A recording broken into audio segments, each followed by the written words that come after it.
Alrighty. Whew. Let's see.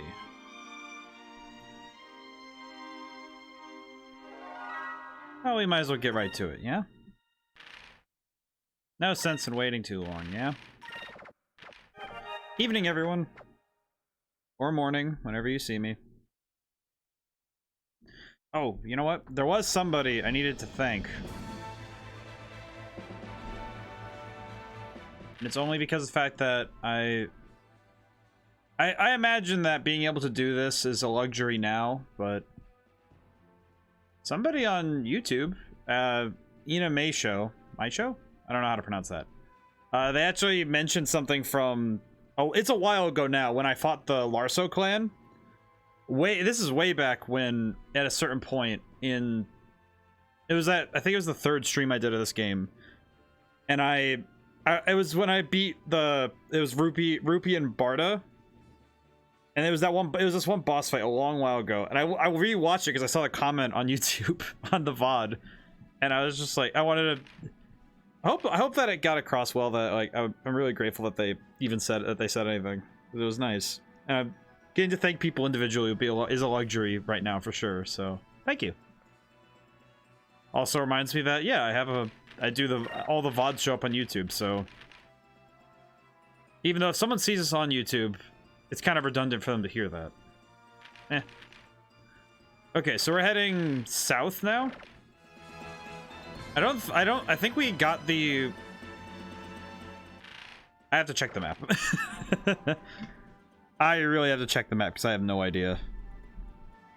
Unfortunately, I have no idea. So let's see. Dark Rift is down there. Do we have to go south or north? Actually, that's a good point for me to remember. Because I know I have to go to the south. Hi, Timmy. Yeah, it is still the best game. That will never change, Timmy. Let's see. I think I have I know that the Delphinus got the upgrade, but I'm not 100. I don't quite remember. I am going to turn the volume in my head down because, wow. You are a lot farther along. Yes, I am. Yeah, Timmy, I've made quite a bit of progress in the last 2 weeks, actually.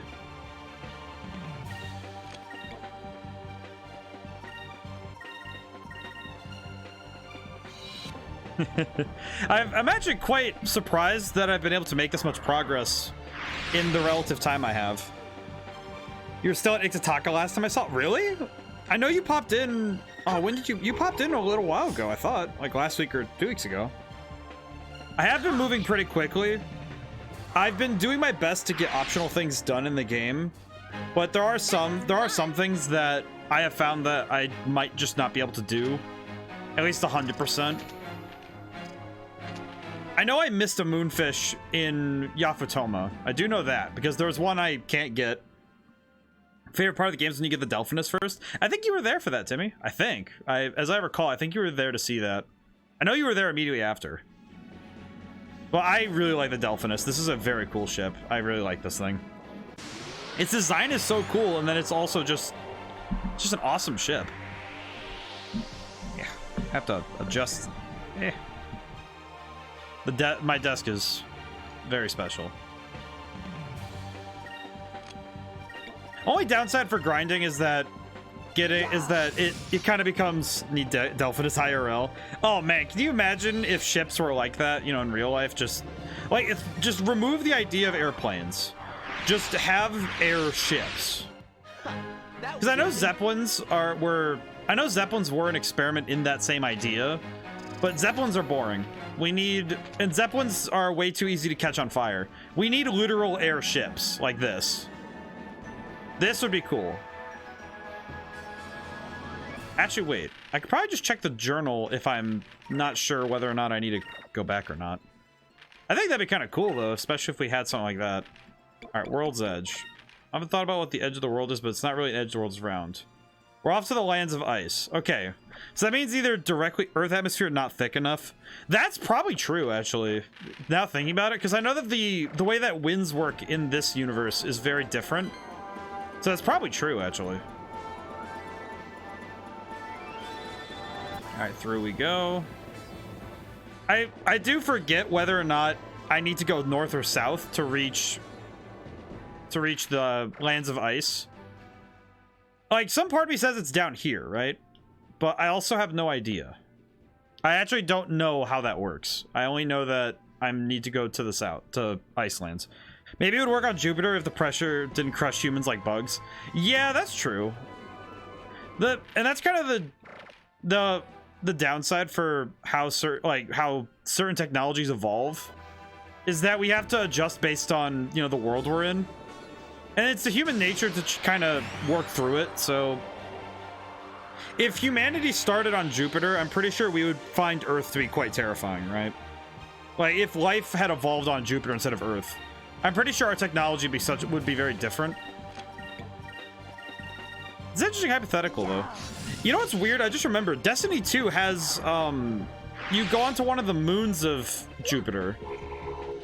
I know that much. I know that there is a level in Destiny 2 where you go to one of the moons of Jupiter, because I think it's Titan has similar gravity to Earth, I think. But of course, it's, you know, it's like when you have fantasy as part of your rules, you have some room to wiggle around with your physics. I actually did something like that in my one book, Valhalla Station. I actually, because of the fact that I not really shoehorned, but I put in a healthy dose of a little bit of fantasy, it's like, okay, I have some wiggle room with the science. Hybrid airships are kind of cool. Hybrid airships would be cool. Like, if you had a combination, like, combination engines would be really cool. I have a lot of these. What did I come in here to look for? Oh, equipment, doy. I wanted to check if I had the black flag on. That's what it was. I was thinking about that. I was like, wait, I don't have the black flag on, do I? I do. I have the black map. I see. I see. You know, I'm gonna leave that on because I think that might be nice, because then we'll get more fights. The extra experience will be really nice, so we'll keep it on for now. Okay, we're really south, so hopefully we'll be able to find where we're going.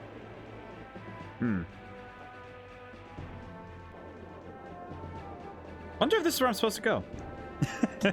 But when I look at my own writing too, it's like, if you look at, there's always that little bit of fantasy where, oh, this is how the technology works, so we're going to, like, you know, kind of mess a little. Airplanes are pretty cool IRL, but it'd be cool if we could do more VTOL.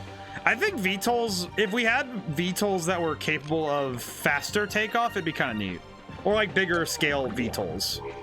That'd be kind of neat. Bigger scale VTOLs would be very cool. Especially if you took the concept of VTOLs and then you raised the scale of it, you'd have these you'd basically be back to Zeppelins, but they would be less likely to explode. I say less likely because with any combustion engine, there's a chance of explosions. So any engine that requires them making explosions to work, there's always the chance it can explode. So, and that's just true. Oh, hey, fish. Fish. Is that the Ilium jet? I think it's a decent idea with the fans. That's pretty cool. Not quite familiar with the Ilium jet. Or Lilium jet. I don't know which one. How's that pronounced? Oh, Lilium jet. Okay. I see. That's pretty cool. I think it's neat when you see stuff like that, right? Where it's like because there's like the way that we come up with prospective technology is really cool too, because we end up with these really specialized forms. Because I think that's why where humanity's kind of going is that we're going to start making more experimental stuff that will turn into regular things, like the flying car idea, like the whole idea with the flying cars. I think I don't know if it'll be as commercially available as people would want it to be. Because I think the moment that flight becomes a regular thing, it's gonna definitely be a whole logistical mess. Also, paying dividends for me to do this, for the extra leveling. It's really paying dividends right away for me to do this. Okay, maybe I go this way? I'm not quite sure where to go here. I don't think I go into the Dark Rift, so maybe this way? Oh, it is this way. Whoa. Hey, I found it. I was actually kind of surprised that I found it without prompting. Because I was thinking about it like, do I actually know where I'm going? Icy Hot. If Icy Hot was an ability in a game, if somebody like take away man, it's so sad because Icy Hot would be such a cool name for like an attack in like a game or something. You know, just how cool it'd be if it's like, oh, I bust out the Icy Hot, and you it's like blue fire, and it's like I mean blue fires, and it's like magic fire where it's like ice fire or something. I don't know, something silly like that, but I don't know, just that'd be cool. I almost just pressed the trigger down on my GameCube controller because I was like, oh, I can hold this and speed up the animations, right? It's like, what? I've been playing Triangle Strategy just beforehand. I'm working on grinding. Micro turbines would be cool for Lilium jets or something until batteries are better. Man, if we could have electrically charged flight would be really cool. It would also be great for the environment, so that'd be nice. The only downside is that we haven't figured out how to make really long-term batteries, right? Like, we haven't figured out how to make batteries that last more than a few months. And a lot of them are, I don't think you can recharge most of them. So there's a lot of stuff there that I think could be improved on. I'll just do this. All right. There's a few electric airplanes, but they're kind of pattern queens, though. Maybe 1 hour endurance. So you have to kind of... I imagine if they made it so that those kind of planes could coast better on, you know, like naturally occurring winds, that'd be pretty cool. But it's kind of sad that they only last for like an hour. That kind of sucks. Especially when you're considering that, you know, like an hour of flight, how far is that going to get you? And that could get you, you know, maybe across like a state or two, but if you're in the continental US, but it's not going to take you anywhere, you know, across the world in, you know, a major way. It is funny though when I think about, because when I consider technology in video games, there's always a basis in real life, right? That there's something that in real life inspired this idea. I know in this case they took a couple of ideas from different sources. Dynamic soaring is a thing for gliders, but it'd be a little wild on the poor passengers and also need big wing. Yeah, see, the physics of it would not work fully. It's just one of those things that it's a possibility, you know, something to test. I guess it's funny because I feel like that's the kind of thing that if you were doing like a personal plane and you were okay with the turbulence, that'd probably be okay for somebody. It kind of reminds me of when they were first figuring out, you know, aerodynamics, like flight. And when we were first figuring out flight, that's the kind of thing people would do, is just make dummy, stupid-looking things. Oh, I found the lands of ice. Frozen continent sleeping quietly under the light of the purple moon. Another ancient legends myths speak of it as the land of the dead, but its true nature remained unknown until its discovery by Vice. Neat. All right, this way. There's the moon. Moon. Can I just... No. Okay. Good to know. Wait, how high can I go? Ooh. That's pretty neat. I hope I didn't forget to get the upgrades from Atlantic Glacier, Scotia, and Winter, to be honest. I've never been to Scotia, or Nova Scotia. I've never been there. There's a lot of places in this world that I really want to... Are those penguins? Killites. Those are very silly penguins. I like that. I like those. I think upgrade after Glacia. No, well, no, the hull upgrade. Because I need the hull upgrade to even go here, so I hope that I didn't miss something, you know? Because there is an upgrade I need to be here, so... I hope I got it. Yeah, the hull one. Check the bow. How do I do that? How do I check the bow? Is that go to the bridge? There'll be a big thing sticking out of the bow. Check with D-pad. Ah, I see. Did I have free camera control and I didn't know that? I'm gonna find out real quick. Oh, I got an Ivy Band. Whoa. Is it that big knife thing on the front? Whoa. That knife thing? Is it that big, like, blade-looking thing on the front? You got it? Okay, good. Oh, whoa. Oh, the camera just stays there when you do that? Oh, that's sick. Oh, okay. I didn't even know that. I have the instruction manual right here, and I've just never thought to do that. That's sad. Oh! You found the aurora. Oh, cool. Spectacle of lights that grace the lands above the skies of ice since ancient times. Auroras are thought to be caused by the gravity of the moons, and once every few thousand years, convergence of the moons created auroras worldwide. That's neat. Oh, dude, that animation is hype. Look at this. Look how cool this looks. Ooh. Ooh. Oh, and oh, that's cool. Okay, they added those bells in the background with the music. You can actually hear it right now if I shut up for a moment.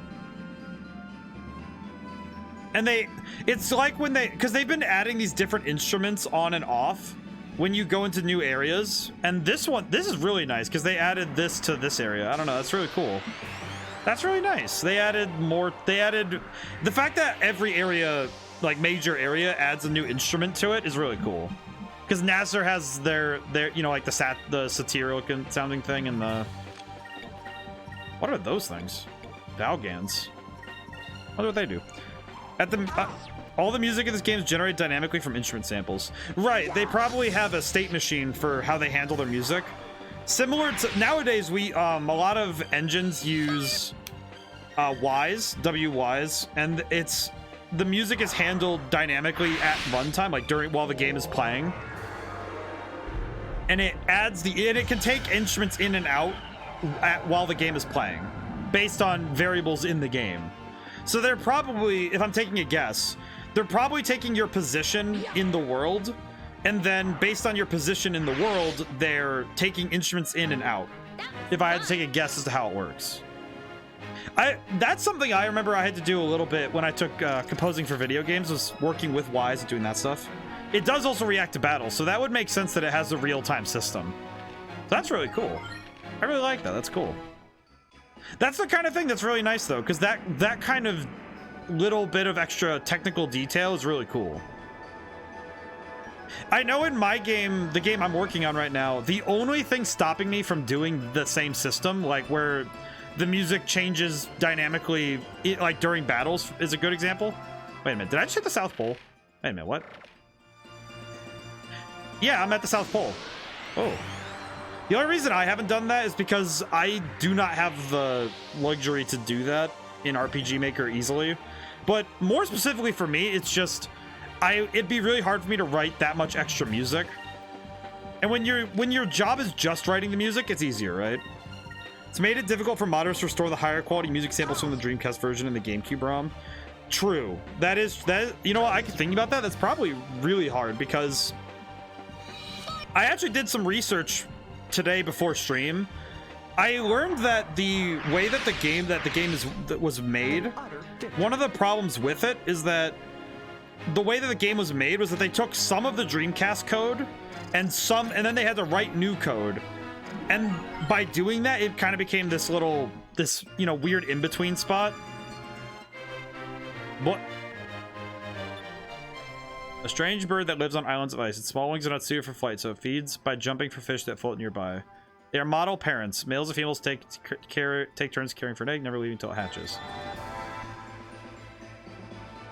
Okay. Burb. I found Burb. We did it, guys. We found him.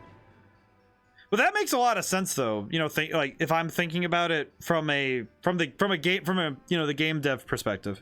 Dreamcast version has 2 cool VMU Skies of Arcadia games. I know that they had a Pinta's Quest. Yeah, Pinta's Quest. I actually looked up some of this, and I saw that Pinta's Quest. I didn't see the other one, but I saw Pinta's Quest because they were making additional stuff for like interconnectivity. I don't know. It's interesting how much they were doing with this game. Okay, what really am I looking for here? Now I'm up here. Probably have to go east, maybe? I'm actually a bit unsure of where I'm going, but I will figure it out. Whoa. I'm gonna save before I touch whatever that is. Save. Okay, I don't know what that thing is, but I'm gonna touch it. You can play a Pintus Quest to get the items in the real game. Yeah, I remember that. I remember that there was like they took it out for the GameCube version for odd reasons. I'm not really sure. What the heck is that thing? What is that? That is weird. What is that thing? I look up there, I just see that thing. Like, what is that? What is that thing? Lands of Ice area. I'm gonna save one more time. Just I don't want to be too careful, but what is going on up there? Just because no VMU with GameCube, I guess. There's a couple of things that the GameCube doesn't do that they couldn't do with other games. It was also because of the fact they were going for an international release and localization. They didn't make Pintus Quest, so one of those things that kind of got left on the cutting room floor. But there's a couple of different systems that got left out. There's also some other stuff like I know in the localization they took out any mention of cigarettes, which I didn't know the original game had any, so that was interesting.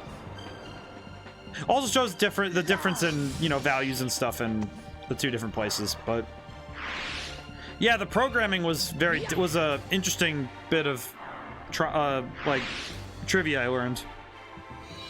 Excuse me.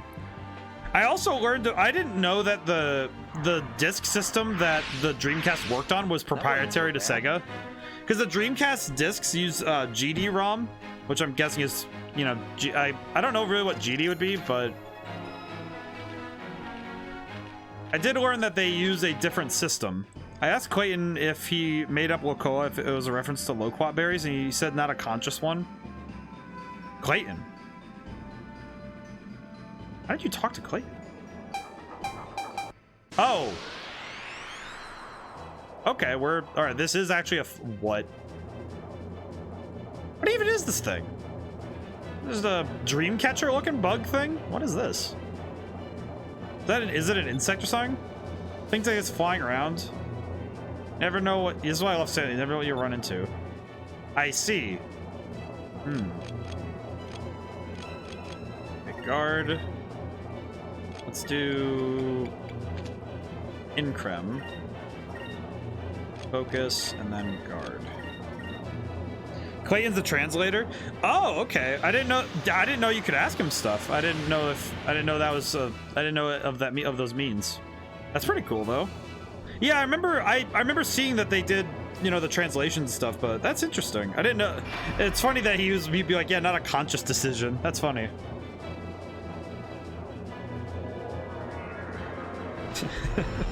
That's cool. I know the Locoa thing, it sounds close to, he works for Sony now? Ah, I see. I didn't know that. I guess funny thing I was thinking about Locoa is it would be a verbal joke because it's close to liquor, but Locoa is it's close, but not in other languages to liquor, but not super close. You know, it's only, you know, tangentially close to the word, which would allow it to be, you know, okay. And it sounds fantasy enough, you know, it's not like saying it's liquor. It's like, oh no, it's Locoa. It might not be alcoholic, you never know. Man, I don't know what this boss fight is, or I don't know what this thing is, but man, this thing is weird looking. I know I made a mistake because I think I got the wrong thing. It's too thin, we can't hit it from the side. Let's get behind it. I think getting behind it would make sense because I don't speak Japanese, so I've never met any of the Japanese devs. Just leave me alone. I know what I'm doing. I say it's the back, it's back. Okay, just fire it. Alright, S cannon. Have Ica fire the ancient cannon. Yeah, and then we'll have focus and focus. There we go. Alright, let's see how much damage this does. Yeah, that's interesting though, Timmy. I do think that there's a lot. I think it's really cool when you get to see the devs and what they, you know, ask them questions, because I think it lets you learn a lot about what the process is. I did see today Masahiro Sakurai, the game designer and director on Smash Brothers and the Kirby games, he's starting a YouTube channel where he's talking about game design, and I am super excited to see what the videos he puts up, because that's so cool, especially because he's giving insights to how his philosophies are and some of those ideas. It's very cool. Someone I know spoke with a producer via a translator once. Was pretty cool. That's really cool. Wow, that's really cool. And it's really cool getting to learn, you know, the ideas and thought process. Shaggy,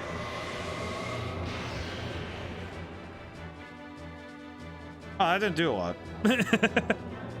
That's really cool, though. It's cool when you get to, you know, talk to the devs and learn about their ideas and their processes. And obviously, there are some trade secrets that, you know, they're not going to give up. But it's really cool to see how they got there and some of the ideas they worked with. That's really cool. I think it's really neat that when you get to talk to them too. That's awesome. I don't know. I really want to know what the biology of this thing is. This thing's weird looking.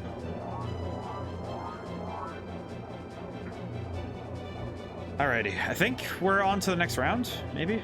Yeah, we are. Starting to run away. See, I told you, this is the back. Alright, let's go after it. Oh, whatever, Vice. I'll be getting pursued. Okay. Ooh, okay. Or this thing's pretty much down, so I'm pretty sure one shot of the ancient cannon should do it.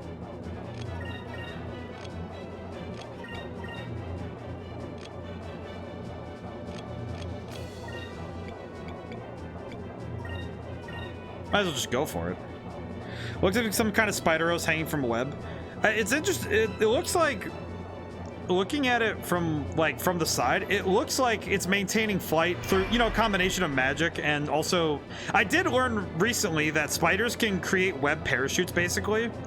That is true. Like, so that is actually true to me, that there are spiders that do create webs, and they can actually glide or fly with them based on winds.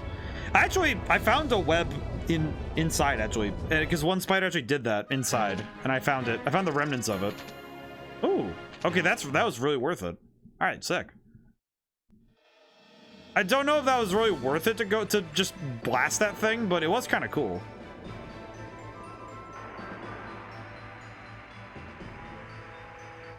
Okay, where am I? All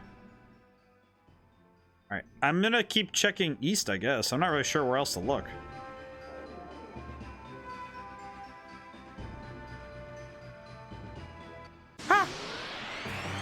Maybe it's I hate spiders. I think spiders, for me, I like them when they're outside, but when they're in my space, you know, in like near my my computers and stuff, I'm like, maybe not.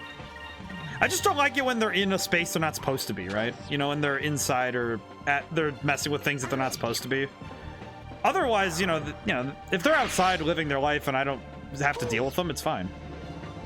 It's mostly just a matter of respecting my space.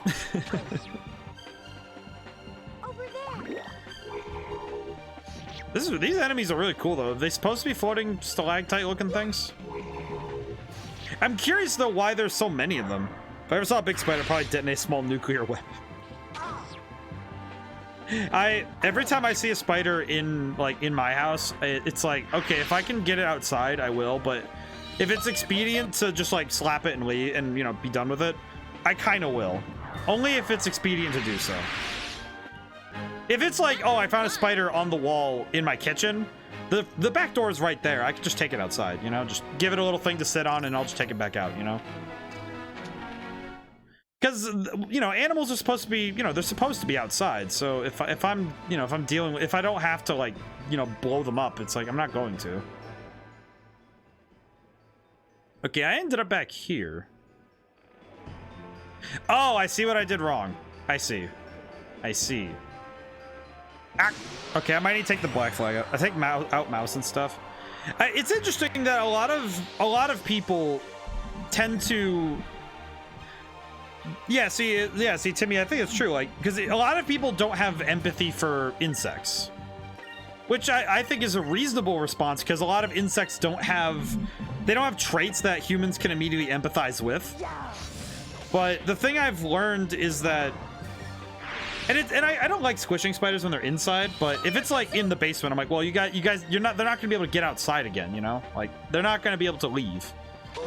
But a lot of spiders are like, and bugs are really important to the world and to the world around them. So it's important to keep them around, but I recognize why. I don't kill silverfish usually. Centipedes and spiders I do, though. I don't think I've ever seen a silverfish in person. I know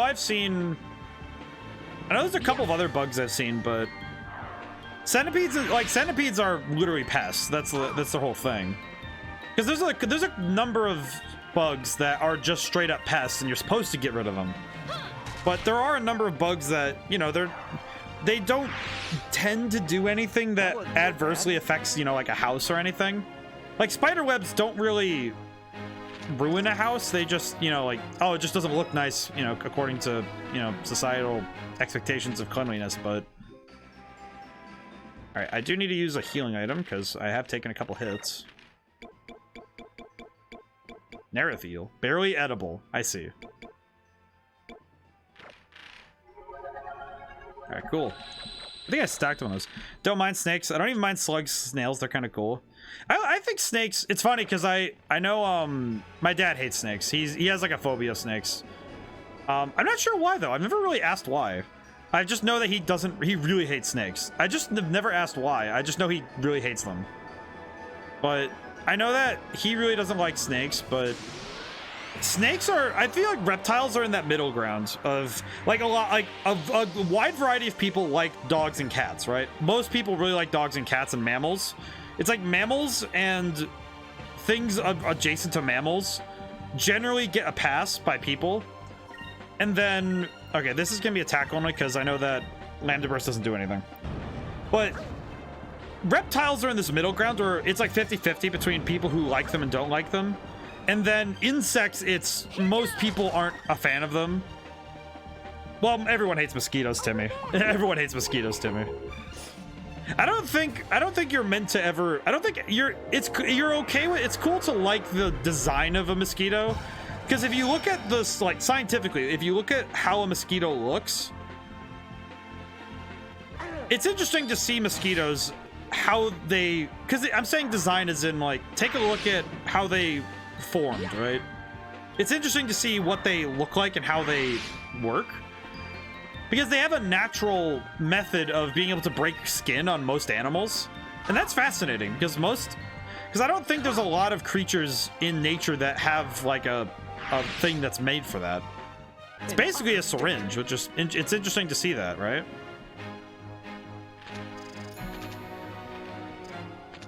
But yeah, I know that a lot of people dislike insects more than they like them. Okay, what am I looking at on this map here? The heck?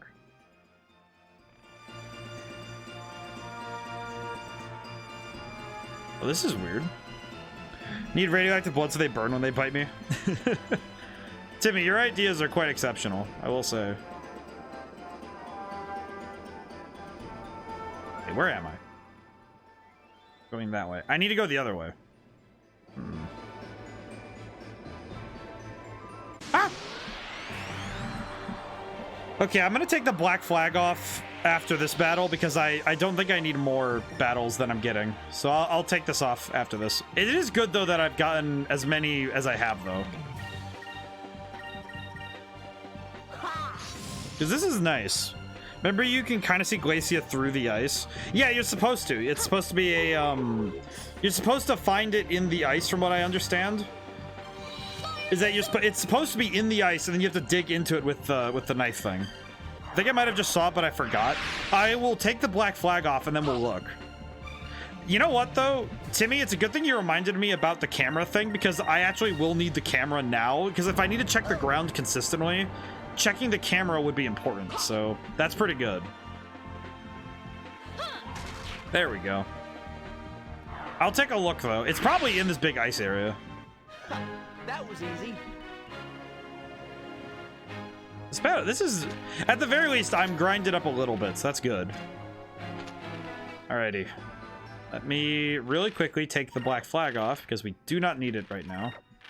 Black map. I always call it the black flag for some reason. I don't know what the deal is with that. Gilder's Amulet. Oh, that's right. I have Gilder's Amulet. You know what? It is better than everything else. I might as well wear it. Oh, the Warrior's Rune increases hit and dodge %. I don't know. The raw power is pretty good. Oh, wait. How much is it? How much difference is it? Oh, that's not much of a difference. Oh, that's fine. Yeah. That's kind of like a bit of a awkward, kind of this weird in between. All right, let me see. I should probably check everybody's equipment while I'm here, because I just realized I haven't really checked anybody's equipment recently.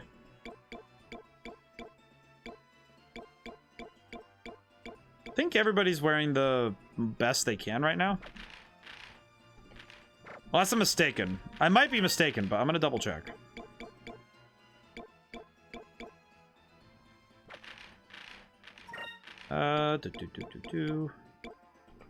Nope. Alright, how about Enrique? You got the best you got? Yeah, you do. Okay, you're good. Alright, cool. Now let's get to...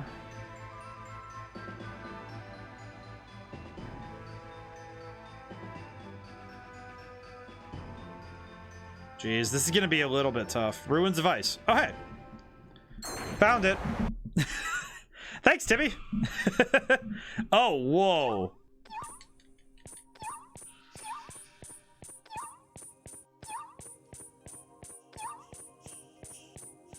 Where's this thing that is making...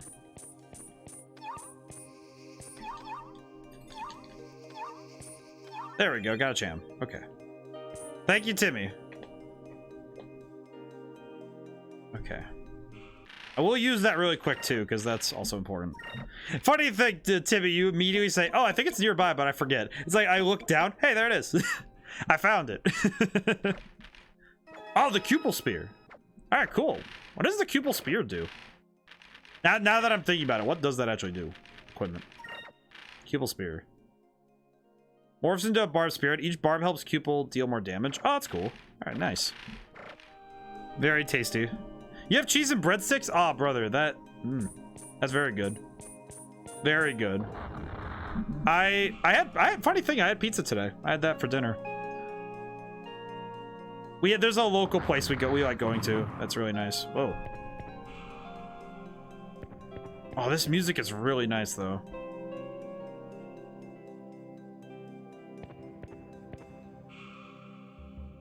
Ponder the cube.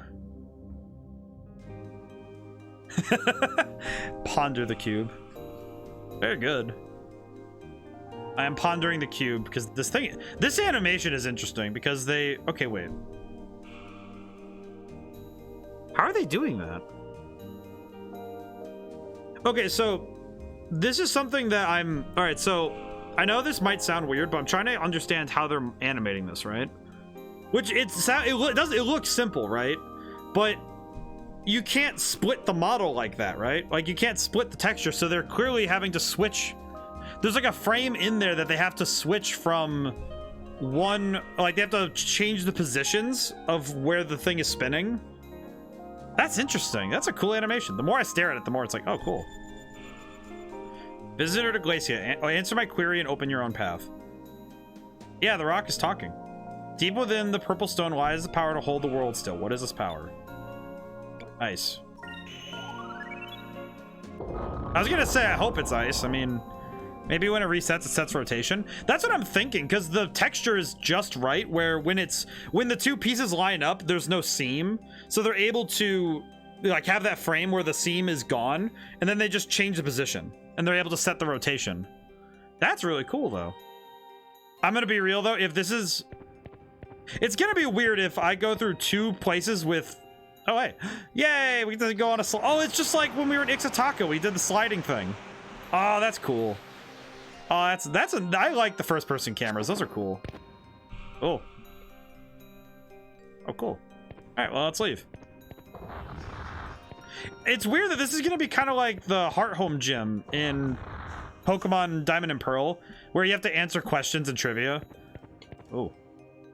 Another one. There's actually, I guess, funny thing, there's actually another quiz about in-game lore that I remember distinctly from my childhood, was Custom Robo Arena. You had to answer, you actually had to take a test in-game because you were a student at a school. You had to take a test on the lore they taught you in the game after you, because you have to go to the library and read books.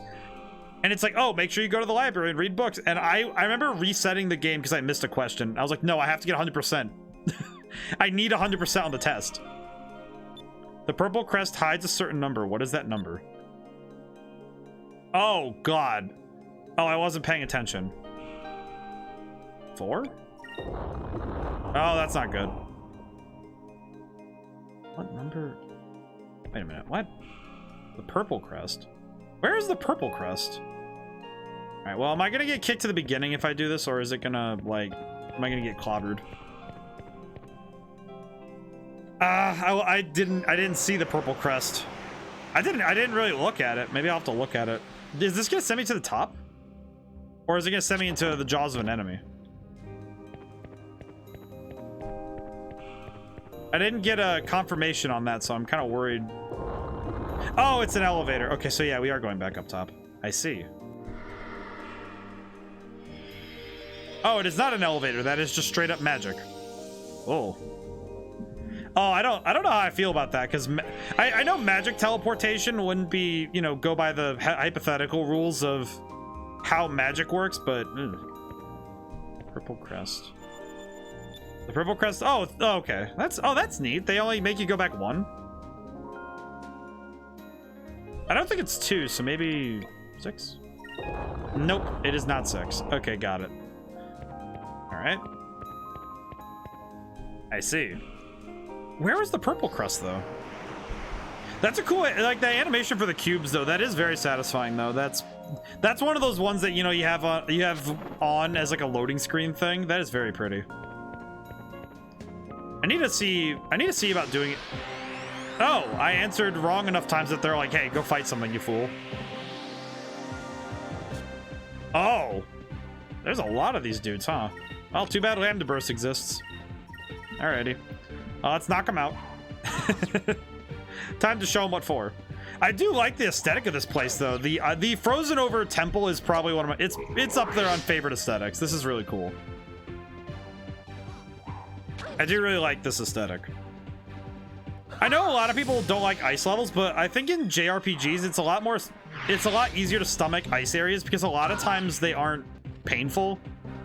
Even the sliding puzzles aren't horrible, you know, because sliding puzzles don't tend to be that bad. A lot of times, though, it's because the only thing obscuring your view of where you're going in a sliding puzzle is, oh, you just have to deal with how the area is laid out. But it's not like it's impossible, you know? It's not like a time-reliant puzzle. That was easy. So that's not too bad.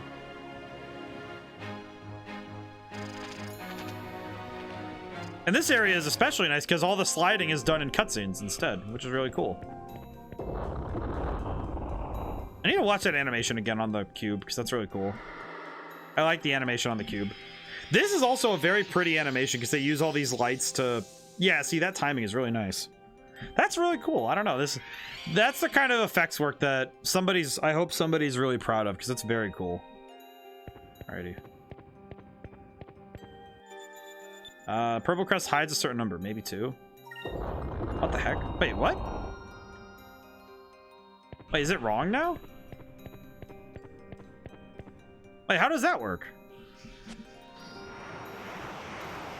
Okay, now I know the game is messing with me a little bit. Okay, wait a minute, what? Because that wasn't the right answer either, right?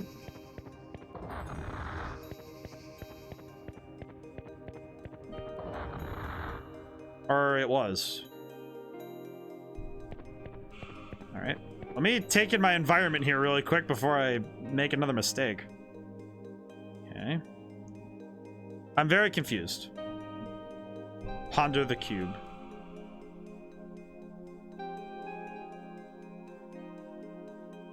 Yeah, if there is a moment when it flips over, it's imperceivable to the naked eye. Oh, no, it isn't just like it isn't a rotation. It's 8 separate segments that they put on an axis, and they're just rotating all 8 segments. So they broke it up into 8 smaller cubes to make one, you know, like bigger cube. I see. That's actually far more clever than that's actually much easier than I was thinking. Yeah, that's just easier. That's cool. All right, cool. Open your own path. Purple stone moonstones affect the abilities of living things. What are the abilities most valued by the people of Glacia? I know how to answer this. Let's see. Purple. Influence. It'd be will and spirit. I just opened up the instruction manual and it was like, oh yeah, in the purple one it says that it influences the mind of the opponent, so it would be will and spirit. Because a lot of the magic in here affects the mind. Ah. Good thing I keep the instruction book right on hand, because I'm pretty sure this kind of stuff is why. Because there are certain things you need to reference. It's actually why I'm a little worried that I need to double check that I have the instruction book for 13, because I got that game for my GameCube, and I really need the instruction book for stuff like that. I think I do. Yeah, I came with it. I remember. All right, so what's down here? I actually have no idea. What are we dealing with? Oh. So it looks like it's the last... Whoa. Fog is so thick, I can barely see what's in front of me. Oh. Even the air is freezing. Well, you're also wearing, you know, shoulderless dress, lady, like Fina. Come on. Gamescom is going on right now. It is. I do know that there's more presentations going on. I did watch opening night live.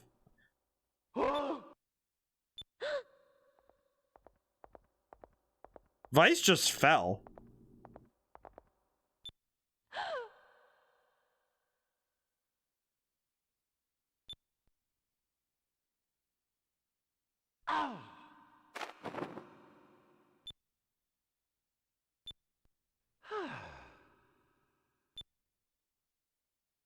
Oh, the fog is starting to lift.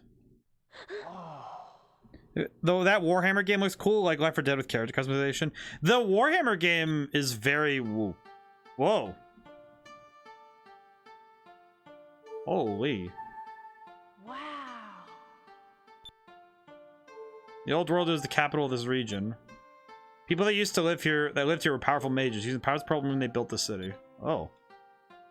It was unharmed. They built the city below the ice. It was unharmed by the rains of destruction. So Glacia is as it was during the time of the old world. What happened to people that living here? According to legends, the people of Glacia just disappeared. Nobody knows where they went or why they left. They left the city to invade another land. They perished in the war and the rains. Interesting. Yeah, the Warhammer game looks really cool, though.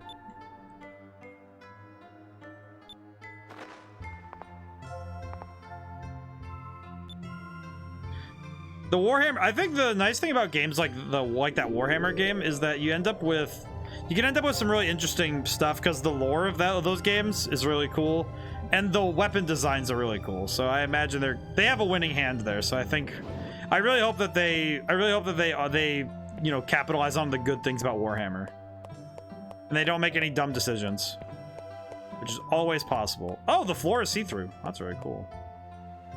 I will say the level of detail is a little awkward, but some of that's because they're layering transparent things, which is really hard to do at this point. At this point with graphics, it is really hard to do that kind of level of detail at the same time, so I'm not going to give them too much. I'm not going to be too mean. I love the music, though. This is really cool. Okay.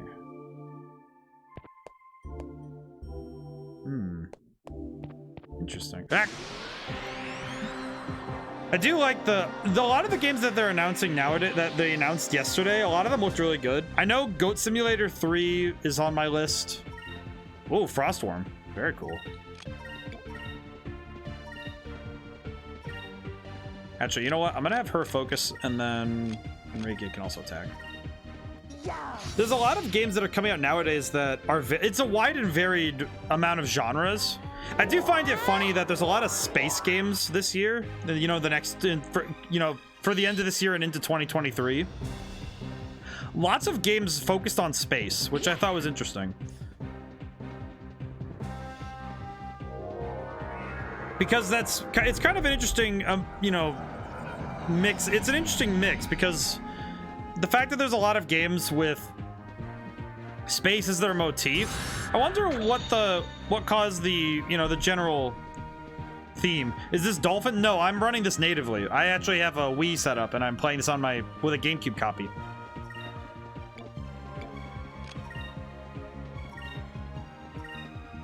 Let's see, item. Actually, yeah, item.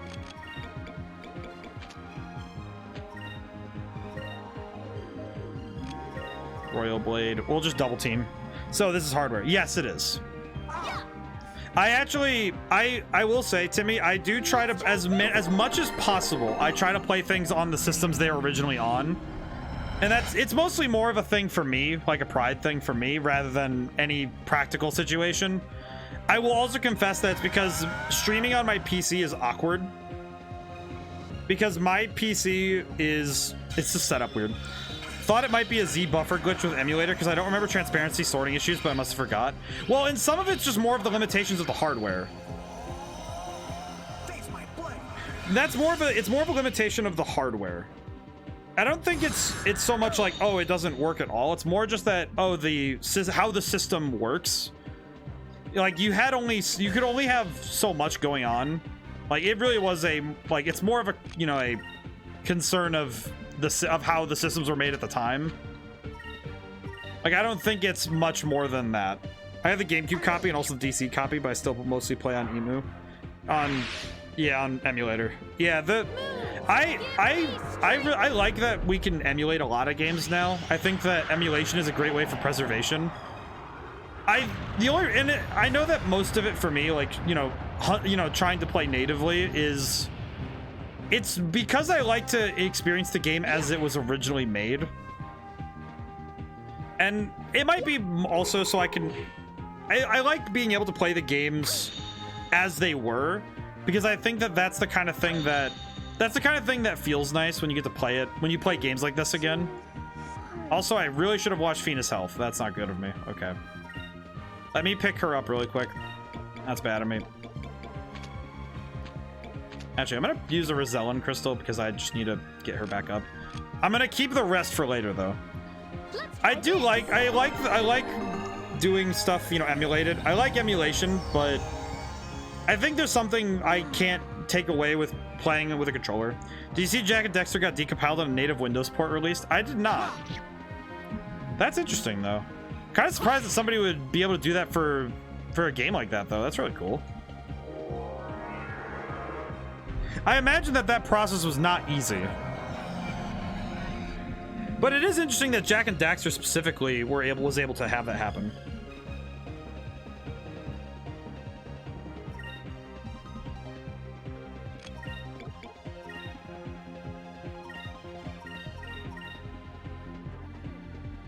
All right, we're gonna just hit with the Omega Cyclone. There we go, easy. People are already making mods for it. Interesting. Let us be thankful for our safety. Intriguing.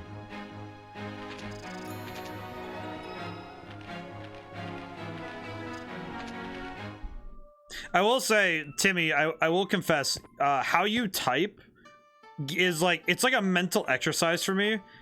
Not like in a mean way, but it's like because of the way that you spell things, you use a lot of shorthand, so my brain has to rapid fire translate so I understand what you're saying.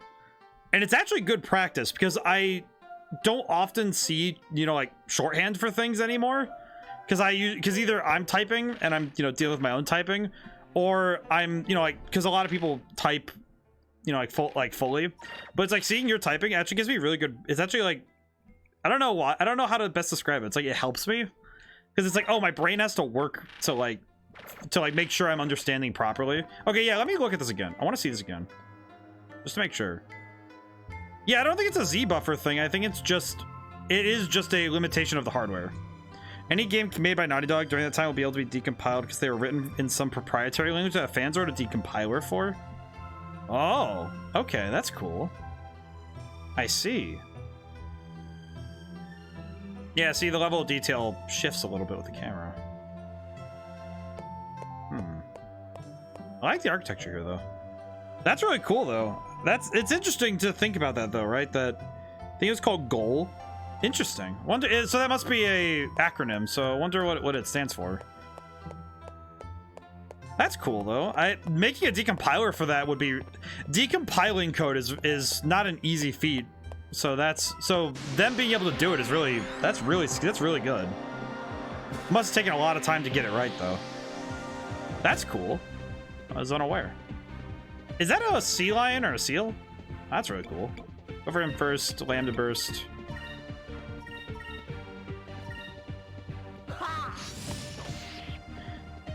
But I think making mods is how it gets a lot of people into games, right? Because when you're making mods, that gets people's foot in the door for making games, right? That's one of the pathways that people find themselves making games, and I think that's really cool. It's also nice seeing that people are taking the time to learn about older titles. Let's see. I think I'm gonna do right hand rule, and I'll go this way first. Let's see. There's like one of those platform things. I don't want to go on it, but I do want to look around.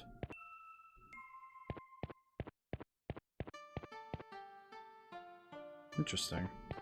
Interesting layout too. I wonder what this place. The entire layout of this place is so just fascinating.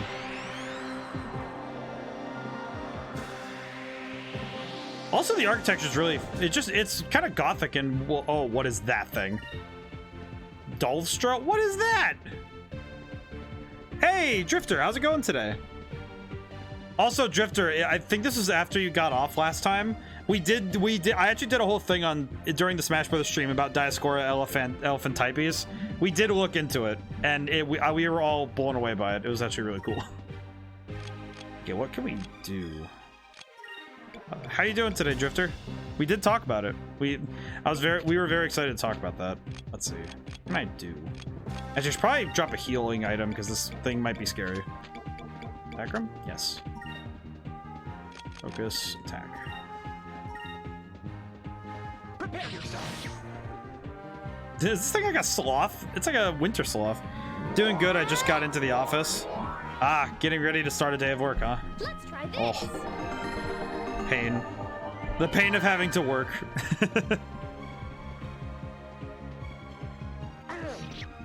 Interesting creature design. It's like an anteater with sloth body, and it's the size of a polar bear. Intriguing. Actually, wait. Kawa's Fury.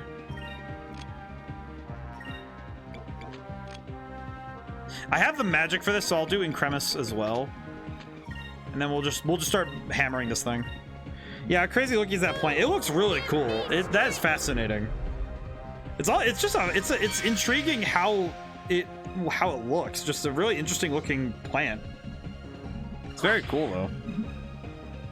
Yeah, me and Timmy have been talking about. We were talking about emulation, and like he brought up that people are apparently let's see. I want to make sure I got it right.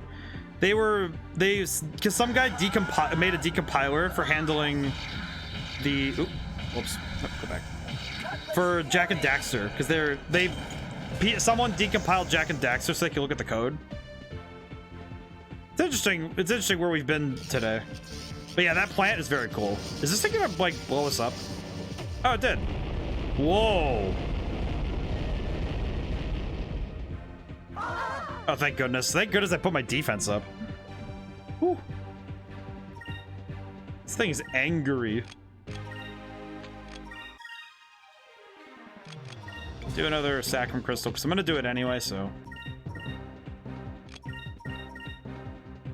Let's try this. It's really, we were talking about this earlier, too, that, because we were thinking about how animals evolve, and, like, how different creatures have grown and different sciences have been grown for, you know, the environments they're in.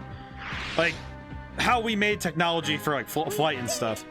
And similarly, like, how plants evolve and take up a space. The Open Gold team's working on Jak 2 decompilation now, apparently. Oh, very cool.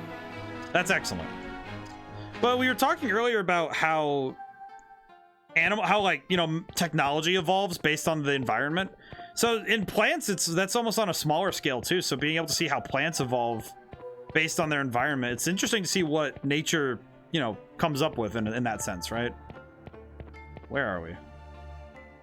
Now, is this the way I'm supposed to go, or is this a secret? Because I have no clue. Cool. I'm trying to figure out what this architecture is based on, because it looks like it's taking inspiration from like partially Greco-Roman. There's a save point there. I'm gonna save, but let's see. I'll save, but I do want to go back in because I want to try and find everything here, because this place is big. Intriguing. And similarly with programming, I think programmers also have a means of adapting and evolving, because when you write code, you start learning how to solve problems. And the way that natural selection works is what works stays and what doesn't leaves, right? So if you look at writing code as sort of like doing, you know, like sort of in that same vein, we go through a lot of the process of natural selection very quickly when you look at how code is written and how we develop new things. Also, we're on the hour. So how's everyone's day? I'd like to ask how everyone's day was on the hour. How's everyone doing today? Everyone doing well? Keeping healthy? I had a bit of a... I'm gonna full disclosure. I'm gonna go full disclosure today. I had a moment today. I had, you know, a lot of the self-doubts creeped in, and I was like, oh well. It gave me reason to self-reflect. Called into work today. Tummy pain. Stomach pain is bad. So hope it went away soon. Hope it goes away soon. It sucks when you get, especially when you get stuck with it, right? Yeah, like for plants that live in the nitrogen soil where it's always moist, they get their nutrients from elsewhere. And in the case of carnivorous plants, they make traps, but also because of their adaptations. If you own one, you can't put fertilizer into their waterings because their roots are so sensitive now the fertilizer will burn the roots. Interesting. And I think, you know, I feel like people are like the same way, where, you know, they adapt to what they're put into, but if they're adapted for the wrong environment, it can be very hard for them to, you know, change and adapt accordingly to the environment they've put themselves in. I guess it's interesting because I'm thinking about it on my own, like, because the situation I was in today, thinking about it in a similar vein. Plants in my office keep dying. Timmy's office doesn't know, they don't have enough they don't know plants well enough. But I do think that it's like, because I think that people can evolve. One is a monkey plant, not sure about the other one, but it's tropical. Interesting. I do think that there's a lot of people who, because people can adapt better for new environments than, you know, I think they can adapt better, but money tree. Ah, money tree, I see. Rain of Swords is always looking cool. But there's a lot, I think that, and I think I had the realization that, in a sense, I am very much a person who is not within his space. Like, I'm out of my element. Because I think that, and it's not in a bad way, I just think that looking at streaming as it is, I think that since I'm very out of my own element when it comes to streaming, it is interesting for me to think about that. To like think about the fact that I am not really in my environment in the same way, because I'm pretty, like, the last year or so, like, since I started on my own projects in 2021 and I started doing my own stuff, I've basically worked on my own, and I've had very little external output, right? Like, or input rather, right? External input has been very lacking, right? So for me, it's very weird to deal with the fact that it's a, like, it's kind of like a new environment for me to have a lot of this, like, external input. Like like even just having you guys, it's like, it's interesting because I feel like that it's not in a bad way. I feel like it's just, it affects how I've adapted to my work. And I had a thought about that, like, well, what about this is confusing? What about it is causing me to, you know, hiccup with trying to work, right? Thinks it looks similar to the pic on Google. Intriguing. Timmy and Drifter are trying to do some plant surgery, or at the very least plant health checkups, because if plants keep dying, it's kind of sad. I'm gonna go back down because I think I missed something. I'm not actually sure though. Alrighty.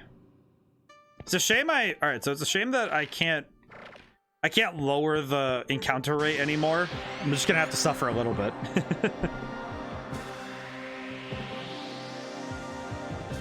But I feel like even though people can adapt to any environment, I do think it's harder.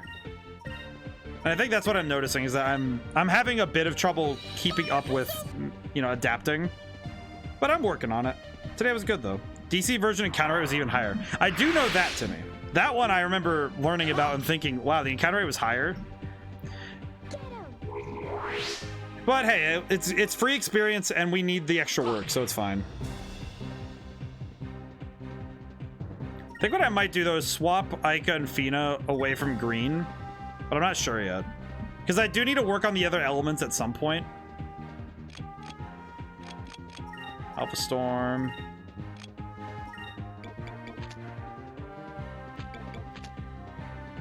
Could do lunar winds. Just do that. I don't know how much damage it'll do, but why not?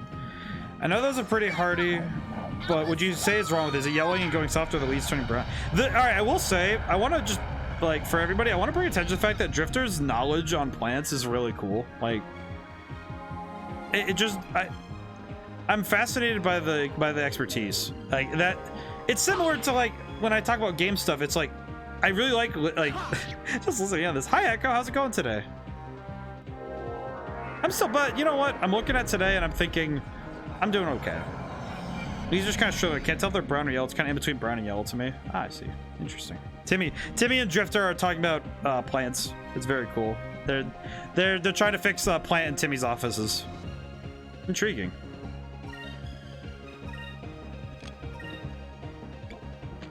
I didn't really do a whole lot, so we'll do Royal Blade. Maybe that'll fix things. Oh, good. He actually attacked the person he's supposed to. That's good.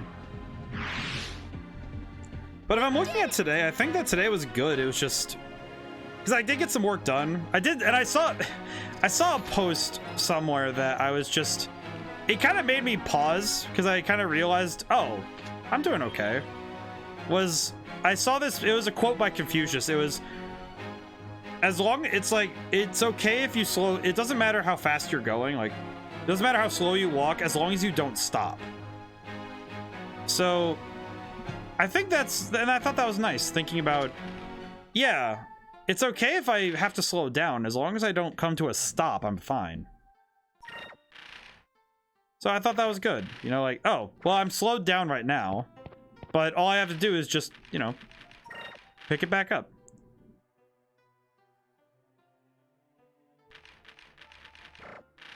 I will say, I just looked out, I saw Timmy who said that they're from Home Depot. I will say that shop plants are interesting. But they're right near the window. I think they got quite a lot of light. Do they need all that light though? Because I know some plants don't need a ton of light, right? Because some plants don't need like to be like getting like tons of it. Because I know some don't. But I don't know. That might be. That's only just like you know, that's just something I understand.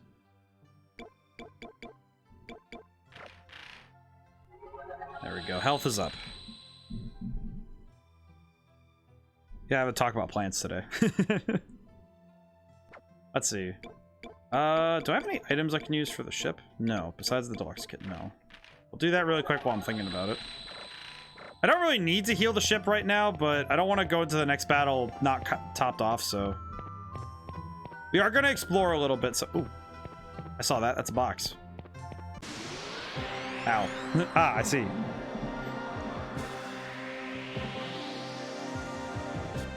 Man, I did do some extra. I finished up a portion. I did finish the layout of the city I was really, like, pent up on. The only thing that's sad about that is that even though the city is done in my game, even though it's done, I still have to do all the insides of buildings that, you know, you can go inside of. Not all of them are enterable, but it is kind of like, eh. It's kind of like, eh.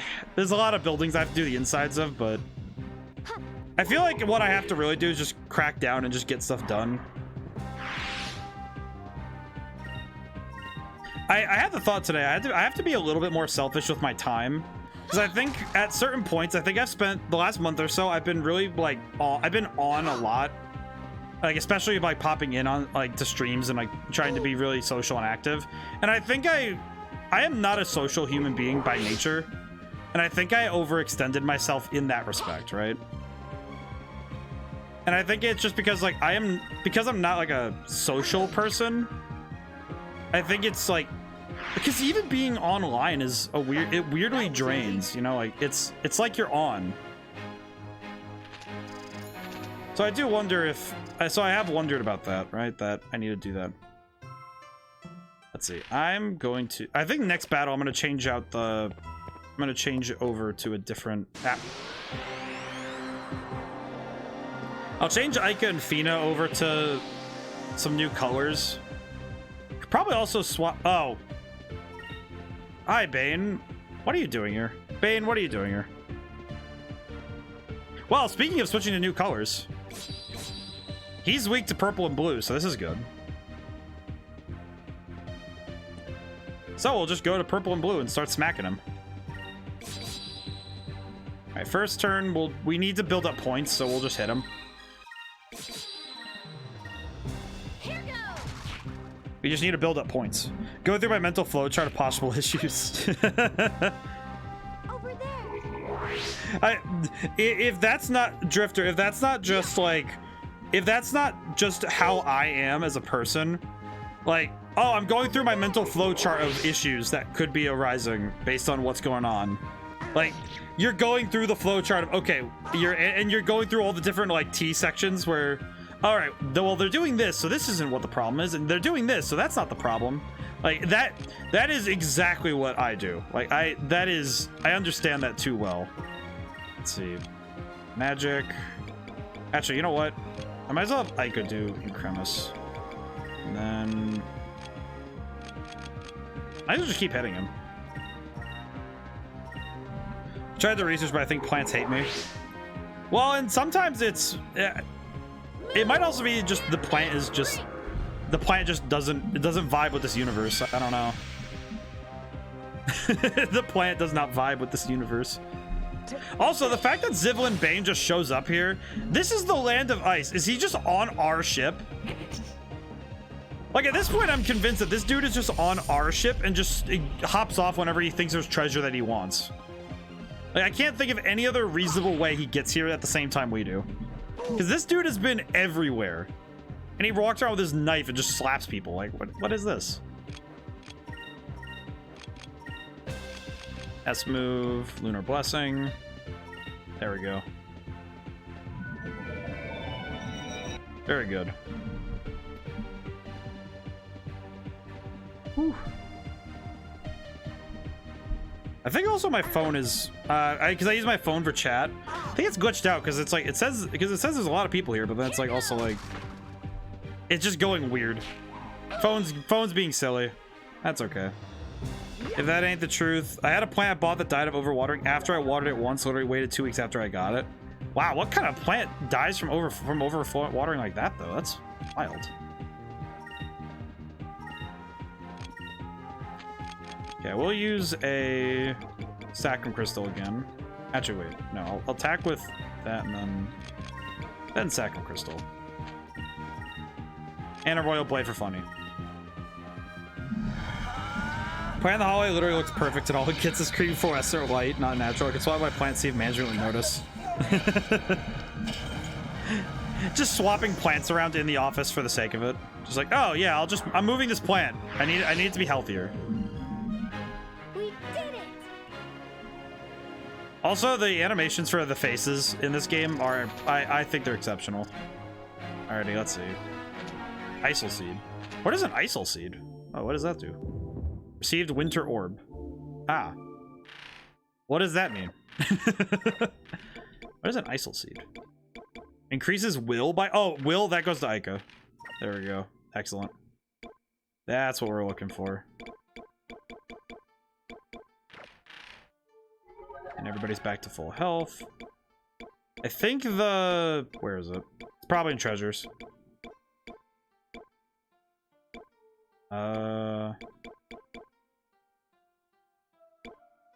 Where is it?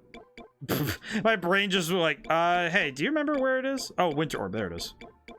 Yep, valuable treasure. Okay, yeah, so just treasure.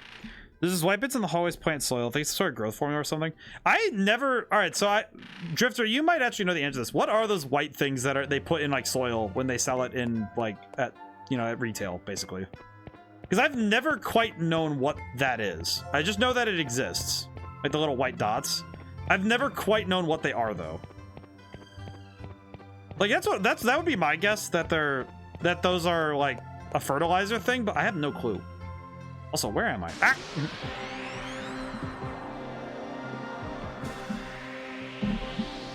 So I've never known what those are. All right, wait. No, I do not want to hit them with purple. We'll switch to red now. Wait, no. And the burst.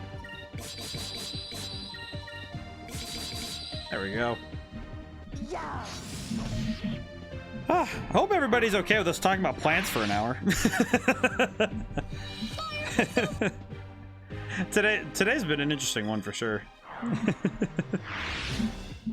utter victory. I will say, I think I'm a big fan of trail effects in video games. Every time I see his sword swinging and it's like the trail effect, that's cool. Oh, only one person needs red? Oh, well, we don't need to work on that, do we? We're kind of running out of colors to work on, not gonna lie. I could reasonably swap the colors over to something I can work on. I could probably work on silver, honestly, because silver is kind of one that we need to work on. Okay. Wait, I went too far back. That's where I need to go. See it.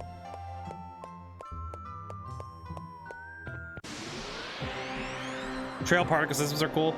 I just think trailing effects in video games are always cool. I remember Sonic games did that a lot. Let's do silver. Might as well work on it. Wait, so does blue, if the enemy color is purple.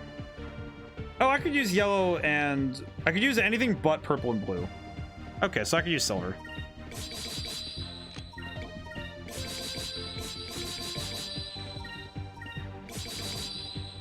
All right, cool. It's probably perlite, which is actually a form of volcanic rock. Oh. I saw a fly. The tiny little dude. There was a tiny little bug crawling on my keyboard when I looked down at my at chat. Perlite, which is a form of volcanic rock that's super porous. We add it to soil to make sure it doesn't get too dense and to help the soil dry out faster. Since the plants are indoors, the soil stays wet for too long, it'll rot the roots. Ah, I see. That's cool. I didn't know that. That's really cool. Where the heck do you go? I gotta imagine though, how do you have a source of volcanic rock? Like, I understand, you know, I understood back in the day, right? Being able, if you live near a volcano, you know, but it's like having a large source of volcanic rock has to be really, that's gotta be expensive to some like larger degree, right? But I don't know. It's from a place of pure ignorance. I don't actually know. But it sounds like it'd be expensive, right? That sounds like something that would be, you know, weird and expensive, yeah? Niagara's unreal with the cool VFX too. Yeah, Timmy, all right, I should probably stop jumping conversation topics this much, but we're kind of having two at the same time. But I really like VFX because I think really good VFX can sell a lot of things. I don't know, but most of them are mined. Ah, I see. You know what's interesting is this is the kind of stuff that goes through my brain when I'm writing for a book or a game, or like for my game too, and for a bunch of different, for a lot of the projects I've done. This is the kind of thing that goes through my brain, right? Like, not down to like the minutia all the time, but I do often think a lot about, well, where are they getting their resources? What methods do they have to get these resources? What's the technology at? What are all these things and what do they do? So, and it's interesting thinking about this kind of stuff on like on that level. Just as a game designer and as a writer, it's something I have to do a lot, but it is really cool to think about though, because it's stuff that you don't really think about often. So it's nice when you get to actually think about it, right? Let's try this. Because there's a lot of details like that you don't really ever think about on a daily basis, and it's nice to explore it now and then. Even if you're not going to remember it forever, it's nice to think about that stuff, right? And sometimes that information sticks, right? You know, you learn something new and it's like, oh, that's a fun bit of trivia you can throw down, right? Like, I know some people really like trivia, and I think it's nice when you have, it's those little bits, right? Those little pieces of information that just, they offer something nice that you can start a conversation with, you know? And I think it opens up more avenues for people to talk to each other. Uh-oh. This is going to do a lot more damage because I didn't put Incremus on.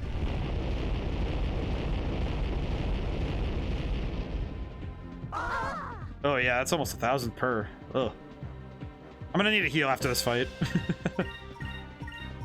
Alright, just hit him. Just hit him. There we go.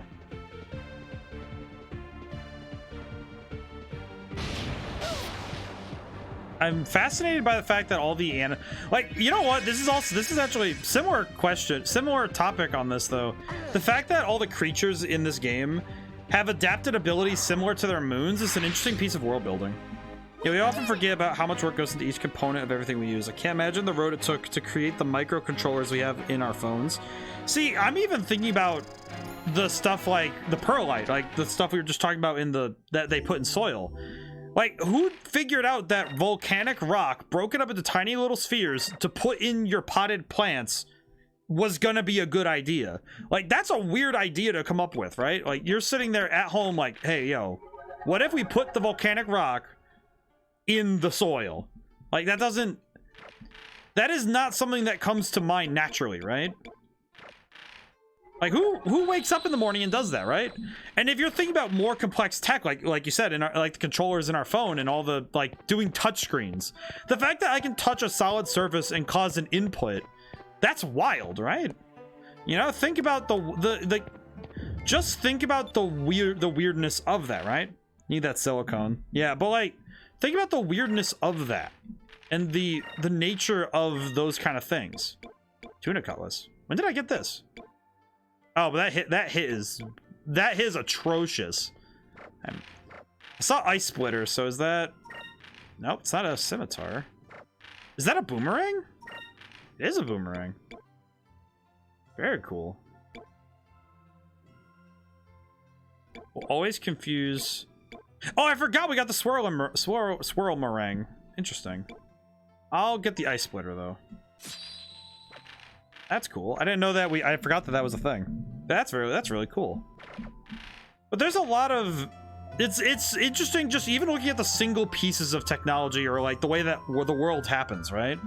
And even just those little pieces, it's so fascinating to just look at, like taking deep dives of that kind of stuff, right? Like we did earlier, me and Timmy were talking about aircraft, right? I always used to keep the old weapons in this game. Timmy, for sentiment, I've kept the first weapon of every character. Because I like the original weapons. They're very nice. Me and Timmy were talking earlier about the possibility of airships, right? And it's like just taking the idea of an airplane. The fact that the Wright brothers, I'm using the Wright brothers as an example, even if I don't know if history's proven one way or the other. I know that they're the guys who are famous for, you know, doing it, but I don't know.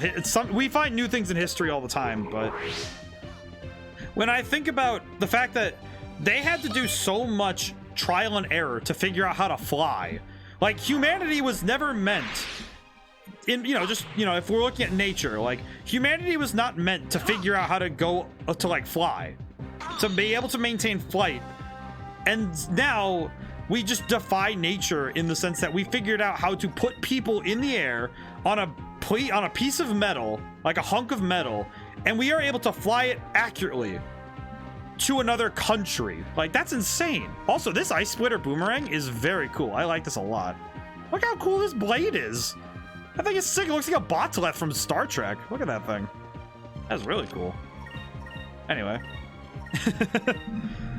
I remember using floppy disks that only stored like 144 megabits, and now getting a 12 megabyte thumb drive, and then a 1 gigabyte one, now my 1 terabyte hard drive. Oh yeah. Drifter, see, the thing is, I'm looking at the box right now. That is my Xbox's storage unit. It's a 2 terabyte storage unit, right?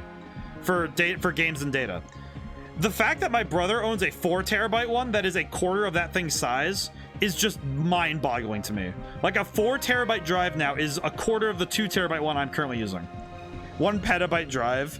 If we ever get to I'm not gonna say if, whenever we get to 1 petabyte on a drive, that is just going to be insane. That level of computing is going to be beyond me, right?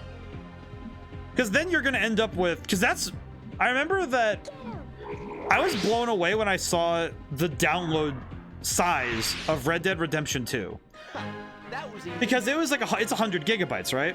And I'm just thinking how insane it is that a single game can be worth the same download size as about 10 older games, right? And you could probably fit the entire PlayStation 1 library download size into that one game. And it's just, that's crazy, right? Like, think about that for a moment. Think about the scale of that download size. And the fact that we've gotten to there within 20 years. Because this game, the save data I'm running right now, that is saved onto my memory card. That memory stick holds, I think, about in the megabytes of size. And that's why back in the day, that's why with these games, they had to be really careful about how they made their save data. Like, that's why they write it off as text files that hold where you are and your stats and all that stuff. And they use text files that are really small to hold your save data, really. That's because, funny thing, that's actually what, I think it's it's a similar file format for Super Mario Brothers is only 40 kilobytes. Yeah, see, exactly. Like, think about that. Think about how small we had to make games just so they would run. But now we're at this point where data and technology has evolved to be able to just house like all of these worlds and ideas well beyond what we were capable of just 20 years ago. Even in 40 years ago, especially, you look at the difference. That's crazy, right? Like, that's an insane difference. The fact that we were pinching, you know, pixels and being really stingy about 2D graphics in the 80s and 90s, and then 30 years later, it's like, oh, we can have a million of these same pictures in the same area in a 3D environment, is just, you know, that's crazy, right? It's insane to think about how far it's come, especially with, like, because a lot of us have lived through the evolution of technology and got to see it go to where it is now, right? Like, we got to witness it change over time, and we got to experience the growth of it in time. And that's just wild, right? You know, we got to see it literally grow beyond where it started. And I imagine for a lot of people who, you know, like people born and raised in the 60s and 70s, I can imagine now why it's scary to see that, right? That technology has made this huge leap, because we have been making exponential growth in terms of technology since the 80s. Like, we've been rapidly moving forward. So I imagine that for some people, it'd be really scary to see that, right? Like, that's scary. I think I went the wrong way, but I have no idea. I don't think I did, though. At this point, I'm, like, too lost to worry, but, Can I? I'm gonna try Lunar Glyph again. I never used this move. I might as well try it one more time. Want to know a crazy fact? Drifter, I really like knowing crazy facts, so lay them on me, because I like the trivia. I feel like somebody watching all of my streams would probably end up with a weird and varied amount of information in their head. So please add to our factoids. I wish to know.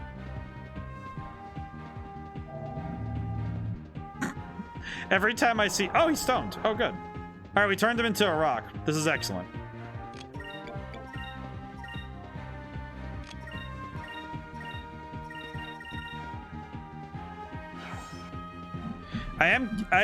But like, I feel like it's nice when you get to see information, like learn information that's outside of your normal, you know, wheelhouse. Super Mario Brothers costed $25 when it released in 1985. Adjusting for inflation today, that would be about $68.84 USD. Wow, really? That's crazy. Now, actually, now thinking about that, that's wild, because we talk about video games being $60 for us. That's too much, right? Like, $70 is too much, right? But if we're thinking about how money adjusted for inflation is, and we look at that number, that's got to be the same way, right? Charles Martinet, aka Mario, is in this game. Wait, in Skies of Arcadia or in Mario? Because yes, if he's in Skies of Arcadia, I'm really curious who he played. But I don't need that anymore. In Skies, he is. Who does he play? I didn't actually know Charles Martinet was in this game. That's cool. Does he just play like extra voices, or is he Vigoro? What? Whoa. Wait, what? No, that's not real. Hang on, I'm Googling that. I need to look this up. I'm not doubting you, but I need to see it myself, because now I'm like, wait, what? That can't be real. Vigoro voice actor. It is Charles Martinet. What?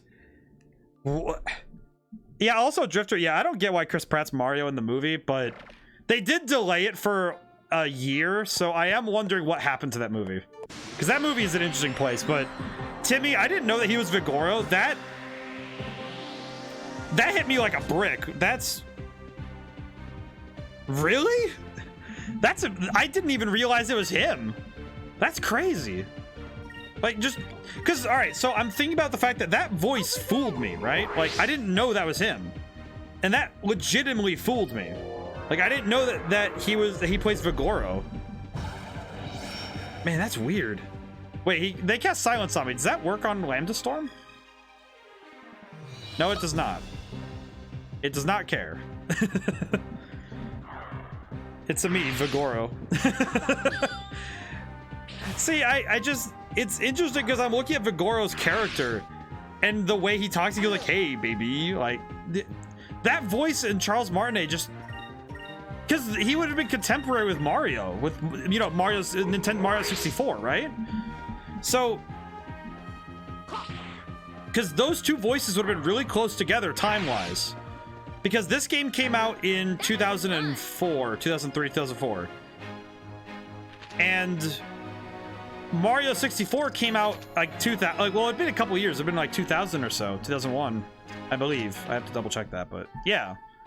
But still, that's wild. I don't know, just, I'm putting that together in my head. It's just, man, 2001 for DC version, yes. So, but that's like, so that's only within like a year or two of Mario 64. So,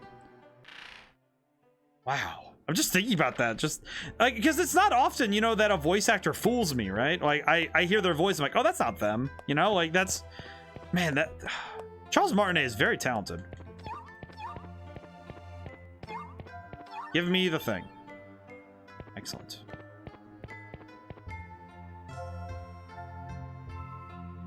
Really am just looking around here because this is a very curious design. What the heck? How do you get there? How do you get there? What the heck? Oh man, this place is gonna be trippy. SM64 was released in 96. Okay, so that would be 5-year difference, right? So 5 years of time. But yeah, still, that's weird, right? I'm just thinking about that, like just putting that in my head. Just because think about Mario's voice, and I really need to make like an alert or something with Vigoro's voice or something, because Vigoro would be a hilarious alert, but I'm just trying to think about, like, put that together in my head, right? That Vigoro's voice in this game and Mario's voice, you'd probably be doing Mario Sunshine not long after. Right, he would be, right. But that's still just like, really? You know, just, that's weird. So I'm thinking about that, that voice is, wow. Okay, what can these guys are basically immune to magic, so I can't really do anything to them besides attacking. Unless I'm mistaken. I might be mistaken on that. Mario Sunshine was 2002. Yeah, that's right. Well, wow, that was 20 years ago. Man, now I'm thinking about that. That Mario Sunshine being released 20 years ago, I remember I played it a while ago. I played Mario Sunshine on stream a while ago, but man, that still gets me. 20 years and that game came out. Wow, it's just 20 years, and look at the difference, right? Look at Mario Sunshine and Mario Odyssey. The difference between those two, just, that's wild. I don't think Alpha Storm will help. Wait, can I? What is it? Epsilon Mirror gets me 10 MP. I'm gonna do that because that's free recovery, and I kind of want that right now. How about it? I also haven't seen. I haven't seen this animation yet. Whoa. She is silver now. That's awesome. Dude, Shrek was released in 2001. It's old enough to do stuff. It's old enough to do stuff. You know, stuff. I can't. It's funny because I can only drop my voice really low. Like, I have to do it like really like stuff. I can only drop my voice really low when I'm singing. I can't do it when I'm like talking. It's really weird. I can't. Needed a sip of water there. My throat was giving me trouble. It's interesting because my voice does different things when I'm singing and when I'm Like, I can't do... I don't know if I'd be a good... I'd probably be one of those character actors if I was a voice actor. I'd be like that. I'd play that one bit, you know, I'd have my bit and that's it. I'd probably make for an okay, like a Mushu type character where it's like, oh, it's that animal guy who just is a dork and shows up, you know? I guess funny thing, my fox, my mascot, my fox guy, he's actually in my D&D campaign as sort of like that. He's a trickster god. Well, minor trickster god. It's kind of like Raiden in Mortal Kombat, where he's kind of like he's like a demigod. So that's pretty cool. Oh, good thing I saved.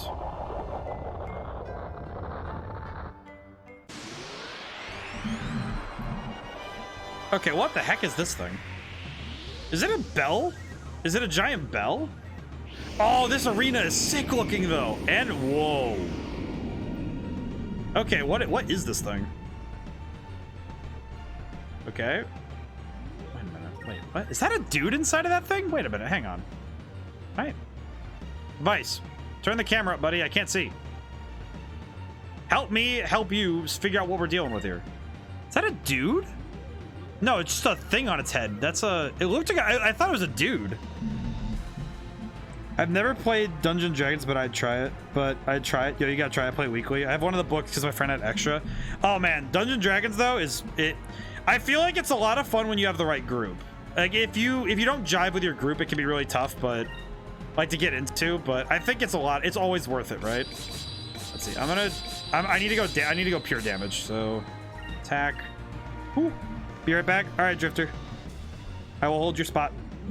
But I think Dungeons & Dragons is it's one of those things that influences a lot of Western game developers now, because for some people, being the dungeon master is their first experience in getting to play games, right? Okay, I'm gonna throw down a healing item. Actually, I'll Fina do that because I'm pretty sure by that point we're gonna need it. Let's see, focus. Fina can throw down the Sacrum Crystal. Okay, we need to build up for... Oh, I have a launcher. That's a cool name, though. Whoa. Whoa, brother. That is some insane... Whoa. Good thing I threw down the healing. All right, cool. But I think that a lot of Western developers and designers are going to D&D as like their first taste of running a game and learning how game mechanics work and learning rules. Because setting rules is part of making a game. So if you learn how to set good rules, you can learn how to make better games. I think Dungeons & Dragons is also good because you learn how to work as a team. Because a lot of it is working as a team. Okay, let's see. We need Incremus for the rest of the fight. All right, we have 9, so... It's a robot, so I don't think I can poison it, but... Could probably try Drill. I don't think it'll work, but we'll see. We will see.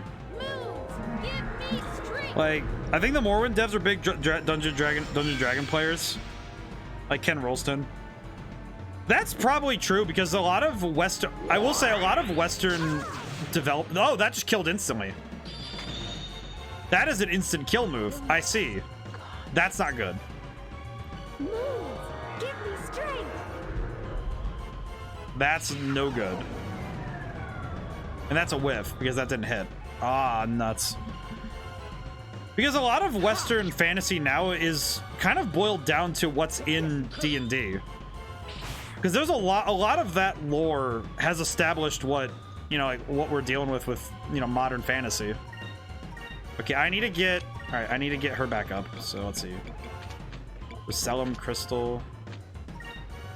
Get her back up. And then... Oh, yikes. Let's see.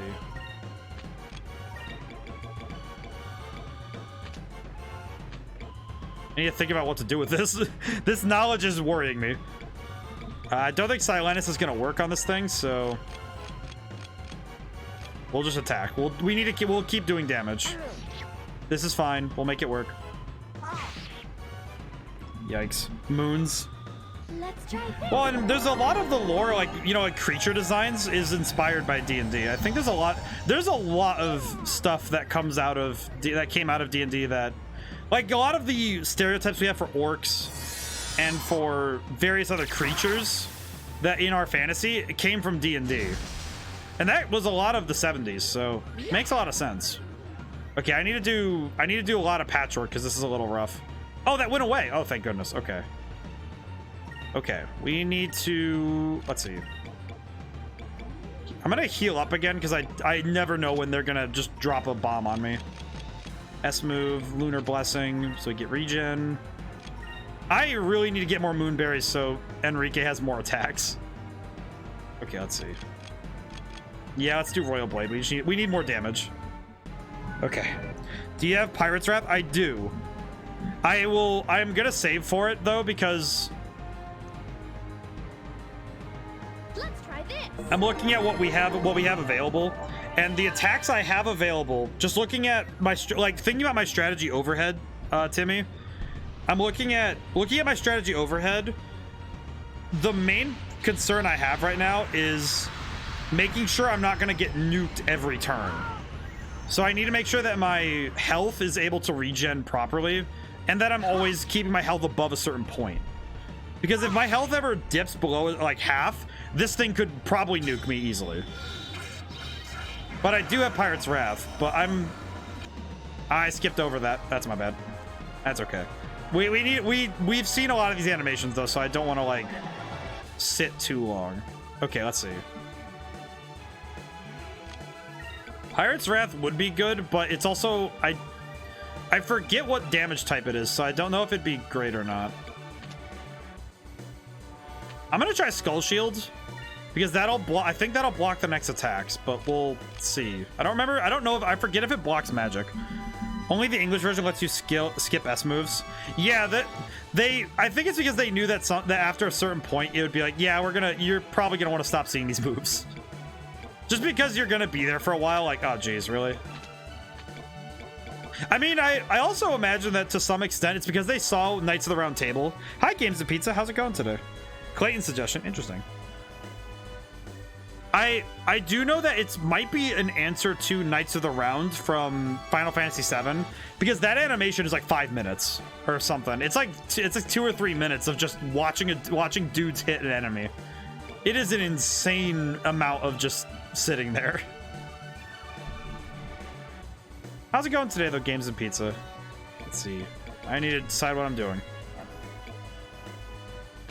Actually, I have the magic for... I think I'll heal Enrique up and then...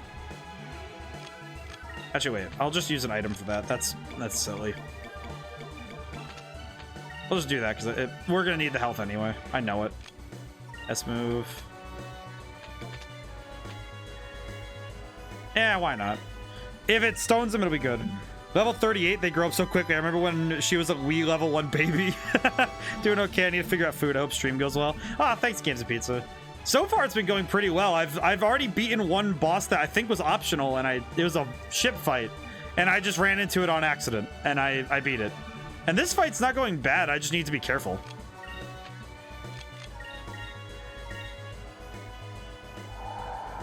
I do like this. The skull shield animation is really cool, though.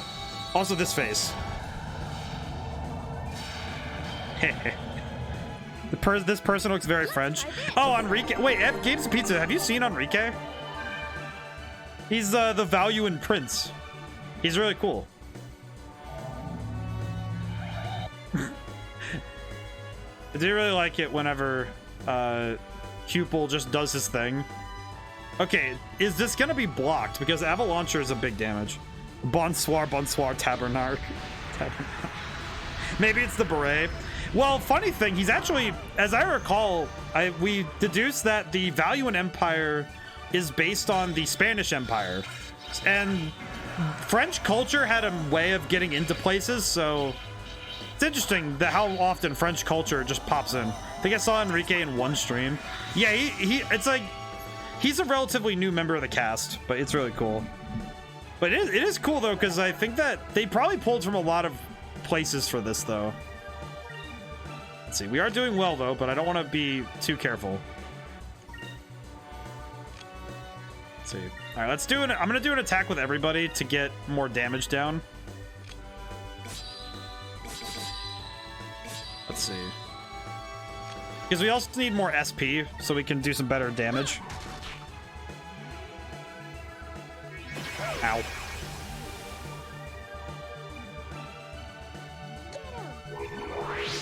I like Enrique, though. Ika can already destroy the whole battlefield. What stronger can she learn? Mostly just deflect, like, increasing the power she hits people with, rather than her, like, ability to destroy the battlefield. Oh, no. I think Ika's about to go down again. That's not good. Please don't.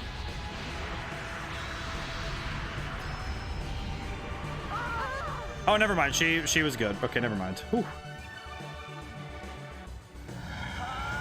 Alrighty. Hey, big damage. Okay, that's sick. All right, we did it. Rested pineapple. We did it. Rested pineapple? I like that. That's a fun term.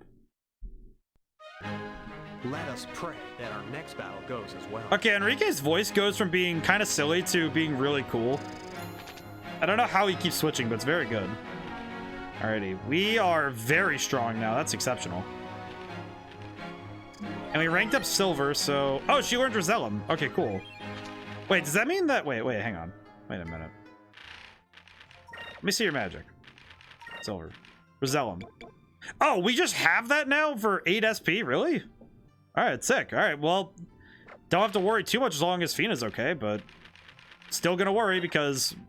Fina's health bar is very small. Alright, excellent.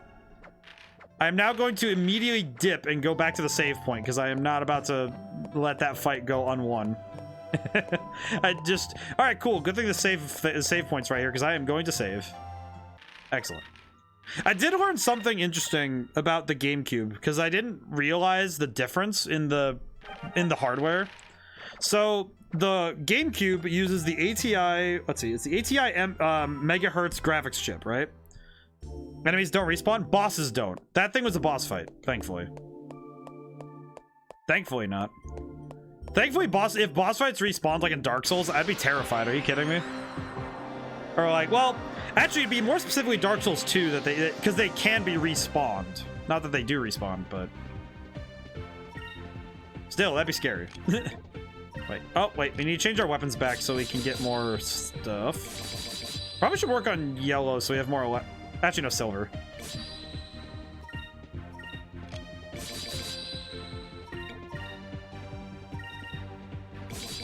But Dark Souls is the only one Dark Souls 2 is the only one you don't like, Timmy. I will say I understand. I get it though. I do get it because 2 is kind of the black sheep of the group, but I've kind of come around to it in that it does something very different. And while it doesn't execute all those things properly, it does still try to do some things that are interesting. So I do at least appreciate its effort. That and the fact that adaptability was dumb. Yeah, and while some mechanics didn't work as intended, I do think that the game it also had some development issues, so I do understand that it wasn't built in a perfect, in the perfect sphere for it, right? So at least, at least it came out, right? Like, we wouldn't have 3 without the mistake. I feel like we wouldn't have Dark Souls 3 without the mistakes of 1 and 2. The world design and visuals were good. Yeah, that's true. I think the world design was very nice. They did a great job of making the world feel fluid. I do wonder how much games like this would have influenced designers in games like Dark Souls, right? Because this game is making huge efforts to try and make all of the areas as fluid as possible to be able to move across the world. So I imagine that this was probably something that they were thinking about when they were making Dark Souls. Okay, so I'm gonna hop back a few steps. So the GameCube has a graphics chip that can render 12 million polygons a second. That's impressive. Do you want to know how many the N64 could do per second? For polygons per second?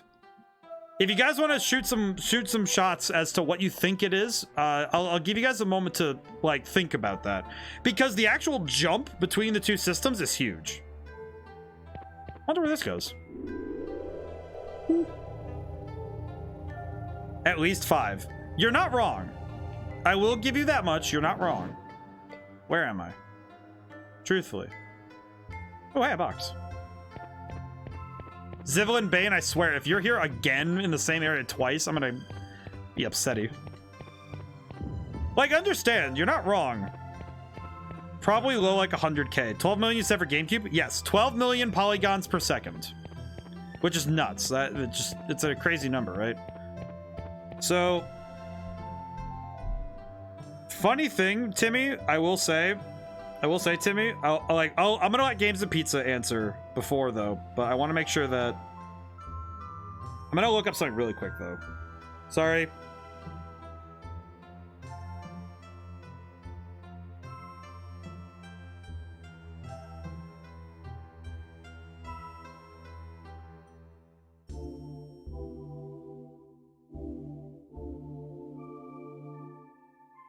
Okay, let's see.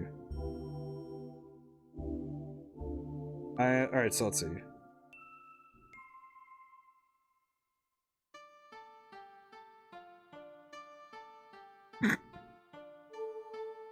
Oh wow.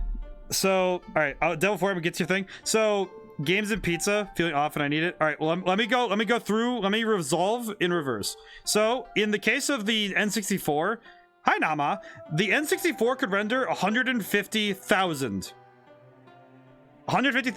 polygons per second versus 12 million on the GameCube. And Devil Flory, you're feeling off today. Well, I'm gonna let you know that today will be gone soon. And so that means that you get another chance tomorrow. If something went wrong today or something went off, you have another chance. And you always have that chance. So remember that. Talk to me. We always have another chance, you know? And Timmy does win today's contest for guessing, though, because that was very close. Good job, Timmy. And Drifter's back. Wow, everyone's back. Jeez. Everyone's here. Everyone is here. My chat is complete. But Devil Flory, don't worry. I know, and for everybody out there who might be feeling off, Today is transient, and we will move, and we will be. And if you're feeling off now, this too shall pass, just like the wind. So you'll be better soon. Everyone is here. That's a good emote. Yeah, just like I don't know. Every time I have the chance to say everyone is here, it's funny. What the heck, Drachma?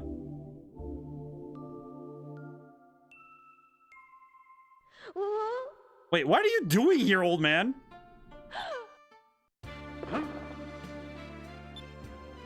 What are you doing here, old man? What are you kids doing here? I should be asking that. Try to scrub through the Smash stream to find the convo about the plants. There's so much. Oh yeah, no, we go nuts. It's wild. Colors weave into Spire. Oh man, we. Also, yeah, Timmy, 5K on screen at 30 FPS sounds about right. It's interesting though. It's fascinating, bro. That's why this looks why this looks weird. I mean, Devil Flory, this game has just been like here, and Drachma's here. Yeah, well, been a while, Captain. I had a feeling you survived the attack. What are you doing at the bottom of Glacia?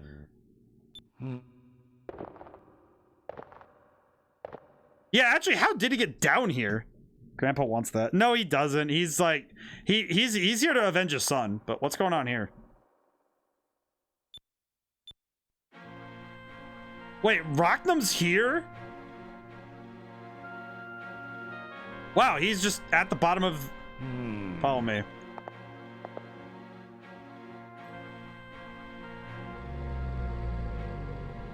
Aw, big whale. He was badly wounded by Ramirez's ships. Actually, the girl wants, but never mind. No, she wants Vice. She wants Vise. Vise is like her. She's like really into Vise, so probably not. All right, let me go backwards. I want to make sure I got everybody. I said hi to Nahamaha. I got affirmations for Devil Flory.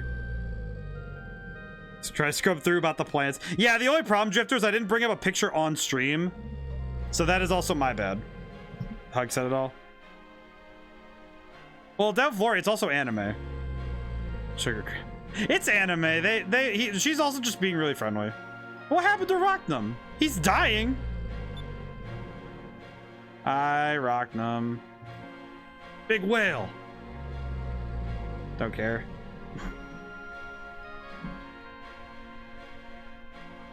Rocknum fled from Ramirez. I got pulled along. If it wasn't attached to him, the little Jack would have been destroyed. This is his home. He's been here with Rocknum this whole time. Wow. How do you live out here? Oh. Guys, look, that light. Which light? Oh, the moon crystal's just on him. Rocknum is the purple Gigas. Oh, interesting. Big fish is ugly, let it die. Sorry, Devil Fury, I do have to disagree with that. I have to disagree. I think the name of the purple Gigas is Porgoth. According to the legend, citizens implanted the purple crystal into a living creature. Oh, so Rocknum has become mutated by the power of the purple rock. I see. So the purple moonstone has mutated him. Transformed into the purple Gigas, his master perished. He's been wandering the skies ever since. Aww. The whale turned against me. Well, I have to disagree because this whale, I don't think he really deserves it. Little Jack's here with you. Why didn't you leave? Spent my life searching for Rocknum and to avenge my crew and my son. I wasted all those years. Rocknum saved me from Ramirez. Thought I could watch over him in his last moments. It's the least I could do. Aw. See, it's like... Well, it's like, he's an innocent creature. He's just like wrapped up in unfortunate circumstances. Look at him. He's a big boy. Why is he making that noise? I'm not sure. What's wrong? I'm here for you. This isn't good. Look at his eye. Aw. Oh, it's time for him to go. Time for you to join your friends. See, he's crying. Aw. Ganon captured this whale. Ganon has captured this whale. Take a Pokeball, capture at least. Yeah, but look at him. Aw. Aw. The crystal. Aw.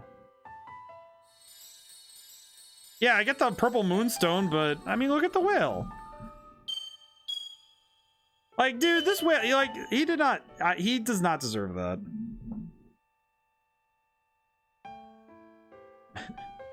Aw. Sorry, Captain. Listen, man. Listen, man. I may not, like, it's because of the fact that this is a creature that didn't deserve it.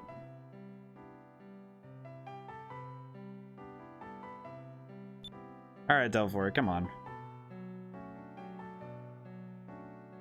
I do actually think that I do think that the whale was, I think he didn't deserve to be, like, made into a monster, you know? He was made into the Gigas. And Drachma's gonna dump the feathers because he avenged his son, basically. Aw. He did avenge his son, but... Man. Aw, that's sad. Okay, that's not true. It is sad. Yeah. I listen, man. I am looking at that, like, that is kind of like... It's legitimately... It feels bad, you know? Like, man... Like, it's just like... Because I'm looking at this creature, right? Like, this is a innocent creature that was turned into a machine of war by the purple civilization. It's probably why they didn't survive. So the whale bodied his son. Drachma's son was killed by Rocknum, like, many years ago, along with the rest of Drachma's crew. And that's why he's been hunted. That's why Drachma was hunting Rocknum. But in his last moment, so Rocknum was in that cave the whole time since we last saw the whale. He was in there and he was dying from wounds that he sustained from Ramirez's ship. And yeah, he was just dying that whole time, like, since we last saw him. All because of the fact that he was a machine of war that was cut loose on the planet. Like, I don't know, that's just sad. Chasing Rocknum was my reason for living. Now I've got to start over. When you're as old as me, it's not easy to change your ways. I'm sorry, but I cannot go with you. We sure we should let him go? Yeah, we should just let him go. Can't imagine what he's going through right now. Captain, we finally met up again, so I guess it's goodbye. Boy, you've become quite a sailor. I'm proud of you. Aw. Back then, when the games are so good with decent story, now it's always the same thing. I think that the best stories are the ones that we're not like, they're not trying too hard, right? Something I want to tell you. You said that you and Rockton were both alone. But you're not alone, Captain. We've been with you the whole time. No matter how far apart we come, we'll still be sailing in the same sky. Same sky, same clouds, same winds. We'll always be together in one way or another. We'll never forget you. Aw. See, I don't see Delphori when I Captain, take care of yourself. Oh, and Enrique's just like, wish you all the luck in the better visit us on Crescent Isle. Maybe I will someday.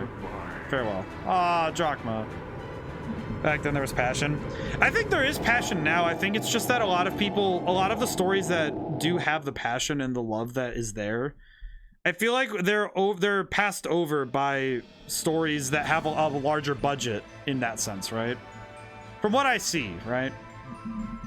Look at what Assassin's Creed 2 did to Ubisoft. I think Assassin's Creed 2 is fantastic, but I think that what happened, what is happening, it's also something that happened. See, and well, in the case of Assassin's, with every series, the main problem is that they have to sell, right? And with larger companies, you have to sell. Smaller games and smaller companies have the wiggle room to make these really exciting and new groundbreaking stories because, quite frankly, they don't have the problem, right? After Assassin's Creed 2, they fired the guy who did the story. That is a very, very contentious topic, though. I will say that is also a very contentious topic. And that was a bad decision. I will say that it is also like a major point of contention with that whole thing. Also Kojima. Okay, Konami wasn't smart with that one. But I will say that there is a lot to the story. Like, there is a lot to it. I want to do so that costs lots of money. Well, and I think that there is a lot to the story when you're looking at that kind of stuff, but like the point though is that there's a lot of these companies though they're balancing the fact they have to make money. At the end of the day though, a lot of companies are worried about staying afloat and keeping their money, which it does sound selfish, but at the end of the day, they are businesses and their business is making games. And while some of them are able to maintain, being able to make really good games and also being a larger business, some companies are focused on, they want to make money, so they need to make games that sell. That was easy. Well, Devil Fury, I will say that in Assassin's Creed, you're saying that they fired him because the Desmond story is going for a long run and they wanted to give up on him. I will say that there is a lot more to it than that. That the entire situation with the lead writer from Assassin's Creed, that whole situation is there is a lot going on in that situation. Like, that is a very complex issue. I don't want to give sports to New Assassin, but yeah, they learned the bad decision. Well, I don't know if it's necessarily bad in the way that, like, because there are a lot of people who still like those games, and they're not wrong for liking them, right? Like, it's not like they are wrong for it, right? Manga is also lots of the manga? The comic? Oh, comics. Yeah, right, because Assassin's Creed is comics, that's right. But I do find that there is a fair bit that there's like, with every creation, there's a lot that goes into it, and there's a lot of decisions that have to be made. And some companies do end up Discovery. Oh, did I miss one? I don't think I did I? Ah! I will double check, Timmy. Let me see. I think I got all the ones in this area, but I'm not sure. I'll go double check.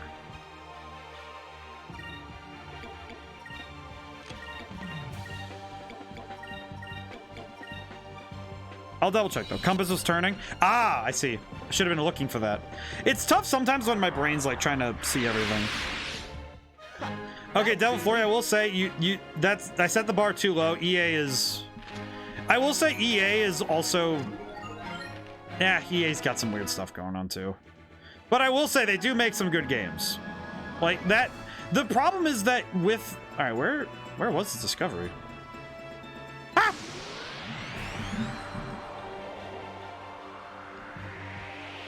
I will say, Devil Flory, though, for as many big companies there are that are, you know, kind of gaming the system, as it were, and doing that kind of stuff, there are just as many small developers that are trying their best to make, you know, something good.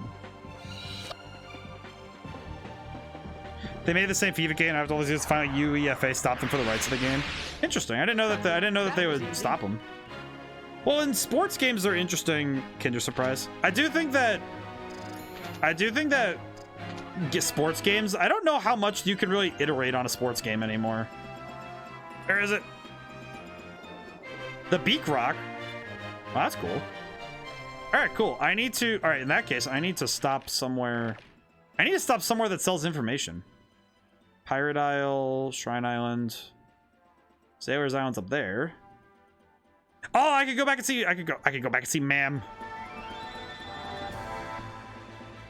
EA Sports is in the game, and see, and that's the thing though. This is where I have to explain where I stand. On the one hand, me personally, I get it. I'm there too, you know. Like I don't really get sports games, like sports video games.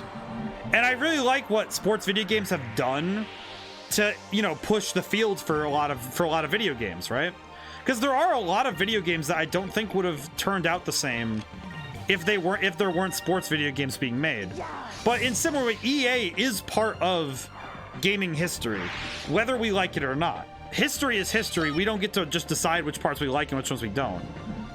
But the key thing about EA is that they all charted their path, and they did sell. They are selling something that people like, even if a lot of what we would consider to be, you know, like, oh, these are the real gamers, like the guys who play JRPGs and the ones who play Need for Speed Most Wanted. But when you look at the games that are being made by them, it's not that they're making games that people don't want. They're making games that people want, but kids buy them. Well, and exactly. Right? And see, Devil Flory, that's actually where the crux of my point is that on the one hand, I am in the same boat that I'm not really into those kind of games, right? I'm not really about playing stuff, you know, I'm not really into playing stuff like that, like EA sports games nowadays, especially. I don't play video games of those kinds, but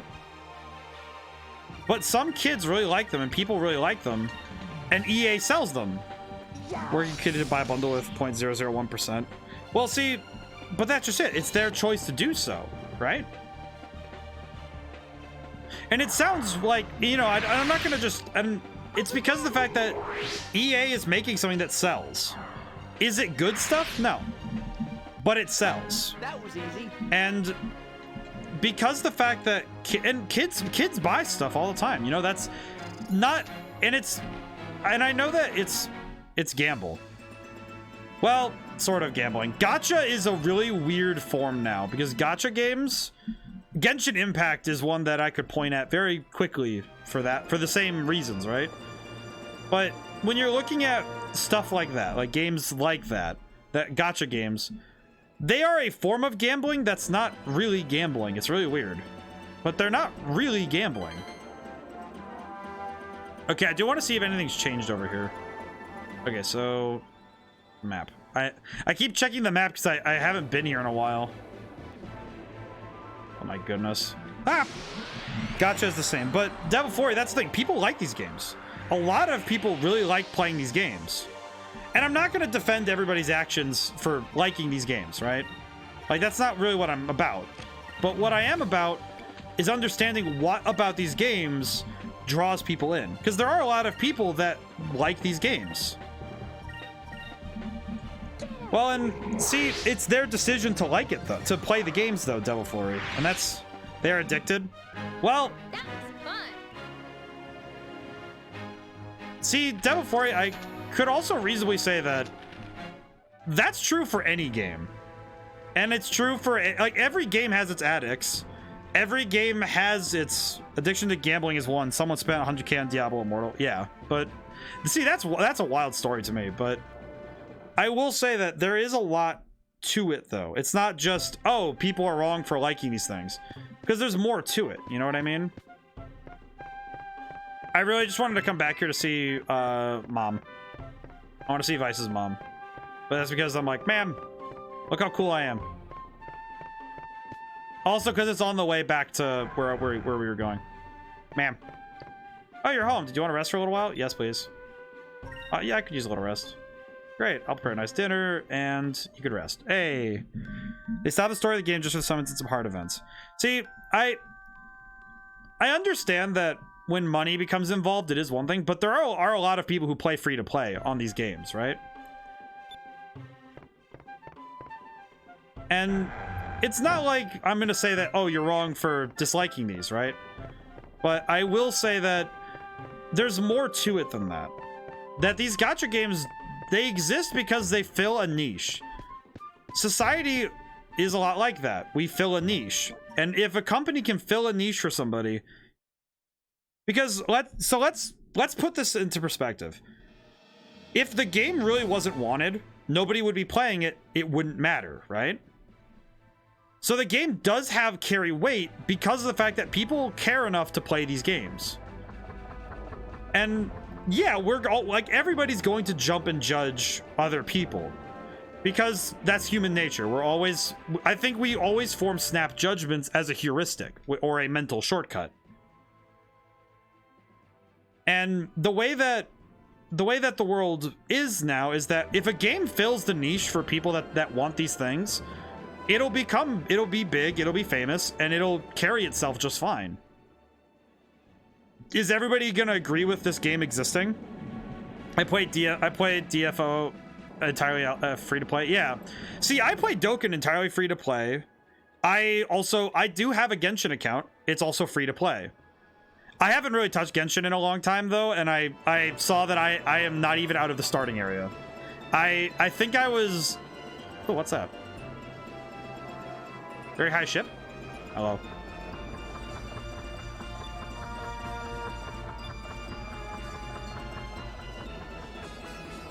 Ha! But when you play these games though, some people make the decision to put money into these things. And Gledge is way more generous with crystals than Dokkan. Well, during the events, Dokkan is very generous. I will say that much. But the key thing though is that when you're looking at these sort of games though,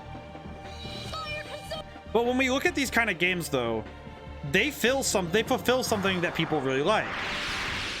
And they fulfill a place in people's minds and hearts. And for me, as a game designer, I'm like, and even as a player, I want to see, well, why do people like these games? And the thing I've learned from a lot of my experiences as a designer is that every game has its reason. Every game has its audience too. And I think that looking at those games, like gacha games, the nice thing is that a lot of them are free, right? And a lot of free games do offer, and playing them as free games, they do offer a fair bit. And it's that gameplay loop that people really like. They like testing their luck. Because when you test your luck, it really does feel like you earned something, right? I'll bring out my boy. He hasn't been out in a little while. Here he is. Let me raise him up a little. There he is. Oh, whoops. He's blocking the text. There we go. My boy. I bring my boy. But there's a lot. But when you look at a gacha game, and I've defeated a bounty. I got 25,000 gold. Excellent. Tibio is the RPG game. Well, and I think that because there are also, again, with as many gacha games there are also just as many single player and multiplayer games that are made without those things in mind. And I do think that when we're looking at that kind of stuff, like when we're looking at how the games work and how games are made now, there are a number of games that, yeah, they are kind of like, oh, it sucks that it does kind of suck. There's a lot of games now that, what the heck? Oh, this one. It's real that it's not Vice, but Faker uses his name. Oh, yeah, right. Diokuya the Wealthy. Ooh, I still need to do this. Seen traveling near the lands of Ice. Instead, he throws money at his opponents, confusing them in a fight. Lord Zavillan Bane. Lord Zavillan Bane? Really? There's a master for these dudes? All I remember is Red Seal Store. That was good. It's far weapons of the game, not buy. Well, I know it sounds bad of me to defend these games, but I'm defending these games because I do see why people really like these games. I understand it. Because there's a lot in gacha games that is doing right. I actually think of all the gacha games that are out right now, Genshin probably has the best platform. We got Bane in this game. The villain Bane, which is also funny because the villain Bane, we've seen a bunch of guys called the villain Bane. I thought they were all the same dude, but that tells me that they're not the same dude. It's just a bunch of dudes who share the same name. Which is fascinating because I didn't realize that's how it worked. I thought they were all just the same guy. I didn't realize that it was a clan. That's crazy. Okay. Interesting. The villain. Yeah, exactly, right? Like the name is Zahiro. The villain and Zahiro. I appreciate your pun. I appreciate the pun, Games of Pizza. Alright, we gotta go back to Crescent Isle because we need to get some upgrades. Among other things. Let's see. So from here it'd be north. I think it's north and west. Yes, north and west. Okay. Let's see. I think north. Or no, it's north and east. Doi. Oh, but we gotta go this way anyway because we gotta go up. Yo, I got a question. Ah, Devil Fury. What's the question? But yes. Good pun. Gotta get back to home base. Wherever that is. Yes. Alright, we moving. There's Nazareth, so we just gotta go northeast of here, yeah? How crazy is it that I never owned an N64? Well, you know, not as crazy as you'd think, because I didn't ever personally own an N64. I owned a lot of ports from the N64. And I later got to play on my cousin's N64 when I was a kid, but I never actually owned one because in Greece when I lived there, none of those consoles. Ah, I see. That's interesting. Yeah, think about it. It's interesting that they aren't just there. Interesting. Or games. Interesting. I didn't know that was a thing in Greece. Interesting. I didn't know that. I don't know much of Greece's video game scene, so that's interesting. I didn't know that they didn't have that kind of stuff. I got to play on the N64 at stores and friends' places. Ah, so it had to be like imports and stuff. I imagine it was one of those things where you had to import. PS1 and 2 were massive back then. Ah, I see. So they were probably importing PS2s and stuff, but not the N64. If I'm taking a guess, of course. I swear, finding Crescent Island is always just... Oh, there it is. Back it up. There we are. Remember when I got my first PS1? Oh, I haven't played the I haven't played much on PS1, but man, they're back and the whole seems to be in one piece. Of course it's in one piece. A little lice isn't gonna hurt it one bit. About that book from Yafutoma. I built an engine for it using the plans of that book. Until now, you haven't been able to fly above or below the clouds because the pressure differences were too hard on your engine. But now that's not a problem. Wait, seriously? Fly over mountains and beneath large islands. You'll be flying all over the damn place. Your mom threw it away because she thought you were addicted to it. At 3 PS1 and all 3 of them were thrown away. Wow. That's sad. I'll start tomorrow at the crack of dawn. New Edge will be able to travel to more places than ever before. Let's go to the meeting room. Ah, to the meeting room. Yes. Okay, where is the... is there a weapons store in here? Welcome, Captain. Ah, she's adorable. Ancient Captain, Wevel Captain, Arc Whale Torpedo. Aw, that makes me sad. You had PS1, PS2, PSP, and Game Boy. I played... Oh, excuse me. I played a lot of Game Boy. I think Game Boy and... it's like Game Boy, and I had GameCube, and later I got the Wii. And like all of the Nintendo handhelds were my jam. And then we had a Nintendo console. Like I've had a Nintendo console, every single new one. When I got in Albania, none of them had seen a PSP, and they were following me like crazy for it. Ah, yeah. I remember whenever if a kid got to be the first one to get the newest system, had to guys try to steal it. Game Boy had some pretty nice games. Oh yeah, Game Boy. Oh, if I could ever help it, gossip. I'm such an airhead. I gave Brabham the wrong part earlier. Hope he realizes it before too late. I'm used to running a shop, so I keep making all sorts of mistakes. My goal to be able to do something without messing up. That's what I'm here for. I'm bound to get something right. You're good.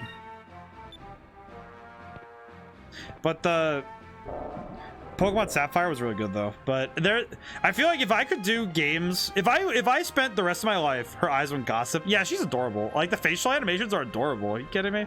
She's great. Hey, how's it going? Hey, Lawrence. You hired me to do a job. I'm doing the job. I'm not obligated to talk to you when I'm off your ship. Fair enough. That's fair. Wait, what does Lawrence do? Elfiness. How do I adjust the crew? I always forget. Being that guy so bad back then. Oh man, there's a lot of games I just recall back in the day. I don't know. Just let's see. Lawrence. Mercenary for hire sells your ship for a steep price. He'll increase your ships quick. Oh, that's cool. So he increases quick. Osman. Chance of finding expensive items. Okay.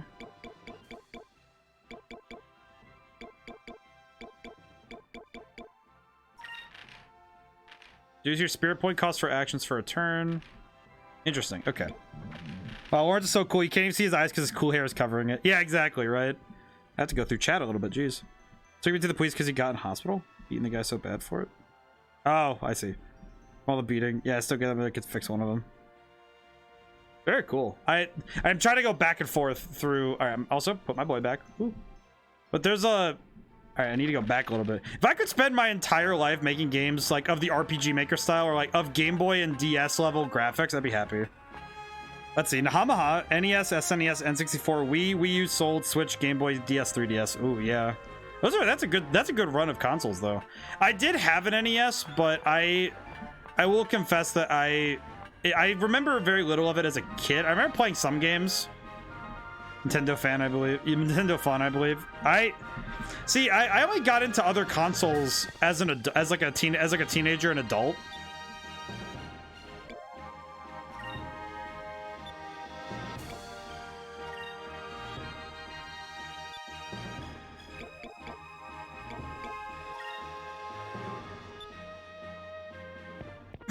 The hair might be tough, but I like a challenge. My goodness. But there's a lot of.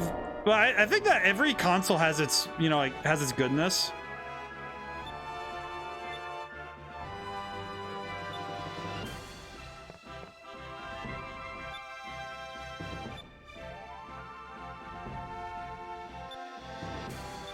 Let's see, how do I do this? I need to renovate stuff.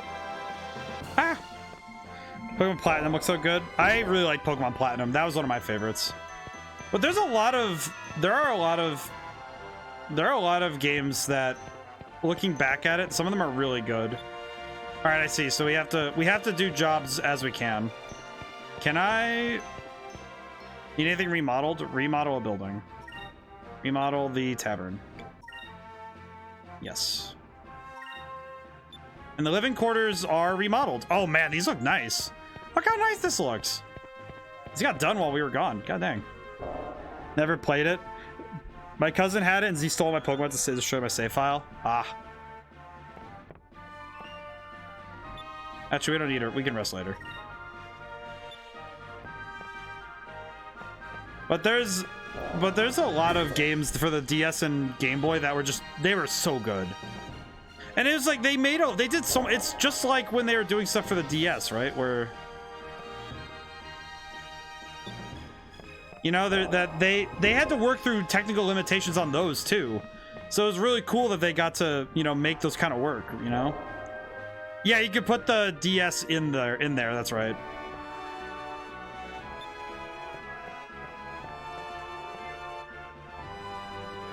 Oh, it's the one you gave her when you were kids? Aw. These rooms are super nice though, look at that. Yeah, Devil Flurry, I do remember that you could transfer the games and stuff. You can transfer Pokemon, I mean.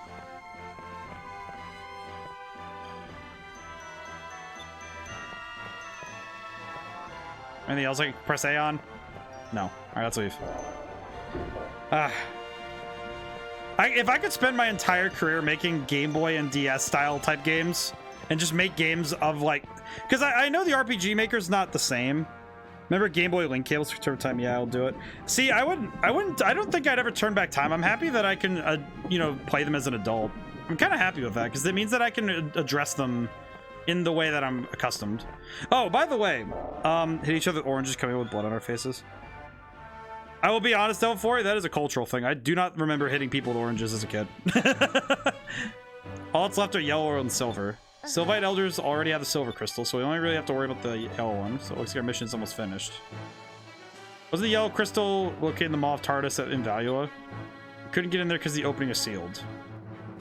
The Valiants have made several unsuccessful attempts at removing the seal, but perhaps we might be able to bypass the seal with Delphinus' new engine. According to the geologists of the Valuan Empire... Ah, I see. The lower layers of the Valuan Islands are filled with cracks and fissures. In other words, there is a whole system of subterranean tunnels running through Valua. So all you have to do is fly underneath Valua and look for an opening. In other words, if we can't get in from the top, we'll try and get in from the bottom. Ah, I see. Greek was back then, was crazy with our generation. We never did that here. Instead, we threw plant seeds and had tiny hooks and spikes. Oh, you threw burrs at each other? Or we agree with other schools starting a fight in places? See, my school was like, since we can fly higher or lower than we ever have, we must take advantage of it. Exactly. That's why I said tomorrow we'll head for Valia the first thing. Only fists. I will say, most of the people in my schools, we were forced to resolve to talking things out because we didn't have the means. We would just get expelled if we were doing that. Which you might say, you know, sad, but someone had a weapon, we all jumped them. See, it's like if you come into a fist fight and then pull a weapon on somebody, it's like, really? Like, what are you getting from this? What do you truly gain? Like, you don't win. We did too, but we didn't care after school. No one could stop us. See, in America, they do. If you get into a fight outside of school, yeah, they punish you anyway. Oh, this is the item shop. I see. Intriguing. I didn't realize this was the item box. You only have boxes, I see. That is not helpful. That's all you have? Yeah, you're not getting any of my money, lady. That is not helpful. Really? Yeah, in America, they... Like, most schools... I know my school did this. It's like, if you got in a fight out of school and it got back to school, yeah, they don't care. They would still suspend you, expel you, not deal with you. You know, just... They didn't care where it happened. They would just, you know, tell you, hey, don't. You know? Like... And it's a difference in philosophy. I think that a lot of... Because I think a lot of Europe is still... I don't know, and I don't know. This, you could correct me if I'm wrong, but it seems like a lot of Europe, they kind of let you... It's like, if you have a problem, you solve it, you know? Like, you resolve it personally. But it seems like in America, a lot of... if you don't solve it with your words, then a lot of people think, oh yeah, then you need to solve it with your fists or your... Accidentally hit a kid KO. Well, see, in... I never really got in a fight. I never really got in fights because I usually talked my way out of things if somebody had a problem with me. And if I had a problem with somebody, I usually was the one who could... I don't know if you guys... I don't think you guys have ever heard me get angry. I don't think I've ever gotten angry on stream. But I remember at one point I got legitimately mad at somebody and I yelled at them and they just kind of like stopped talking. Hi, Cloudy. How's it going today? I'm gonna save real quick. I like that emote. That's really cute. The emotes are cute. Yeah, we're talking about the differences in conflict resolution in different countries. Also, because a kid we thought was cool, he stole from a supermarket and we got the blame. What are you doing, your spider? How many of you wolf spiders are there? Hang on, one moment. Why? All right, you get the magazine. Yeah. Sorry. Yeah, sorry for the weird. The microphone's gonna be weird for a moment. Ah. You're good, Cloudy? Oh, that's good. Thank God police didn't come that day. Kill it. Haunted me as a kid. Ooh, how big was it? It was just a wolf spider, tiny little guy, but he fell from the ceiling. That's what really got me. I was like, I look, because the only reason I saw it was because I saw it drop, and then I saw it on the floor. That's the only reason I saw it. I was like, what the heck? I looked down, I'm like, what is that? That is wild. That is crazy. I thought wolf spiders were giant. No, they're small. They're small little babies. They're just like, the only problem is they don't make webs, so they're not helpful. Scared bad that day? Ah, I see, Devil for you. I see. That is scary, though. That's very scary. Greek friends didn't give a they didn't really care.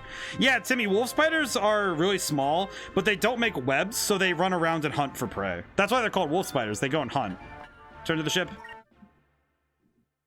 It's good to hear that you're doing good, Cloudy. We've been talking a lot about conflict resolution in this sense, basically fighting. But so if I get in my ship and then go back, does that count? And then oof.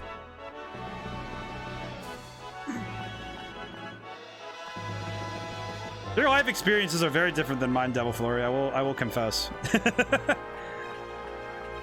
I stole a small fake flower as a kid. When my mom found it, she took me back to the thrift store and forced me to give it back. Was told I could have gotten it for like 10 cents. Never stole again. See, it's like, it's funny though, because it's like, it's interesting because those like formative experiences in our head that form our like philosophies, that's the kind of thing you remember for life, you know? Just like, oh yeah, those lessons that are taught hard.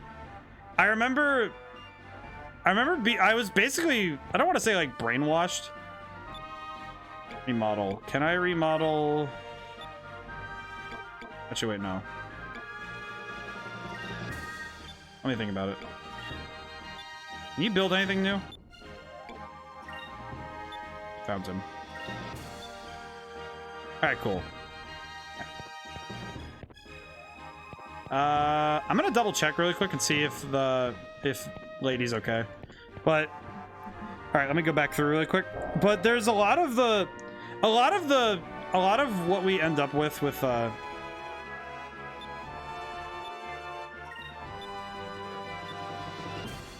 what we end up with, like our formative experiences. It's like, it's interesting because we end up with a lot of teachable moments because of it. And I think that's the kind of stuff that's really fascinating, you know, when we end up with that. You know, where you look at what the lessons we were taught as like kids. Recently took a moral alignment quiz and getting lawful good is making a lot of sense. See, it's funny because I think if I'm like, I might need to take that same quiz. Cloudy, if you could, I do have a link to my Discord. Can you drop that alignment quiz in that Discord? Because I'd very much like to take that and see where I end up. Well, I remember as a kid, my mom used to repeat things. Like, I was a baby, and she would repeat, you know, things and tell me things while I was, you know, like, while I was a little baby. Because she wanted to make sure that lessons were ingrained in me from, like, day one. And she, you know, say, don't play with fire, like, don't play with matches, don't drink and drive, and, you know, all these little lessons, right? Because Albania is big for respect back then. I think respect is a very important thing to learn. Oh, we can go really high. Woo. Whoa. Whoa. Oh, we're just in space, huh? Hey, what's over there? Wow, we really could just go above everything. The Rainbow Island? What lies at the end of the rainbow? It's a question that everyone asks when they're young, but as they grow older, is often forgotten. Perhaps the few will remember the legendary island at the end of the rainbow. Look at the island! Not rare, but ultra. Respect is rare now. I think that two-way respect is rare. I don't think that respect is rare, but I think that respect that goes both ways is rare. Because some people learn respect just, you know, the hard way. But I remember there's one lesson. My mom is keen to remind me of this at times because it is a funny story. One of the things she would say, and it was one of those, you know, like lessons she would tell me to, you know, because she wanted to make sure there were things that I would do. Take it for granted now. Some people do. It's nice when you meet people who feel the same. Has been linked. Ah, thank you, Cody. I will take that myself. I'll take it myself. I'll probably talk about it tomorrow's stream. I'll probably I'll take the quiz and I'll write down my result and be like, hey, here's where I was. But there was one lesson my mom used to repeat all the time. It was don't you don't, it's like no, it's not a don't, it's an always. It was the lesson she would say was always wear a condom. And one point during dinner, because I was a curious kid, I asked, well, Mom, what is a condom? Funniest dinner conversation I think I've ever caused. And that was when I was like 5 or 6 or something. You know, condom. Yeah, you know, what's that? Devlori, do you not... Wait a minute. What? No, you know what condoms are. You don't... Wait, do you not actually know what condoms are? Wait a minute. Also, wait. Hang on a moment. Did I just pass something?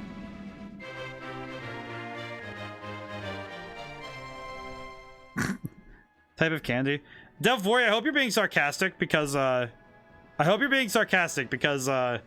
you don't know what protection is, then I worry for you, my friend. Also, guys, I have to point attention to the game right now. What? Why are there rabbits underneath here? A strange creature that spends its entire life hanging upside down by digging its claws into the rock face. Till is discovered underneath the Valuan continent. It's thought to be a myth. Its intelligence and ferocity belie its cute appearance. Huh? Alphonse doesn't bring them home. Ah, I see. I see. You were having me on. I see.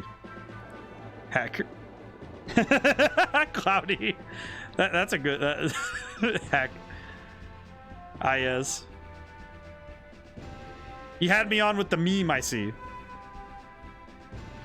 Bringing memes, I see. Hey, what's that over there? Am I going the right way at all? Hey, fish. Fish. Where am I going? Truthfully, where am I going? I always keep them in my car. Ah, I see. You keep them in your car? Wouldn't they just melt in the summer? It sounds like it'd be very irresponsible. Where's them out? But I don't know. I see, the thing is, I was taught, yeah, always use a condom, all that, you know, that is a very important lesson, of course, but you know, it's like I don't really... They good? Well, that's good.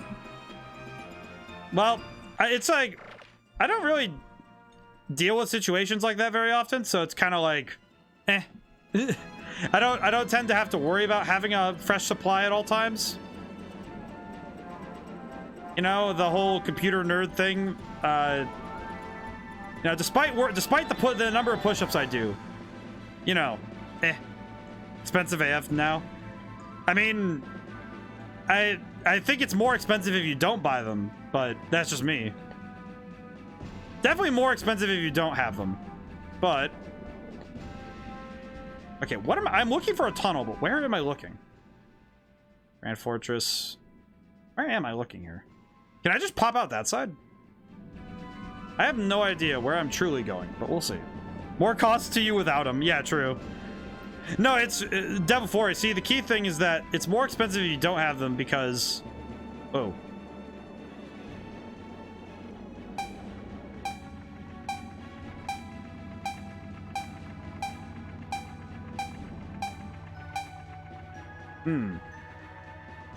Sometimes I wonder if I have a kid out there, you don't know it.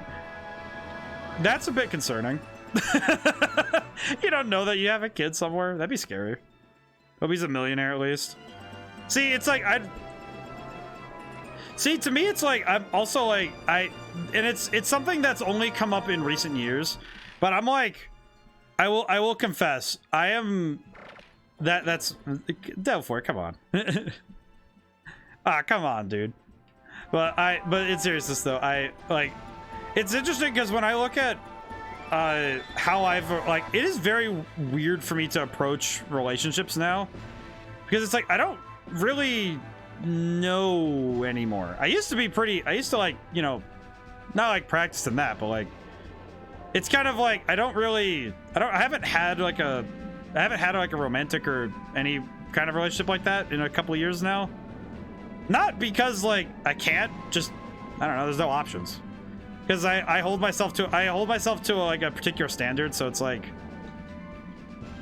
where am I going? And it's like I just, you know, I know what I'm looking for, and it's like I feel like relationships are tough now because a lot of them are going to be online or, you know, like in this weird void space of you're not really sure how to go for that seriously. Now I hope I don't want a girl to walk up on me with a kid and tell me it's mine. Devil Florey is gonna be looking like, you know, like Michael Jackson in that one music video, you know, Billie Jean. Give me like Billie Jean. It's gonna be like, because then I'm pretty sure you were safe. I'm pretty sure you're safe, man. I'm pretty sure.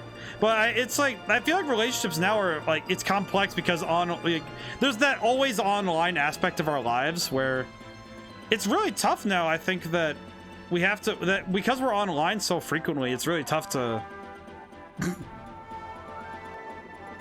it's tough to maintain relationships sometimes like that, you know? But even further than that, I don't know. It seems like, where am I going? Where am I going? I know it said that we're gonna go underground, but I can't find where I'm. Maybe it's the north side. No, it said underneath, but I gotta go this way. Your college years were crazy. I do not think mine were. Wait. Your college years may have been crazy, but mine are like mine were relatively tame. Still 24, not ready for a kid. I don't know. See, it's like, I don't know. If I was with the right person, I don't know. I think I'd just be ready when I'm ready, you know, like. That's what I've kind of realized. I'm almost 30 and not ready for a kid. See, it's like, for me, it's like, I feel like when I'm with somebody, it'd be like, okay, I'd be, you know, if I was with somebody and we talked about it, you know. It'd be more like that, where me and that person would talk about it. See, well, in Devil Florey, for me, it's not about money. It's about like, do I think that, like, well, it is partially money, but it'd be more about a conversation between me and my partner. But it's like, because me and her would have to be like, yeah, no, Devil Florey, I will disagree with you there. It's kind of interesting because I think I surprised can't even afford myself. See, that's what I'm hoping for, is that I can have a job that makes enough money that I can help. But it's like, I don't know, it is in my life goal to one day have kids. Just 2. Like, 2 would be kind of where last one was a joke. But it's like, it is actually like legitimate for me, where it's like, I do actually want to have a family at some point. And it's like, and you know, it's like, it's nice to know I got money, but I don't want to have kids yet. Yeah, and it's like, I'm not ready for kids now. Like, no, I'm not ready now. But it's like, if I meet the right person and we, you know, come to the mutual conclusion to say, yeah, we want to, you know, try, then yeah, of course. But it's like, I think that's the kind of thing that's better as a conversation between you and your partner. Preferably if you're married, but, you know, it's like, I don't know, some people do different stuff nowadays. I know I want to be married, but that's just because, like, I don't know, that's just what I want to do. Where do I come up, though? What am I looking for, truly?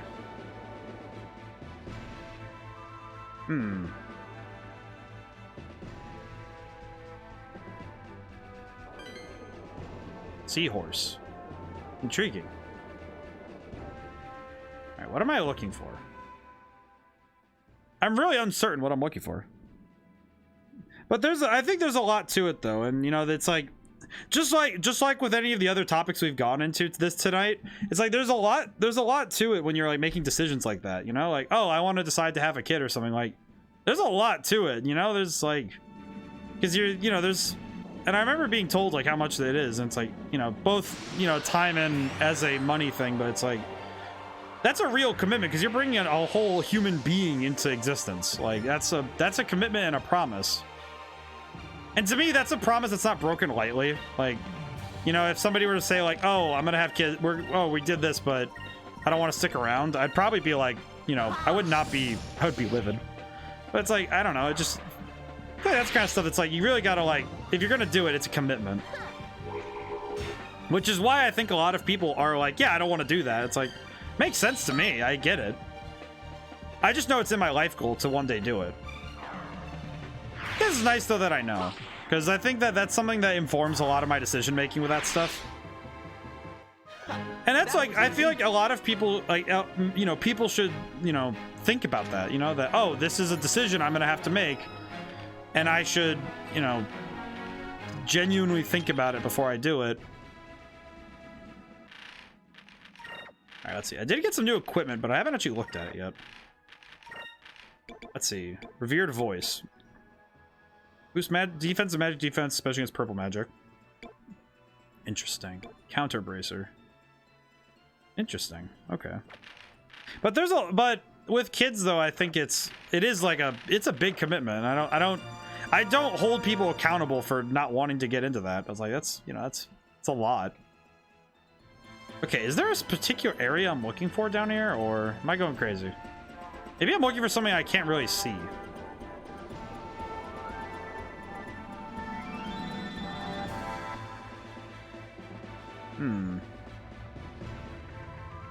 You know what? Maybe I need to go back to the Maw of Tardis and see if I can find the way closer to it.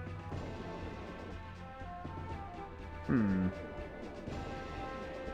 this is really awkward for me to find. This is an awkward area for sure. This is an intriguing area though. It's intriguing, but it's also awkward, right? Because it's just a strange spot. I will find it. I have to reference the map a couple times though. Down. I'm curious where I'm gonna go here though. Ooh. Is that a ship? You know, I could just save really quick and then fight. That'll work. But it's like with any big decision, it's life-changing to do this kind of thing, so. But I don't know. I don't think anybody's wrong for not wanting kids right now, because it makes sense. I think also, I know a lot of people have the view that, you know, looking at the world right now, it's like, would I want to? It's like, well, I feel like it would be nice to bring people in that would be able to fix the problem later, right? Like, there are some problems that we're gonna need to, you know, like, fix later, you know? Let's see. All right, right now, I gotta figure out what I'm doing.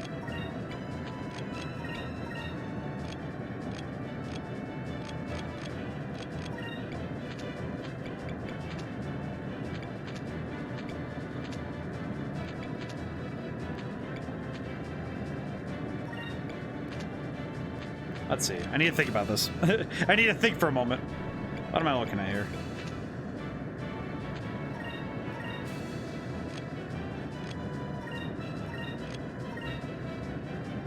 Alright, good.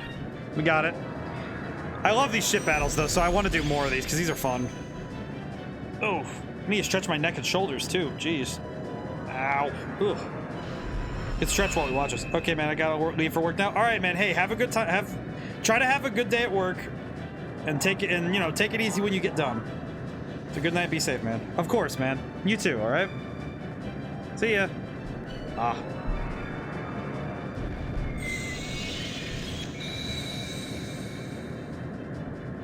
I just it's really weird that I did this. I lifted my arms to stretch, and it's like I put on deodorant earlier too, and it's like, ugh, got sweaty. I must have gotten sweaty. I do get sweaty sometimes, so it's like, because I use a pillow to keep my back up, to, like, you know, for proper back support. But yeah, I need one of those ones that's like the porous ones so they don't get heated. Because man, I do not do well when that is shaking the table. I do not do well when my back gets warm. It's like, ugh. It's like, man. Pick number 3, Viceroy. How's it going today? So I will say, Viceroy, I was looking at the results of that poll I put up. Found the point, especially you were talking about the plant. Drifter, you've been looking this whole time? My goodness. Accidentally hit enter. I see. Drifter's been looking this whole time. I'm so sorry, my man. Oh no. My man.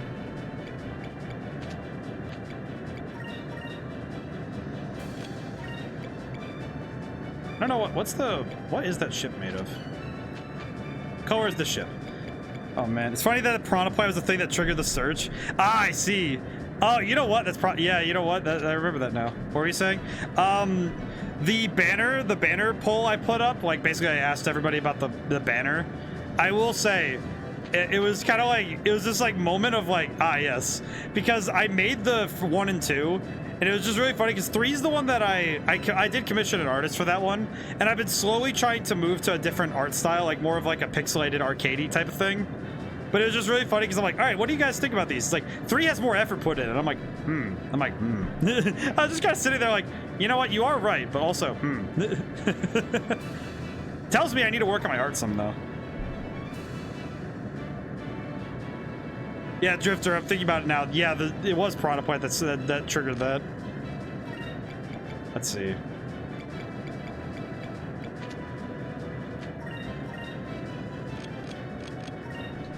There we go. But it's just funny because I'm thinking about like, not necessarily, I think it's just a style that fits you well.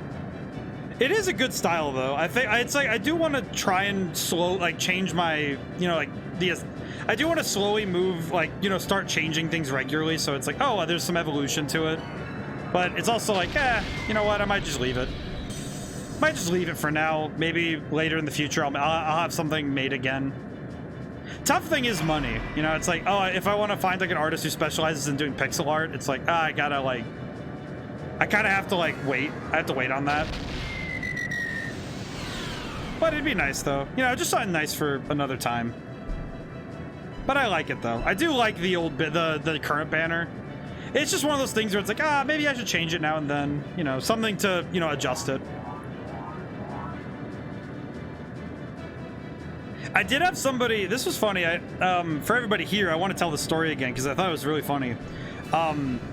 Earlier today, I saw that there was a comment on one of the VODs for Skies of Arcadia Legends on YouTube, and I thought it was funny because I was a little bit caught off guard because I was like, wait, oh yeah, somebody commented on this, and I think I've only gotten like a few comments on any of my VODs at all.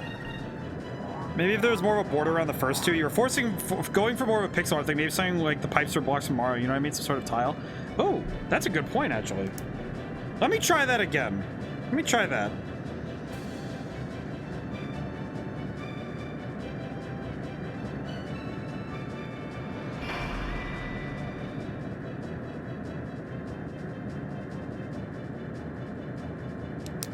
I'll try that this time then. I'll try that. I'll probably have to do that Friday because I have some stuff I need to get done tomorrow. But that's interesting though. I'll have to try that and I'll see how everyone thinks about it. I'll have to take a crack at it. I'll have to go back and review the banners, but I only got a Duck Hunt vibe from Banner 3. You know what? If I could make a pixel like a arcade style of that third banner, like of the current one, oh, that would be perfect. That'd probably be the best one. Like an arcade style version of it. That'd be kind of cool. But it's one of those things, you know, like I want to try and, change things up a bit, evolve things. Because I don't want to I never want to be too stagnant. Banners. Oh? That's right. I forgot Cloudy's super talented. Yes. I didn't forget, but I just realized that is that.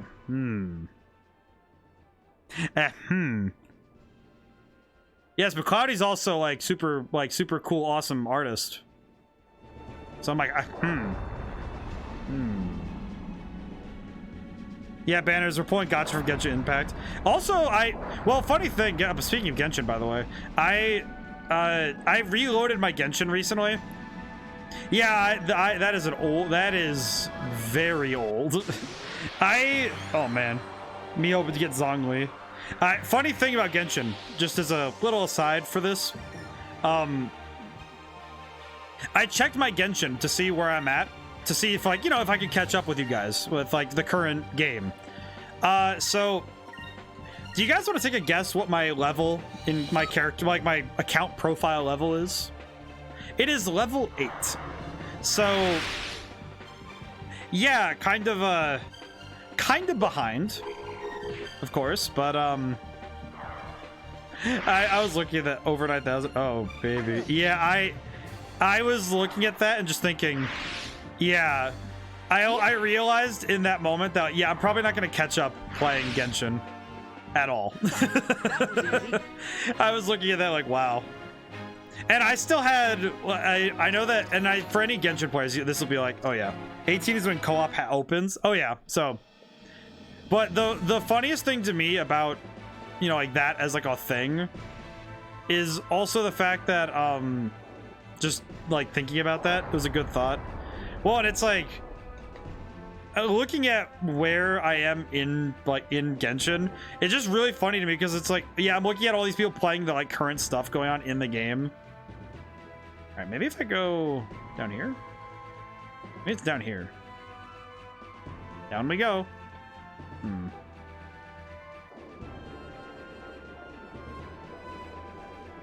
What am I looking for?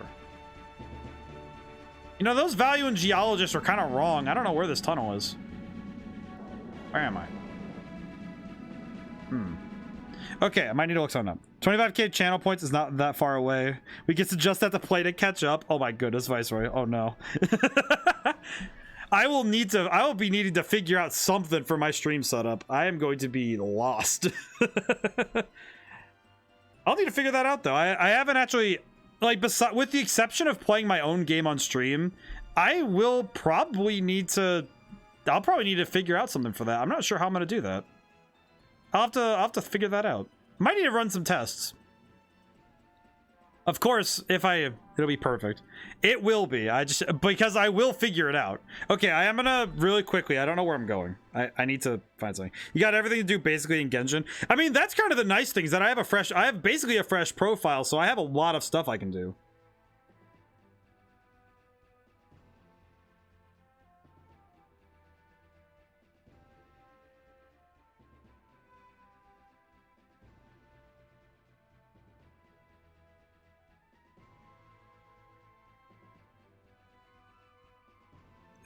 Jeez.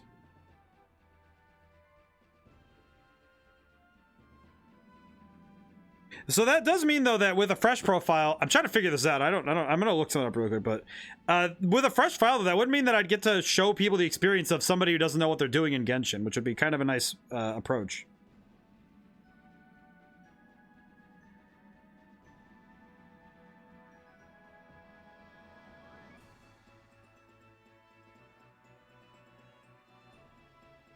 And with the fresh file though, that does also open up it opens up the ability for like getting to show what it looks like if a player doesn't know what they're doing. And it's like I have a lot of theoretical knowledge of the game. Like I understand at least what some of the systems are and and I do understand how to play, but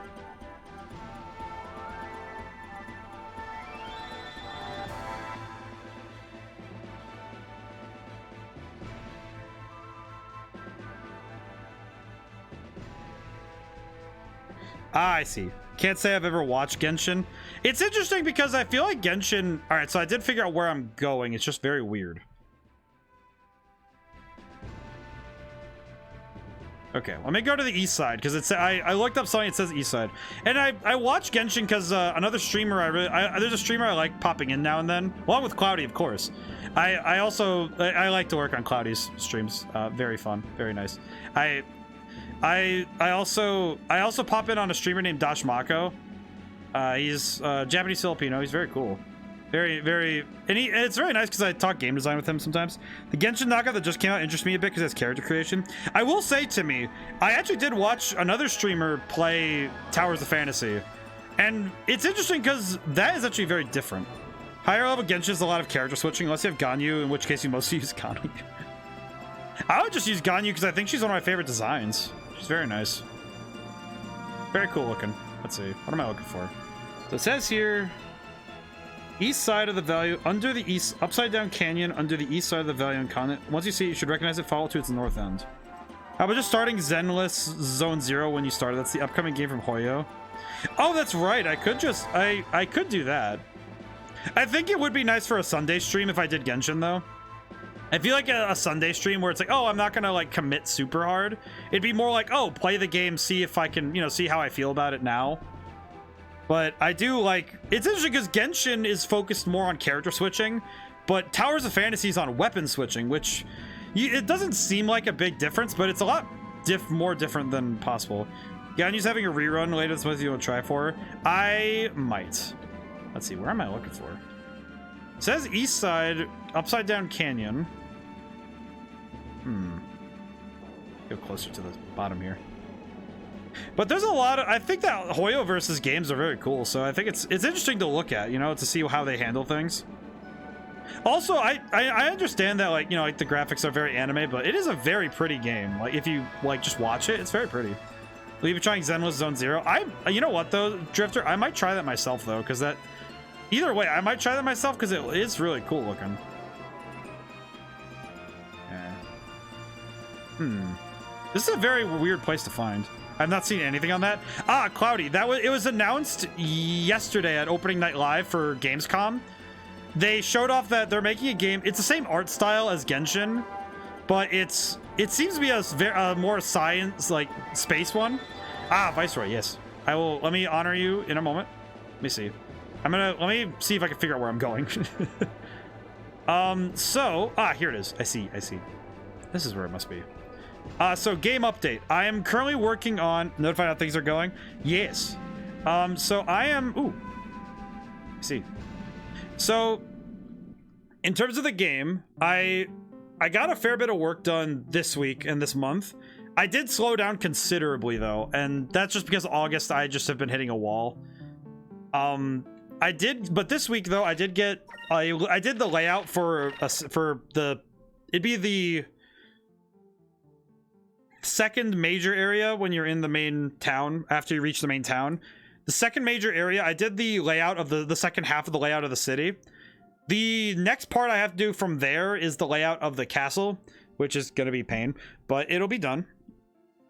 And then from the castle, as I recall, I am also, like, tomorrow is going to be all dialogue writing, because I need to write the dialogue for a very important character for...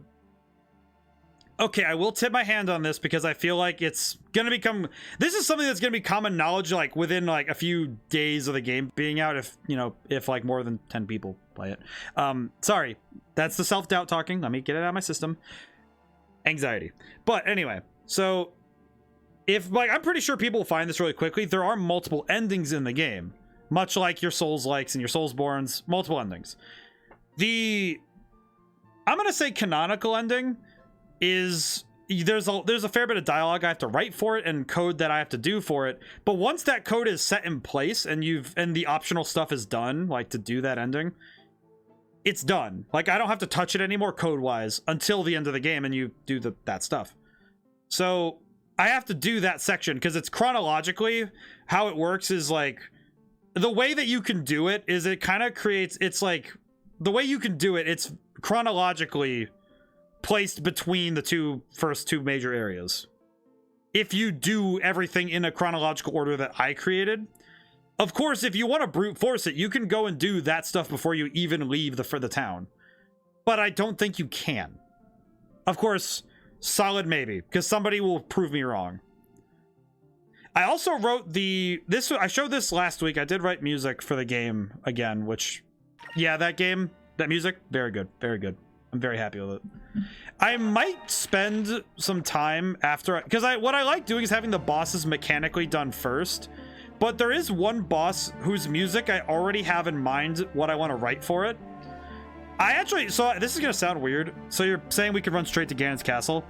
More like you can go to the wizard's tower and get nuked, but it'd be fun.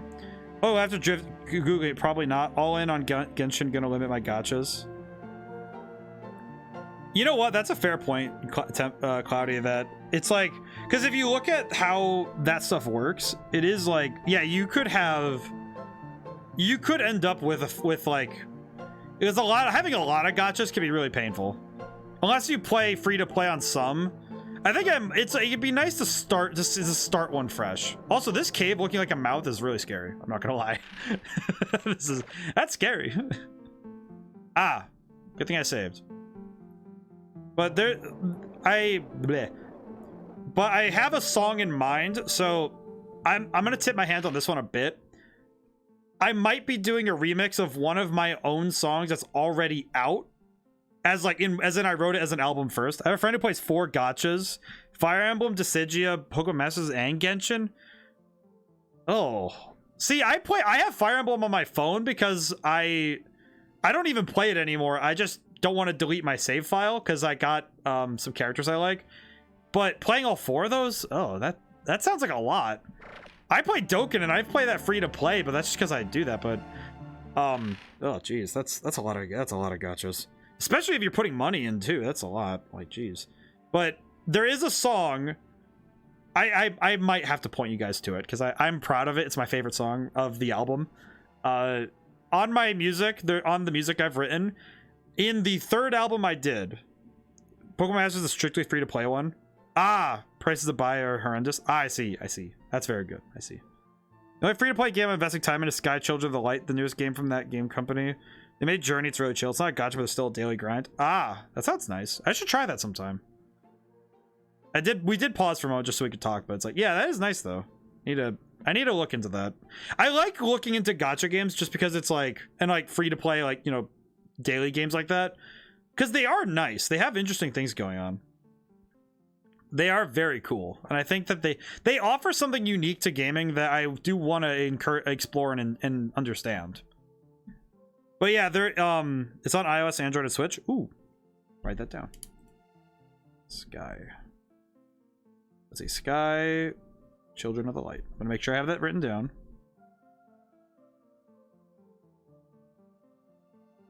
Very good, very good. I like this. This is very good. So I know this is a bit of a self plug for me, but in my third music album that I did, that's on Bandcamp, in the links in there in the about section, I wrote a song called Dance of Wolves. I was like looking at that song like, yeah, this is gonna be in a game someday. I'm going to use this again. This is mine. Journey I've heard is really good. I'm not yet completed. It is very good. Got a link in the about section on my Twitch channel. There's a link to the Bandcamp. All of my albums are on there, and you can listen to them for free. And I'm not gonna say you have to, because you don't. If you wish to ever download the stuff on Bandcamp, you can buy the album, and you can download it as an MP3 onto anything you own. So if you like them, I will also say it's less expensive to buy the album if you buy singles, but it's up to you. You do whatever the hell you do, whatever you want. Shameless plug. It is not a shameless plug. This is shameful for me because I'm like, I don't like plugging myself. This is sad. What's the name of the track? Dance of Wolves. That is the one. That's the one. I want to do a remix of it for the game, because there's a boss fight that I've thought about that absolutely, I was like, yeah, this is going to be the one that I use. And I'm going to remix it and retool it for that, because it's very good. Journey's absolutely a journey you should experience yourself firsthand. I played it when it first came out as a teenager. Yeah, that game screwed me up good. That was very worth it. I liked it a lot. It was very good. Definitely give it a go. I really want to play Journey again. Maybe I'll do that if I can borrow my brother's PS3. I do have there's a disc behind me that's that game company. It's all three of their games up to that point. It was like Flower, Flow, and Journey. All three of them are on that disc, and I might want to play all of them at some point because they're very fun. Woo. But yes, shameful plug put in. If you want an idea of what one of the boss themes in my game is going to sound like, Dance of Wolves is what it's going to be like. It'll be very good. Red, red, green, green. What the heck?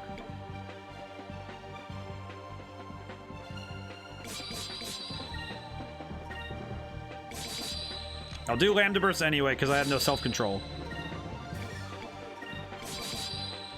Let's go. I just completed my first playthrough of Spider-Man Remastered. Wow, that was fun. Ooh. Wait, is this Spider-Man Remastered? Is that the one that's is that the one that was on PS4? I actually forget. Like, because Spider-Man, like, there's a lot of games that are just called Spider-Man. So it's like, I always get confused. I got hiccups. Oh no.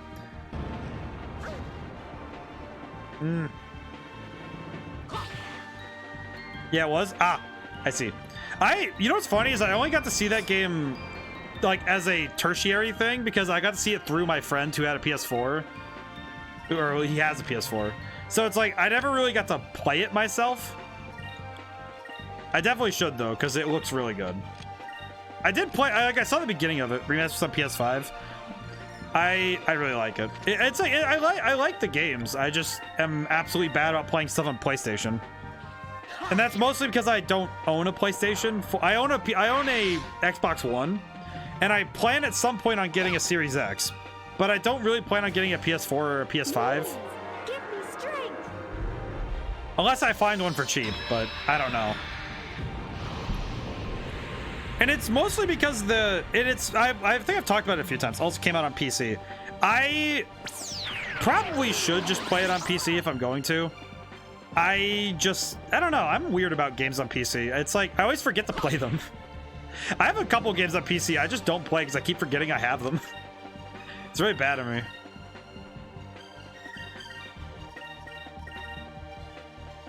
But it is one of those things. Series X is amazing. I really want to get one, but that's mostly because me and my friends do play on Xbox a lot, and the Series X looks nice. I also really like Game Pass. Game Pass has been very nice to me. It's also why this Sunday we're going to be playing The Pedestrian, because it's on Game Pass. Man, I just had the thought, like, man, imagine if get sponsored by Xbox. I doubt it. I'd rather get sponsored by something practical like Duluth or something, but Xbox would be really cool. Whoa.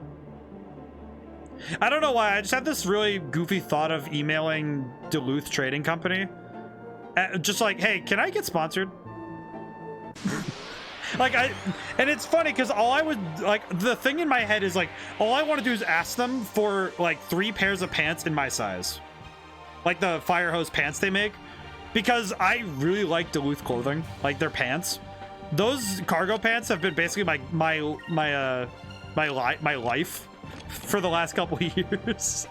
Like since I think high school, I started wearing them, and it's just like those cargo pants have seen me through life. So. But yeah, no, Game Pass is great. I really like Game Pass. It's been a nice way for me to catch up on games that I didn't get to play. Just to listen to Dance of Wolves. Drifter, what'd you think? I am quite proud of that one. So if you have opinions, understand that I will respect them, because I need to improve in order to make better things. Reminds me of some of the music from Doom and Duke Nukem. Really? That's pretty cool. I was unaware. I didn't know that. Well, and I guess it makes sense given that I've said numerous times because I tried to describe to people, like, because when I say, oh, what type of music it is, because there are sometimes I've been at like family gatherings where they're like, oh, what kind of music do you write? And I'm like, oh, it's like video game music. It's like all of my albums are like video game OSTs, but the game doesn't exist. It's like if a game's OST was just ripped from another universe and put into a music album separately. And that's what my music style is, which makes sense because video games are my jam. So the fact that all my music sounds like video game music makes sense. It's one track that's a little slower. I see. But it's like I had the idea that I wanted to retool that song and remix it for the sake of a boss fight, because I really wanted to. It's something I've been really looking forward to trying. I need more water. My body is like, huh.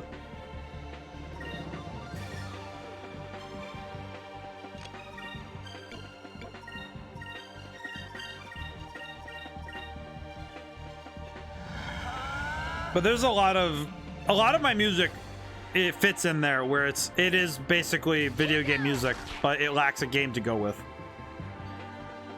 I know there's one song on that album that I want to try and write out a guitar part for, even though it'd be painful. I think it's that album. I think it's Mimos. Mimos is the song. And there's a guitar part in that song that I'm like, yeah, I don't think I can actually play this physically, but I want to. I want to try because it sounds like it'd be fun. Oh, thank goodness. We got more health for Athena. And she's got more quick. More quick. Very good. Very good. But I think every console has its merit, and I think that by exploring what they do well and what they don't, you get closer to having a more complete... Is there a map in this place? Or am I going crazy? No, but I can go to the bridge. That's nice. Is there a boss team? Feels somber, ominous. Not like most teams I hear that's high energy. It's interesting. That's actually the thing I'm going for, because I actually want to write 2 versions of it. One is going to be closer to the original, like the one you heard just now.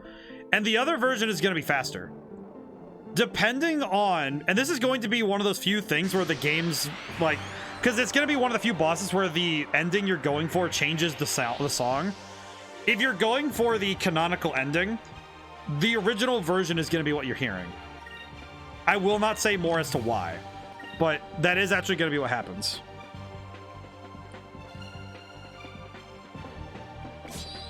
But it is one of those things where it's gonna be one of those themes that's I'm gonna be very proud of. I'm probably gonna be extremely proud of later, you know.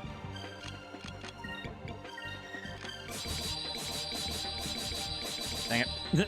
It sucks when you miss one when you have to go all the way around. Small secret boss fight.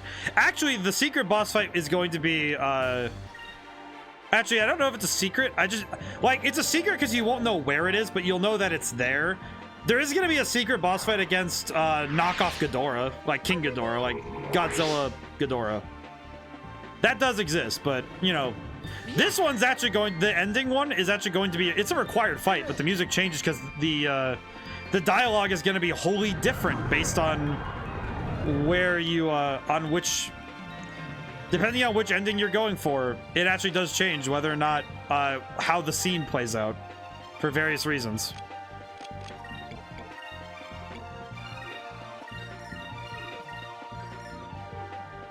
I think it hits all three of them. It does. Hey.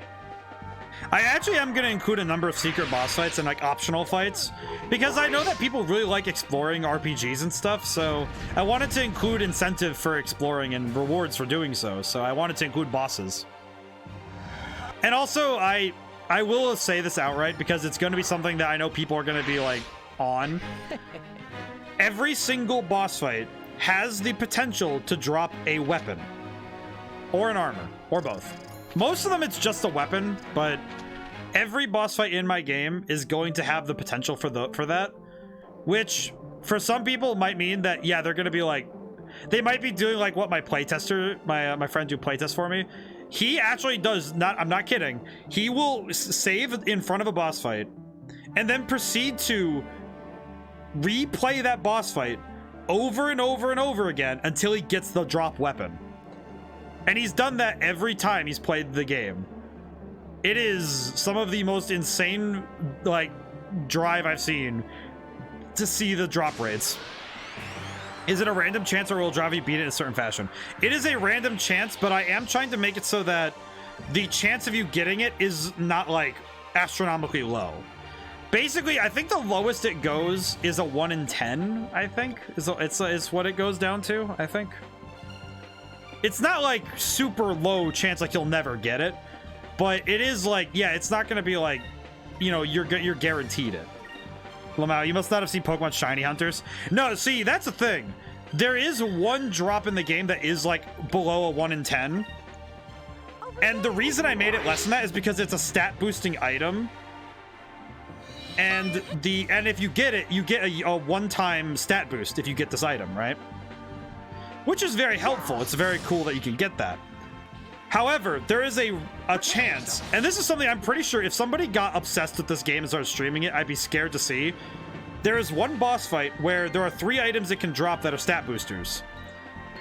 All 3 of them have individually, so each one has its own chance to drop, 1 in 500. That is the odds you have of getting that item. That is not hyperbole. That is what is statistically in the game. And it is stupid. It is very stupid. But it's one of those things where, because it's a stat drop, right? It's because of the fact that it's a stat raising item, since shiny resets go into 7k resets. So yeah, it's possible. So yeah, if my game gets enough attention, I could see it happening, but it scares me. It does scare me. Just to see if somebody said, oh, I'm streaming your game, I'd really like you to come by and talk, I'd be, oh great, I'd love to talk, and I watch them do that. Like, what Sigma level move would it be? That animation is beautiful, by the way, holy smokes. But what Sigma level move would it be if somebody came in and said, hey, I'm streaming your game, and made me watch them do resets to get those items? Like, how much it would make me like, oh my god. Like, just, what sort of tomfoolery am I witnessing? Okay, I'm gonna have Aika handle getting everybody back up. Let's see, how much did that do anything when they were... It did, but okay. Work on getting everybody else back up, though. Like, I'm Enrique first. But yeah, every item in the game will have drop rates, and there are also some items and weapons that are like, there's a good number that are just drop weapons, so you have to get them from enemies. And I included them because I think that it's nice to have those things that, oh, it's what makes your playthrough of the game unique to you. It's like, oh, I got this really rare armor set midway through this one area, so I started using it and it changed how I played the game. And it's like, I really like those stories, you know, the emergent gameplay of, oh, I got a thing, so I'm going to change how I play. And I like that. I don't know. It's nice. It's fun. And that, to me, is where, you know, that's where a lot of games really can shine, is when the game itself is this emerging story that you get to follow and have fun with. And when the playthrough is basically, like, your playthrough of an RPG is like your handprint, right? It's unique to you, and the way that you play is unique. Can't wait for the speedrun optimized farming routes. Oh, brother, if see, funny thing, Drifter, I actually included the ability to skip the tutorial so that if people wanted to speedrun the game, certain things were out of the way so they could just go right through. Oh, Luna, hi, how's it going today? How's it going? Good evening. How's it going today, Luna? Oh, everybody except Fiend is asleep. That's not good. I see. How do I get out of this? Oh, lunar cleansing. Doi. Moons. I've never seen this animation before. Purify our souls. Whoa. Hey, we did it. Yeah, Drifter, but I did include skips for the game so that if you wanted to optimize your runs, you could. And I will say, I would definitely say that the game would be any percent speedrun, like getting to N ending and then true ending percent, because that'll be two different runs, like for sure.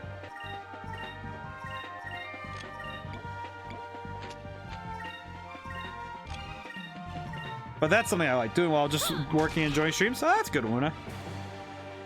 Good to hear you're doing well, though. That's good. Happy to hear so. I was talking about my game again. I was talking about optimization.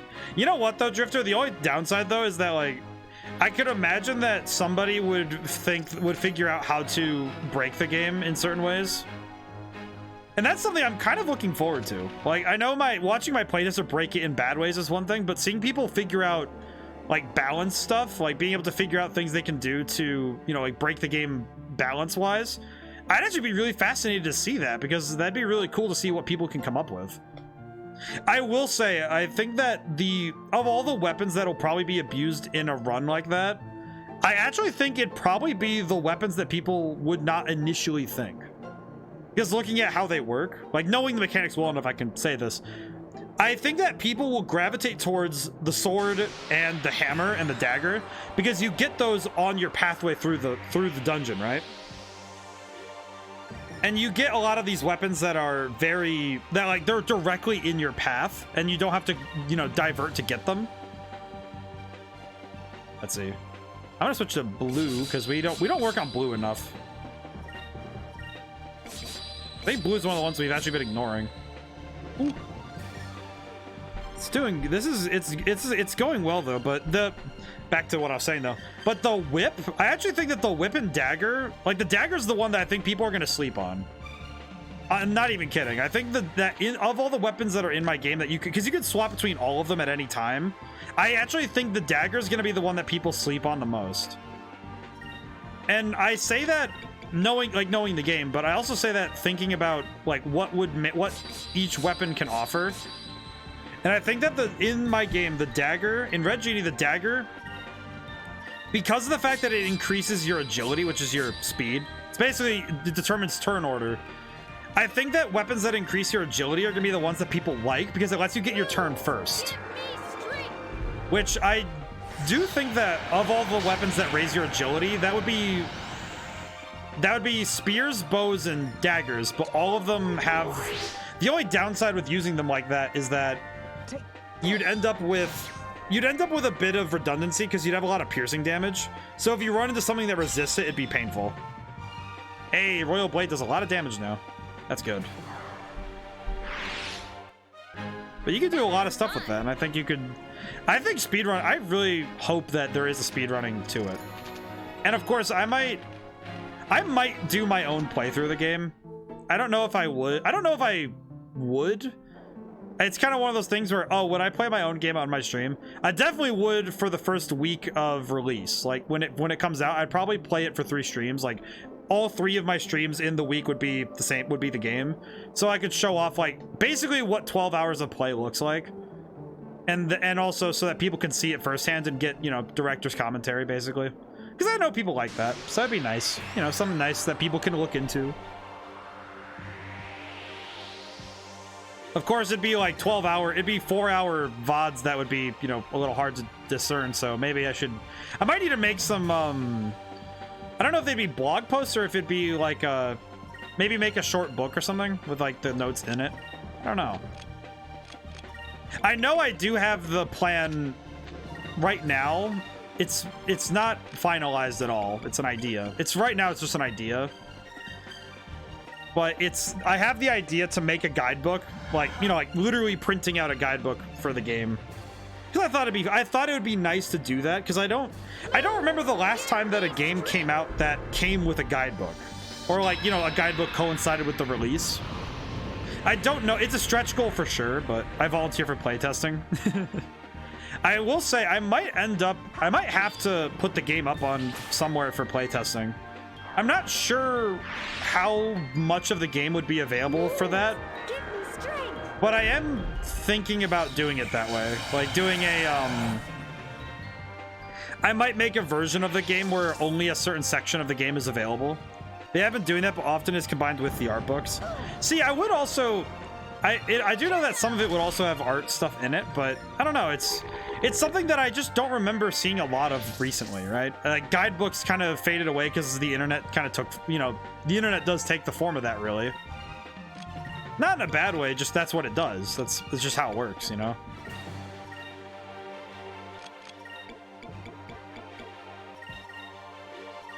There we go. But I like the idea of making a guidebook. It's something that I think people really like, and people like physical things and getting to read that stuff, so it's something it's a stretch goal, and it might depend on how far the game comes along in the next few months. And if necessary, if I get halfway through making the art book and the game is done, like fully done, and then like the guidebook slash art book is only halfway done, but it's almost there, it's kind of like, I could probably put it, you know, like I could probably just, you know, put the game out and then just have the game come out later. I'm a sucker for OST discs and concept art books. Oh man, I feel bad for you, Drifter, because I also need to make something known. I am going to release the soundtrack by itself. It is going to be up wherever I can put my soundtrack, so it'll be on the Bandcamp, so it'll be a downloadable thing. It will be available downloadable, sadly, but it is like, I guess, funny thing, this is something I've actually been doing for my mom, because she likes this. What she likes doing is I'll burn her a disc, like, you know, she'll buy the music, because she does that, she supports my work. She'll buy the music, and I'll go to her computer, and I'll take like a blank disc from a big stack. We have a big stack of CDs, and I'll burn a CD of like the year's music.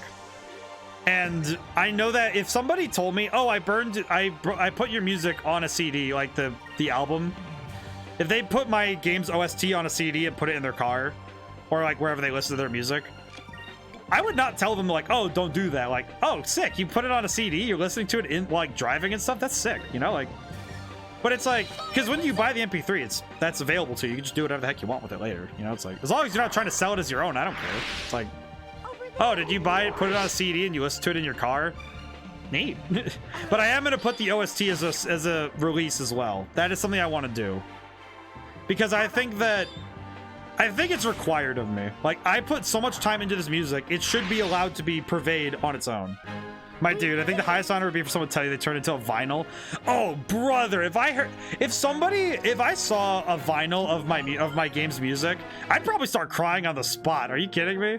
I'd probably be like a mess. Are you kidding? I'd be a mess if I saw that. That'd be insane. Especially if it was like, oh, the game's cover, like the cover. Because I'm gonna make the person I'm working with for the art, my good friend, I also am gonna have her design the album cover.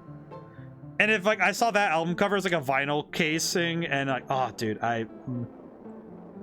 you know what though? I'd probably be the same way if I saw somebody cosplaying my characters.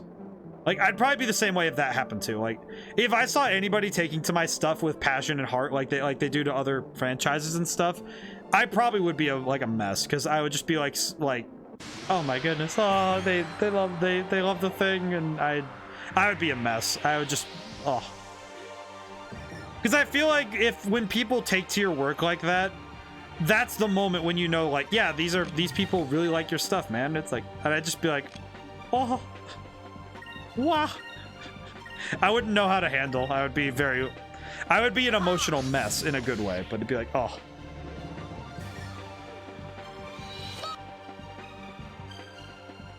I would definitely be a mess the whole day. Like if I went to like a convention and saw that, I wouldn't be able to handle it. I'd be a mess all day. Run, Enrique. That run. He was doing like this, this wild run. What was that? I love that run. Oh man. But that's like the true, that's true testament of love though, like, oh man.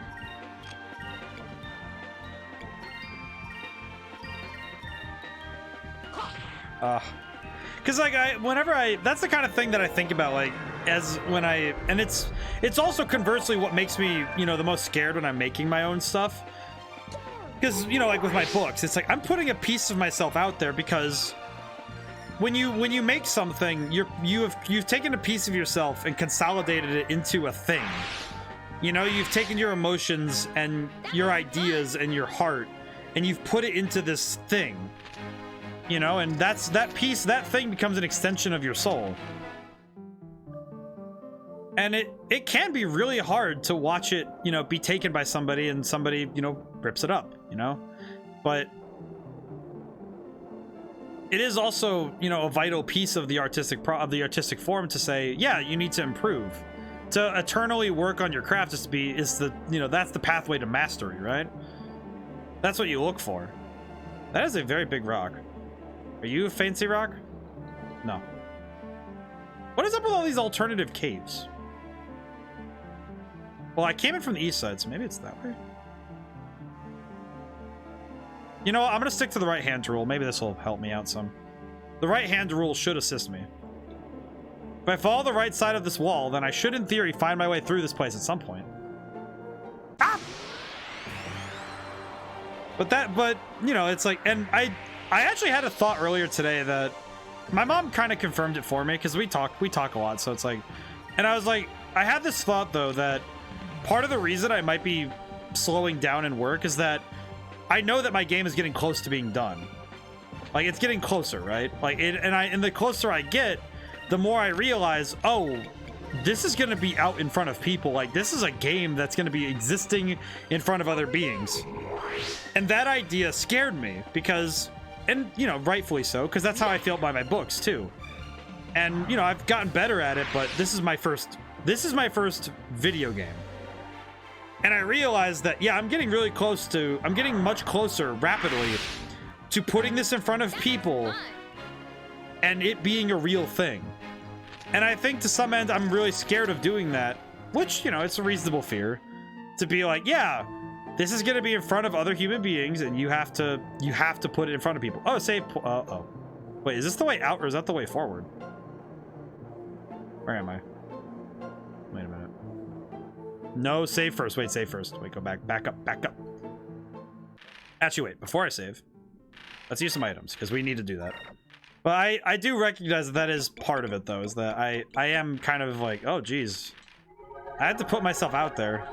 Kind of scary, That is a scary thing though, is putting yourself out there, no matter what you're doing, right? Whether you're when you first start streaming, yeah, that's scary, because you're putting yourself out there, even if nobody sees you the first few streams, right?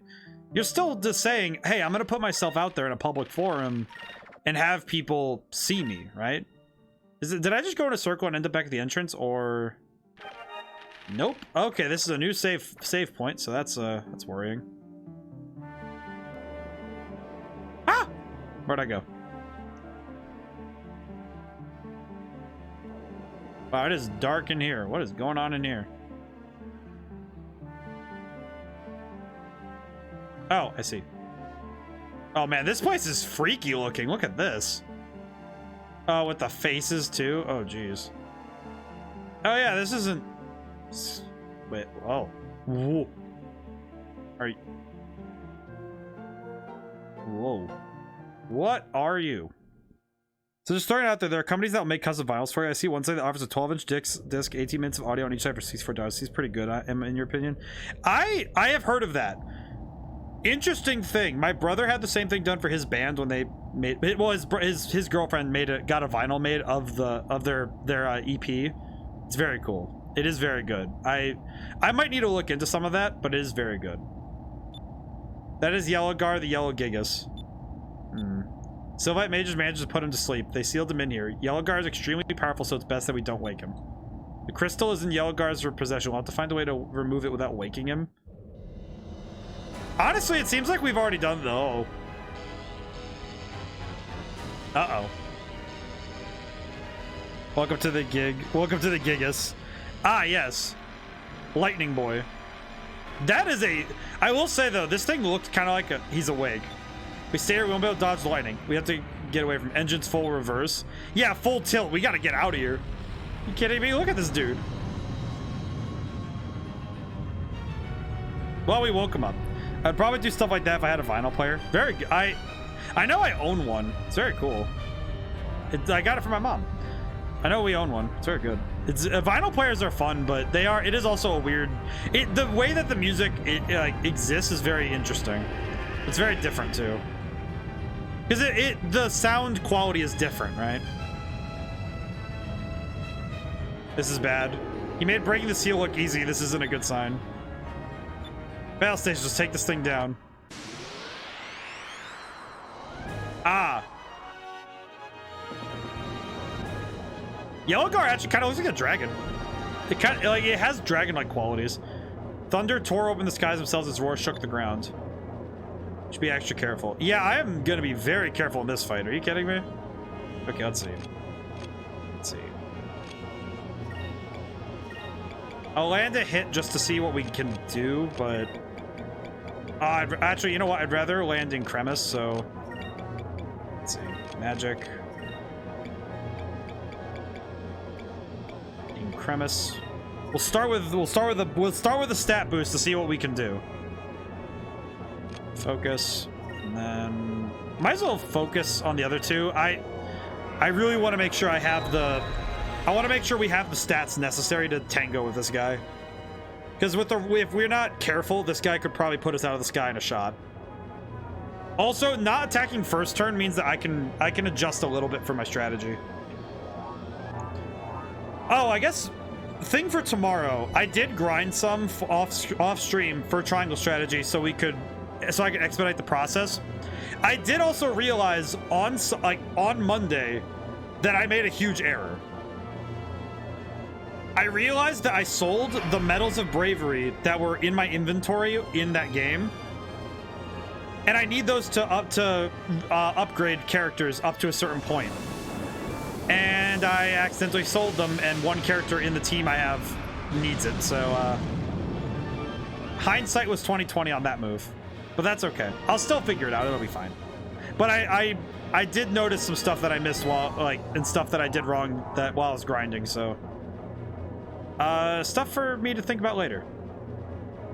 But it should mean that unless I'm mistaken, it might mean that tomorrow's stream is the last triangle strategy one. But we'll see. Of course we'll see, because, you know, you never know with some of this. Okay, so either 2 criticals or... Okay, we should probably test the water and see what we can do with hitting him. Let's try the 10-inch cannon coil. And... I don't think Drill Nose is going to do anything, so we'll...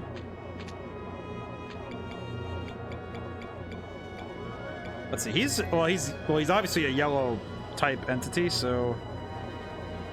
Blue is the only thing that does damage to him, really? I will apologize for kind of like halting all conversation in my brain, because my brain just kind of like, oh, boss fight. I need to like figure out what I'm doing. Let's see. Webley's... I'm gonna focus and then guard. Okay, let's do it. Okay. 10-inch cannon was lost. Wait, what?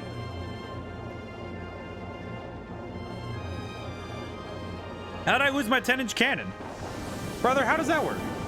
Also, yeah, this guy is really cool though. I will say any character that uses a technique that's referred to as photon anything, I'm probably a fan of it because photon stuff is really cool. Even though I will say Android 19 does not get that pass from Dragon Ball because he uses a technique in Budokai that's called Photon Blitz, and I'm like, you do not get a pass. I do like photon edge, photon charge, like this. That's cool. It's sciencey too. It sounds cool, and it's electric. It's nice. It's like it's electric or it's like Voltigar.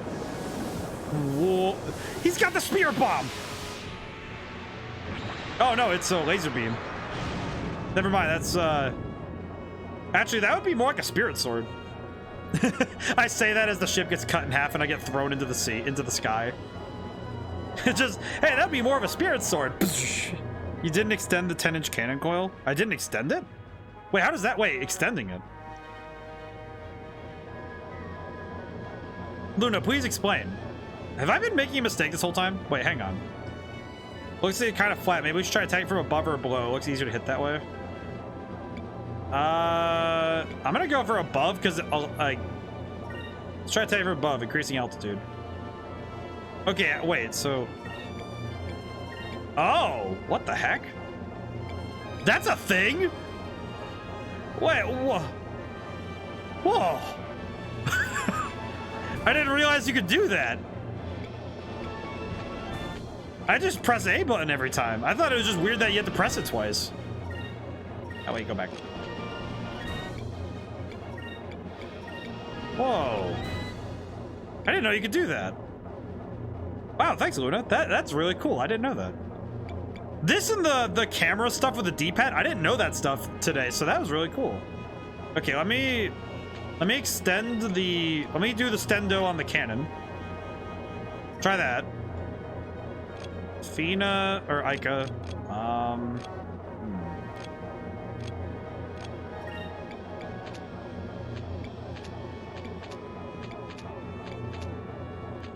I'm going to...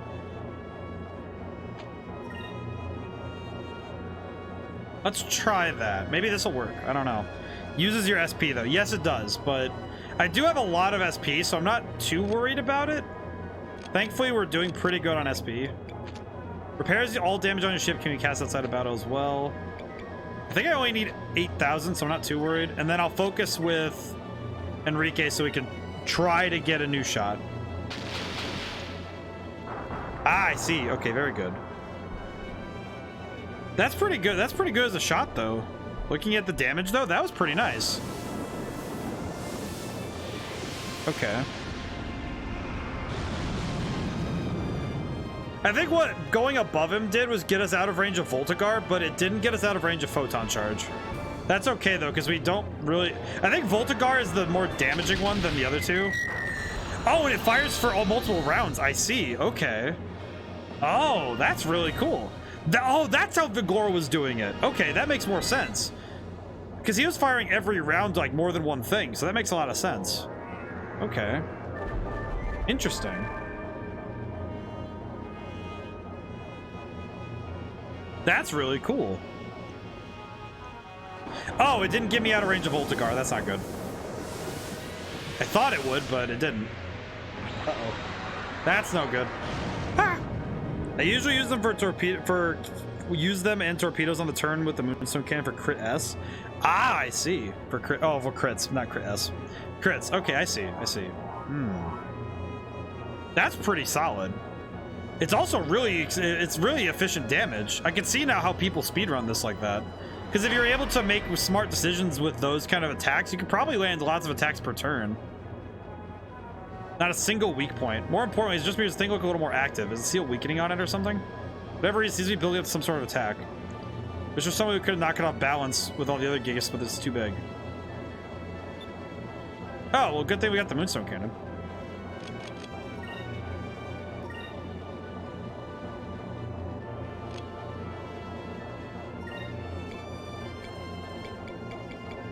I just realized that Incremis might be running out soon.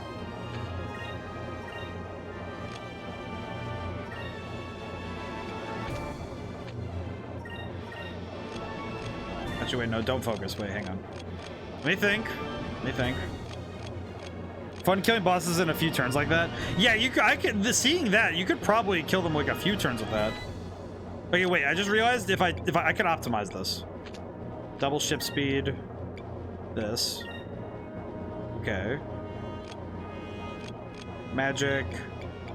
I'm gonna do Quicka just in case this helps. Wait, no, I'm doing it up there, aren't I?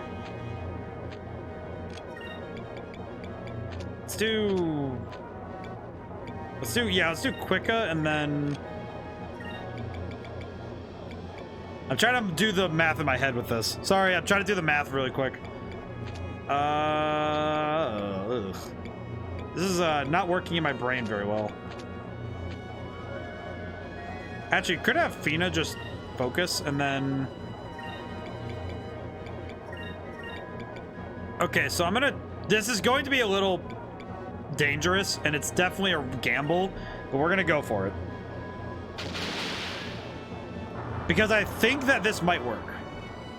But I'm also really aware of the fact that this could also get me killed. So I'm playing to gamble my life on a single shot.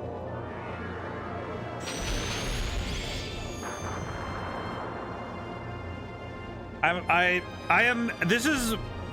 feel like this is the only thing that is my like strategic weakness, is that if I see a gamble, I am more than likely to take it, because in my head it's like, oh, but this gamble might be, it might pay off because if I see a risk that, oh, if I do this, there's a risk that I could fail, but if I succeed, it'll be a big success. Like, that to me is more than enough to justify me trying. And in a lot of JRPGs, that is actually something that has got me a few losses. Oh, excuse me. That is something that has caused me to lose on numerous occasions. Triangle strategy is a great example of that. Like, the things I've done in that game that are losses, yeah, that's like insane. But that willingness to gamble has also got me some of my best. Isn't that the D&D player's mentality? You are correct. That is also something I do, which is best emphasized by the last character I played, because the last character I played in D&D was a rogue druid, and I was very much willing to gamble on my stealth chances, on my stealth and options. I do it again. Oh, we're not. Oh, that's sad. We don't have Incremis on the shot either. Oh, okay. Oh, well. I will do it again, though. I'll get at least Increm for now, but... There we go. But it's also the mentality coming from playing trading card games, because I play Yu-Gi-Oh! And Magic the Gathering, and I do the same thing in those games. Like, I'll take big hits, like in Yu-Gi-Oh! And Magic. I will usually end games with very little life points left, because I just in my head say, oh, well, I can survive as long as I'm above 0, it doesn't matter, right? Me with Hearthstone be like, it's like, and for me, it's like, oh, if I see that I'm above 0 hit points, like life points, whatever the life total is, if I'm above 0, I'm alive. I don't care. I'll keep playing. And I will do that. That is my mentality in games, is to do that, is to play that gamble. Because to me, it's worth it. You know, that sort of thing is worth it to me. And I see that as something that I could definitely do. So, yeah, makes sense to me. It's like, oh yeah, I'm going to do that kind of thing where I'm going to gamble, and I'm going to play for keeps with that. Of course, that is actually something that I've been goaded into before. I've gotten a lot better at spotting traps, but I will confess that at times I have been goaded into a situation that I'm like, yeah, this is a losing hand for me. Because of the fact that somebody was able to say, hey, how about that? And they're able to get me to, you know, basically make a dumb decision because I see, oh, this is a chance for me to, you know, I could win. Okay, I just need Incrimp for the next turn. So focus, guard. There we go. But that, and it's something that has happened before though, where I know that. But I also know sometimes the best way to find a trap is to spring it. So sometimes it's really good to spring the trap.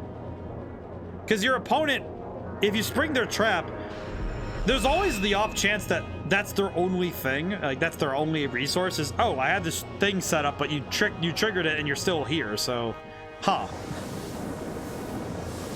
We'll say, Drifter, I have tried Hearthstone. It is pretty good. I do like it. I do prefer Yu-Gi-Oh! And Magic the Gathering.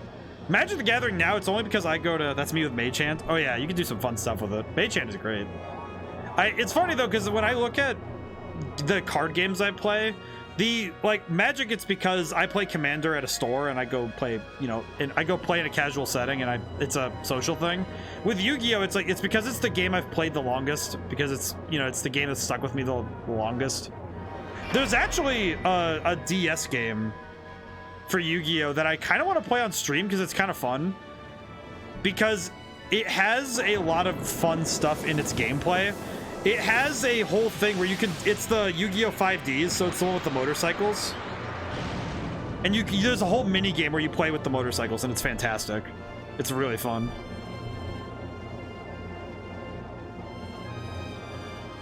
All right. Big gamble.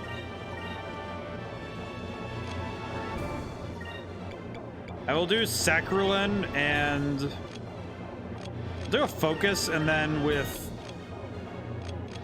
Enrique, let's do the 10-inch cannon and extend this. Yeah, we'll extend it twice. That's fine. Heard a Fantastic use of Mage Hand not too long ago. Sorcerers fighting pirates use Mage Hand to move the pirate's eye patch over to the other eye, blinding him for the turn. Okay, that's pretty good. I like that one. I've heard some interesting ideas. There's actually one in particular. It's the many uses of prestidigitation. Like being able to make copies of keys that you've seen because you're able to make non-magical trinkets with your hand in your hand. Or being able to make a symbol. So the symbol that it says that you can make is not limited in size as long as the surface is like flat. So in theory, if you made a road look entirely black in paint, you could make like an entire black like square across the entire road. Or you could make like an entire wall have like a symbol of eyeballs on it, like a pattern of eyeballs. You can do a lot of fun stuff with cantrips. There's a lot of fun stuff with it. I tried to do that, but DM wouldn't let me. Yeah, it's one of those things where it is DM rules, though. DM discretion is for a lot of those things, though. So, and I'll never fault a DM for running their game in a specific way. But I will say, prestidigitation with the right, if you understand your DM and you know what you can and can't do, you could do some interesting stuff with it. Is that a win? Did I beat the Gigas first try? Is he have Magic Pixel? Oh my god. You've got to be joking with me. Okay, wait. I want to see that health bar. A direct hit. Yelgar is off balance again. Look at that. Wait, okay. I want to bring attention to this. Like, for anybody who's lurking, watching, just, like, come here for a moment. You need to see this. Like, come here and look for a moment. What is that? What is that? Why? What is that? His health bar is just empty. Like... You're telling me that that's the Magic Pixel? Look at this Magic Pixel. Look at this and laugh. Just like, what is that? That is the Magic Pixel. This is insane. Like, all right, cool. How? Plot armor? Yeah, seriously, this dude's about to get his second win and mollywop me. Like, what is that? You know what? In case he survives this, just in case, right? Deluxe kit. Focus and focus, because man, he might survive this too. It's definitely there, but yeah. Well, it is there, but it's like it's the smallest amount of health possible, you know? Like, I do know that it's there, but it's like that is as close as possible with being able to have it almost dead. Like, that is silly. That is silly, alright? Alright, go down, Yellow Gar. Big nerd. Go back in the earth where you belong. Go sleep.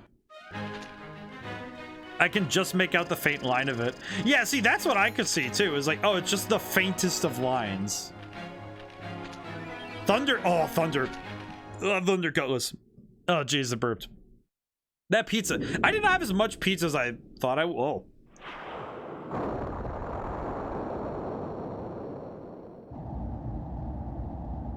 That wasn't easy. Yeah, we did it, but, whoa. That man just dropped a crater. That was like a nuclear blast. My goodness. It's amazing that we were able to get it before the Armada. Well, since we have the Yellow Crystal, we should head back to Crescent Isle. Oh, it's a cube. This is the 5th moon crystal that we've collected, and now my quest is finished. Fina. Oh no, you don't have to go back home.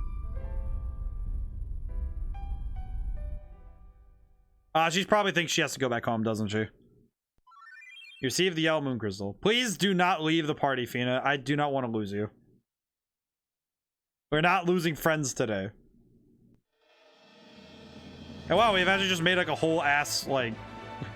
Oh, wait, why am I allowed to go back in here? Let me back out.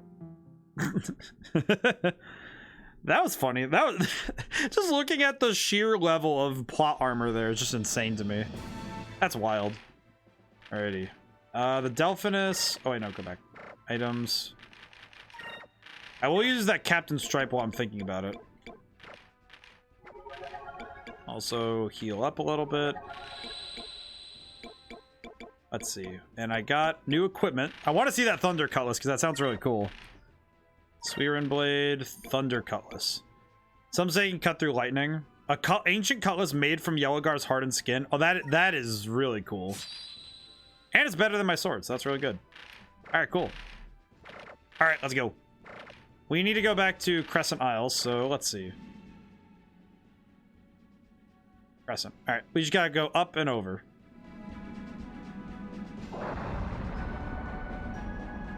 So with Yellowgar gone, what's gonna happen to the thunderstorms? Because he was kind, I think he wasn't kind of the reason they were generating. That's some Monster Hunter shit right there. Take monster parts, make weapon. See, true. I do also really like Monster Hunter. I played World a lot with my friends, and World is really good. I haven't played Rise yet though. Oh, whoops, wrong way. I really like Monster Hunter World. I like Monster Hunter World, though. That one's my favorite. But it's mostly just because it's the one. I have like 1.4k hours in World and IB. Oh, man. My man has a lot going on there. Hey, it's Gilder. Ooh. Gilder, how'd you get in here? Heard you sailed around the world. As always, kid, it sounds like you've always been trying to get yourself into more trouble. But I came here to hear all about your travels. That and for a good meal. Good old Gilder. Pleasure before business. Oh yeah, Gilder's definitely got some stuff going on. Over 1k hunts with hunting horn. Oh my god. My man is a master. A master and a pro. Most exceptional. Hey, chickens. Or whatever those birds are. I always forget their name. Drifter here is a veteran, my goodness, of monster hunting.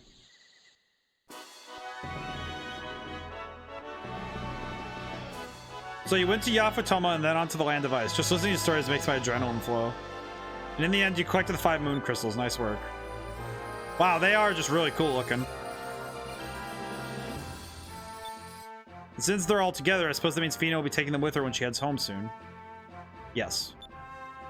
Actually, there's something that was bothering me from earlier. Fina, where exactly did you come from? I mean, where are you going home to? Ah, Fina. Yeah, Fina, you kind of have to tell us because we kind of have to take you there. I just like the dudes. That's fair. Fina. The place to which I returned, the place where both Ramirez and I were born and raised, is the Great Silver Shrine. Is in a place high above the sky. Great Silver Shrine? Long ago, when the rain and strikes fell upon the lands, most of the world's population killed all seemed lost. The most powerful Sylvite mages met at the end of the shrine. Combine their energy to send it in the sky above the destruction. They escaped the horrible fate that fell upon the rest of the world by rising above the destruction. Since then, from above, we've sworn to protect the people of this world. Our answer suffered. Prime mission of the remaining Sylvites.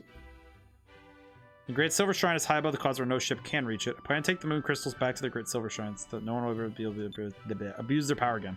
But how are you going to get home? If I can get to the ship, get back to the ship that I came in, I should be able to make it home. But when I was attacked by Value, my ship sank beneath the clouds. You're talking about the ship when Alfonso attacked you. The dudes are very good, though. Appears that we must find another way of getting Fina home. But if we find a way to get Fina home, does that mean we'll have to say goodbye? We'll never get to see her again. Lately, I sometimes find myself thinking, I started thinking if I'm able to find a way home, that I'll be able to stay here with everyone. So silly of me. My orders were to gather the moon crystals and to return to the Great Silver Shrine with them. I mean, couldn't we just, like, I don't know, find something else we could do like that? Oh. Hey, Galcian, you big nerd. Mirrors, what is the status on the construction of Downgrill Island? Yes, Master. Construction of the port is complete and Delocus flagship is currently being fitted so it'll be able to submerge into deep sky. Also received word that the elevator leading to the bottom of deep sky has been completed as well. Oh, good. We can see Galcian again. It's been a while since we've seen these guys. Foolish Empress and the rest of the worlds of people of the world of battle for my... Wait, what? Not just people. Even those are revered moons, they will all be in my grasp. Galcian is the real evil? I thought Theodora was going to be the real evil, but I guess Galcian's the one who's... Ah, yes, I see. Galcian is the biggest evil. I will leave for Dangral. I will wish to oversee the final stage of construction myself.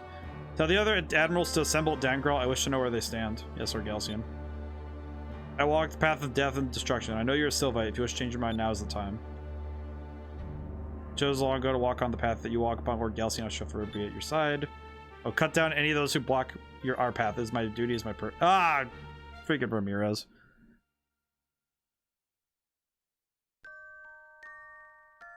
Oh man, seems like we're really picking up steam for the end game.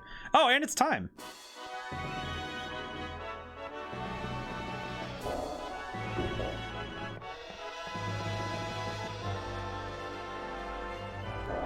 All right, Fina's here.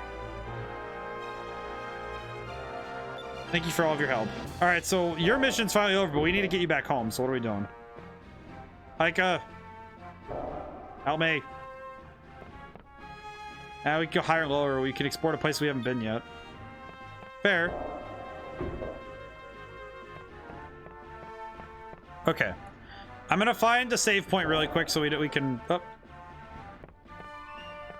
Yeah, I can make fun of his love for Princess Mogi, but that's fine. All right, let me go find a save point. Oh, the fountain's done. Oh wait, didn't we get the engraving of Ica somewhere? Where's the relief?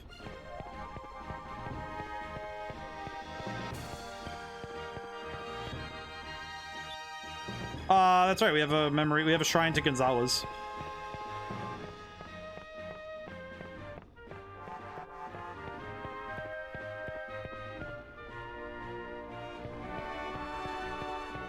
Oh, here it is. I think. Yeah, that is. Yeah, you're pretty going to endgame stuff now. Well, a little more than I would say endgame stuff. Still, that is, I remember, Timmy, I think Timmy actually said outright that, like, yeah, I moved really quickly between streams. Like pretty much each stream I've been making major strides towards the end of the game. But yeah, it does seem like I'm approaching the, at least I'm approaching the end. No. No, it's me moving quickly or me moving to the end. Ah, whoa. Hey Vice, thanks for the food yesterday. It was delicious. Hi Gilder. You leaving already? Yeah, I need to get going. Before I go, I have some news for you. I found out some information on the Armada's latest project. Heard about this the other day. Value has begun advancing into the lower altitudes. I heard that north of Pirate Isle, somewhere beneath the islands, they're building a base on Dongral Island. It's just a rumor, but I heard that they're building a ship that can go into deep sky. Deep sky? Beneath a thick layer of clouds immersed in total darkness, there's a bottom of the world. No one has ever seen what's below the clouds. Some say that it's completely dead. But Fina's ship sank beneath the clouds, right? That must be what they're after. Thanks, Gilder. We'll go check it out. Oh, jeez. It's at the front of the island? Ah, I see. Oh, the relief. Oh, you're right. I'll go see it when I come back. But for now, we will have to call stream for now. I'll have to go look at it though. All right, but I have to call stream for now because it is time. So, thank you to everybody who came by, both who's here currently and everybody who got to come by today. I'm always appreciative of the support. And I'm also appreciative of getting to have these wonderful conversations, however varied and hectic they get. And of course, if you ever want to check out the stuff I'm doing, I hopefully will be able to build. I'm hoping it's in the near future, maybe. I'll try to figure out about a demo. I'm thinking I'll make the beginning of the game a playable demo and I'll put it up on itch.io for free. And we'll see about doing that. But that is for the future. For right now, I need to thank you all for coming by. So thank you. And I'll see you guys all when I maybe finish Triangle Strategy tomorrow. Maybe. But for now, I'm going to call it a night. So, till next I see you, now and whenever. Goodbye for now.